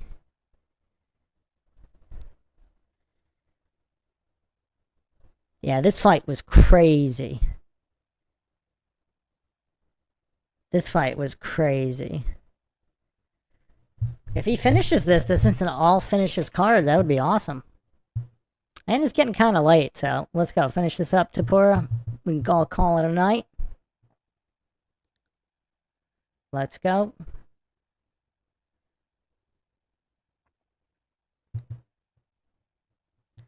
Oh, that's disappointing. Ilya's just going to take the points and not finish it here. 5 seconds left. Oh, boo. Did Gaethje just tap? He just tapped. I couldn't tell if it was 2 times or 3 times on Topuria's back. That was weird. The original official rules is you have to do 3 consecutive taps, not 2. Not 1 or 2. With pauses. It has to be 3 consecutive. Yeah, Gaethje looks absolutely done. He's probably just going to go for a Hail Mary haymakers.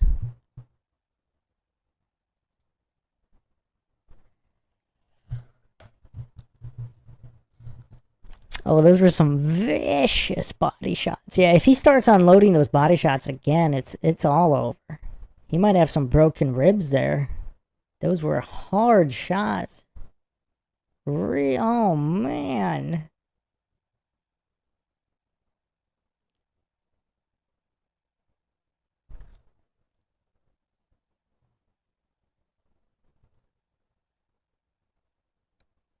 Let's go, Zorro. Let's go, Zorro.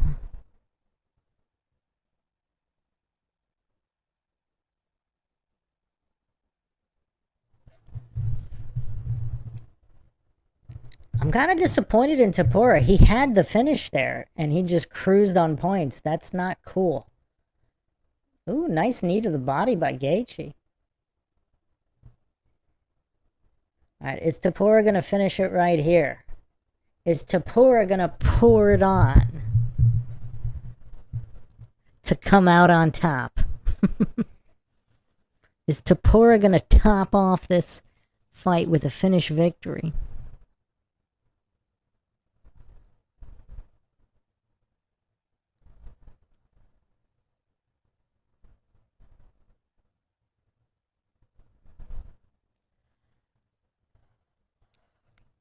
Gaethje goes for a low kick. Topuria counters straight to the face.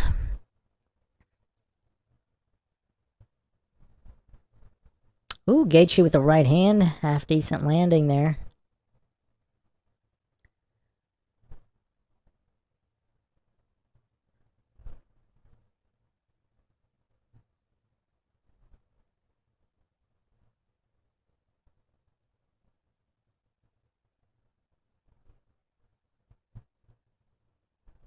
Justin just landed a couple of jabs in a row there. Topuria actually looks like he's taking it easy this round. He's doing almost nothing. Did he gas out? I don't know. Or is he just conserving because it's a 5-round fight? Gaethje with another jab. Gaethje's winning this round so far. He got a couple jabs. Topuria's got like practically nothing.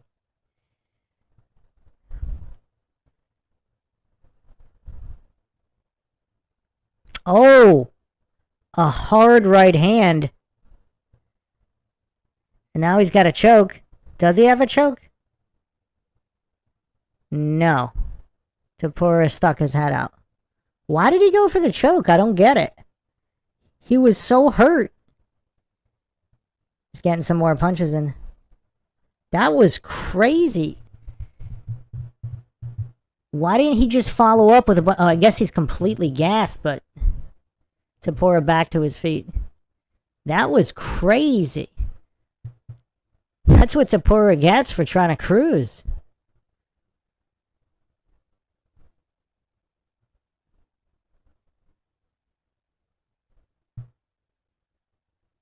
Topuria blocks the head kick. Man, if he didn't block that, that would have been tough. It looks like he got his legs back. Looks like he's alright again. Ooh, Gaethje pressuring. Where did Gaethje gets these second and third wins all the time in these fights? You can't let him get that second and third win. Or even fourth win.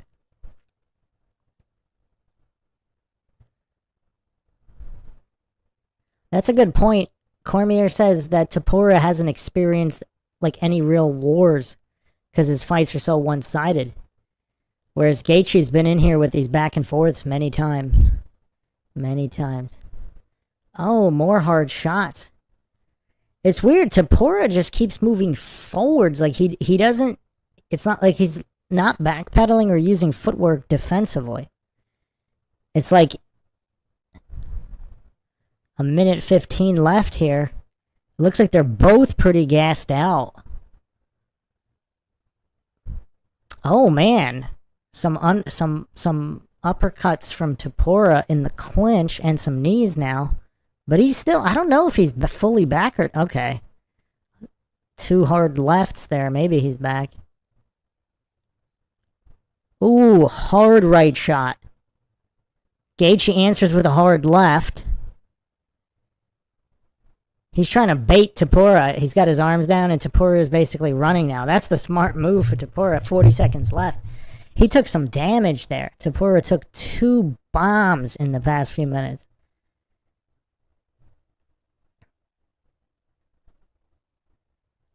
Ooh, flying knee from Gaethje kinda lands. Not incredibly devastating. Topuria answers with a knee in the clinch. Yeah, he's gonna cruise this whole round.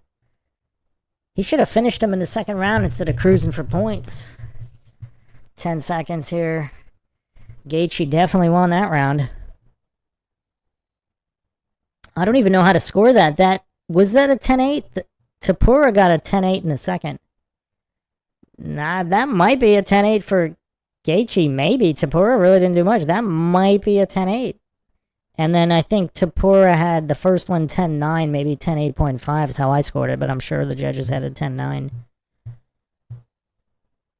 So Topuria's up by 1 round.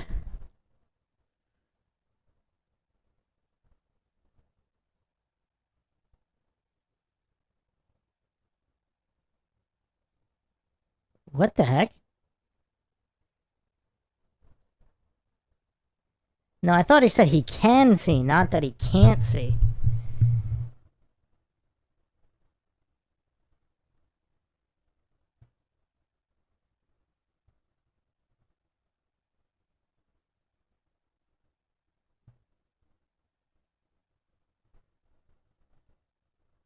Yeah, Cormier and Rogan are idiots. He said he can see, not that he can't.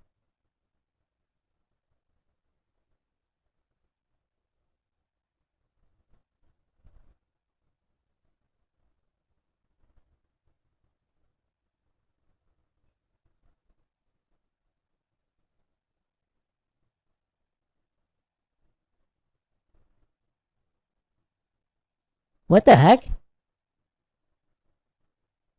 He clearly followed the finger, though, right?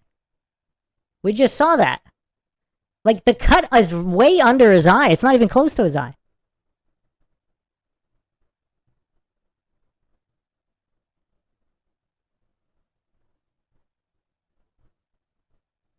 He clearly followed the finger. Did the ref just overruled the doctor? Is the doctor an idiot? Tapura clearly followed the finger. Up, left, right. What the heck is going on?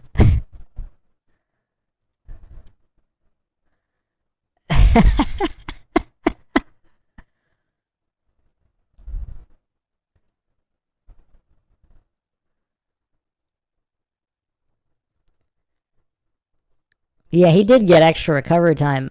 But so did Gaethje. Gaethje was kind of gassed too, so... I don't know.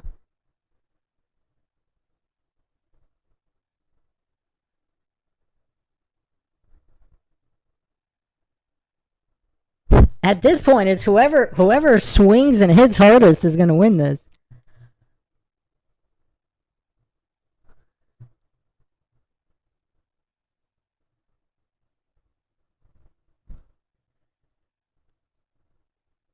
Oh, massive takedown, but they scramble up.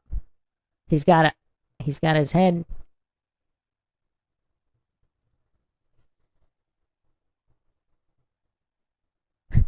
That referee just shut down the doctor. He's like, "Get out of the way, doc. The fight goes on."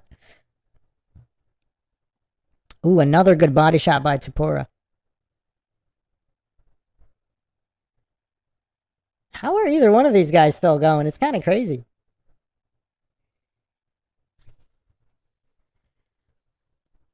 Yeah, this fight's crazy.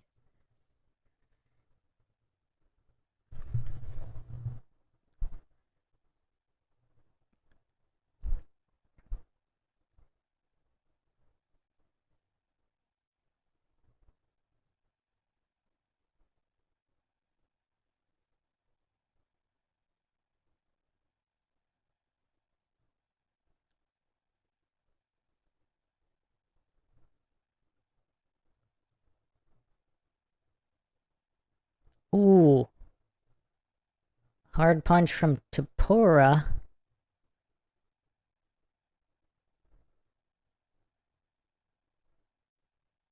Low kick for Gaethje.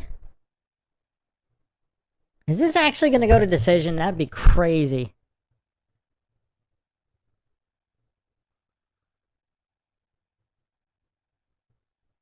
Tapura is absolutely fearless, though.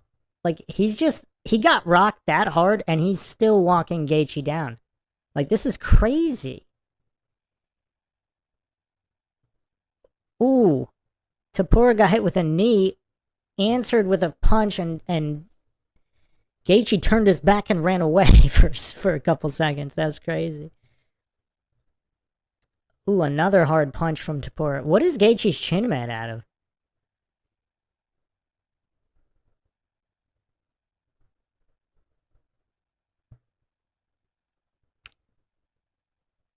Two minutes left. Ooh, punch to the body by Tapura. Nice duck and circle away by Tapura. Very technical fighter.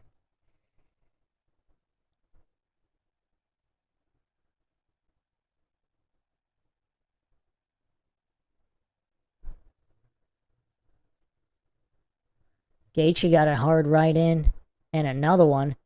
Tapura gets a knee to the body. They're clinching. They're both just trying to catch their breath now. Tapura got the takedown. Okay, and full. Oh, half guard. Oh, he's about to get full mount. He got full mount. Alright, so Tapura probably just took the round here. With the ground and pound.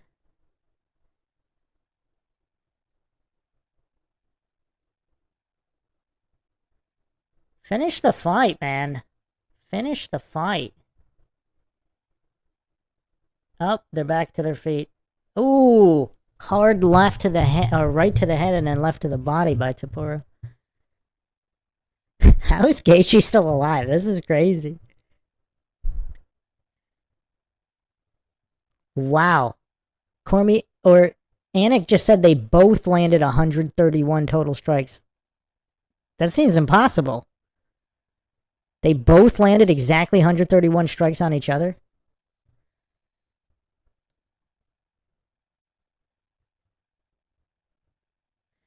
"15 seconds left here in the round.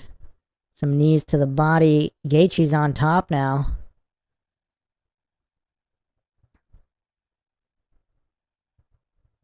Ooh, hard knee to the body. Oh, well, now I don't know who won that round. Because Tapura had the control, but Gaethje finished that so strong. I mean, I guess fair. That should be a 10-10, I guess. That should be a tie round.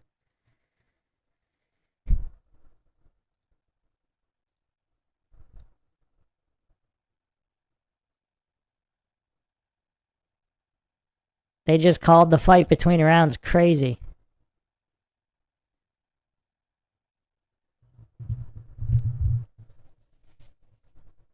Oh, wow. He just did a backflip on his neck. This guy's got an adamantium head.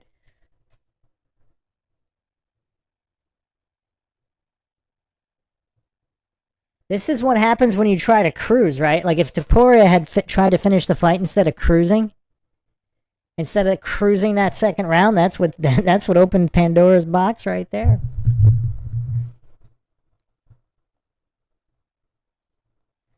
Let's use some foul language at the White House lawn with all the children in attendance.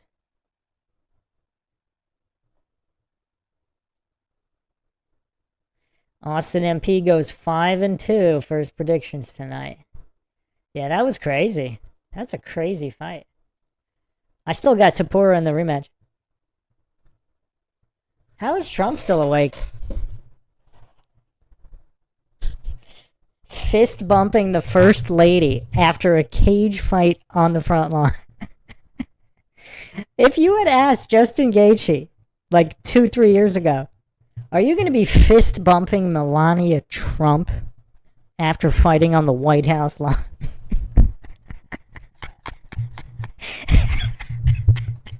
I mean, you can't make this stuff up. It's so crazy. It's so crazy. This reality is weird.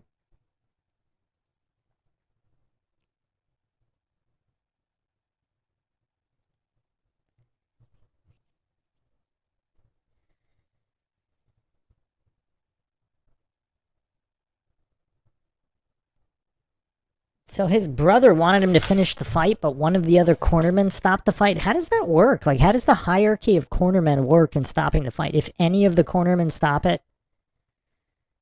I'd like to see the aftermath of that. Is his brother going to kill that other cornerman? They didn't even wait until it was time to answer the bell. They stopped that, like, right on the sit-down. Because once he caught his breath, I don't know. That was anybody's fight for sure. For sure.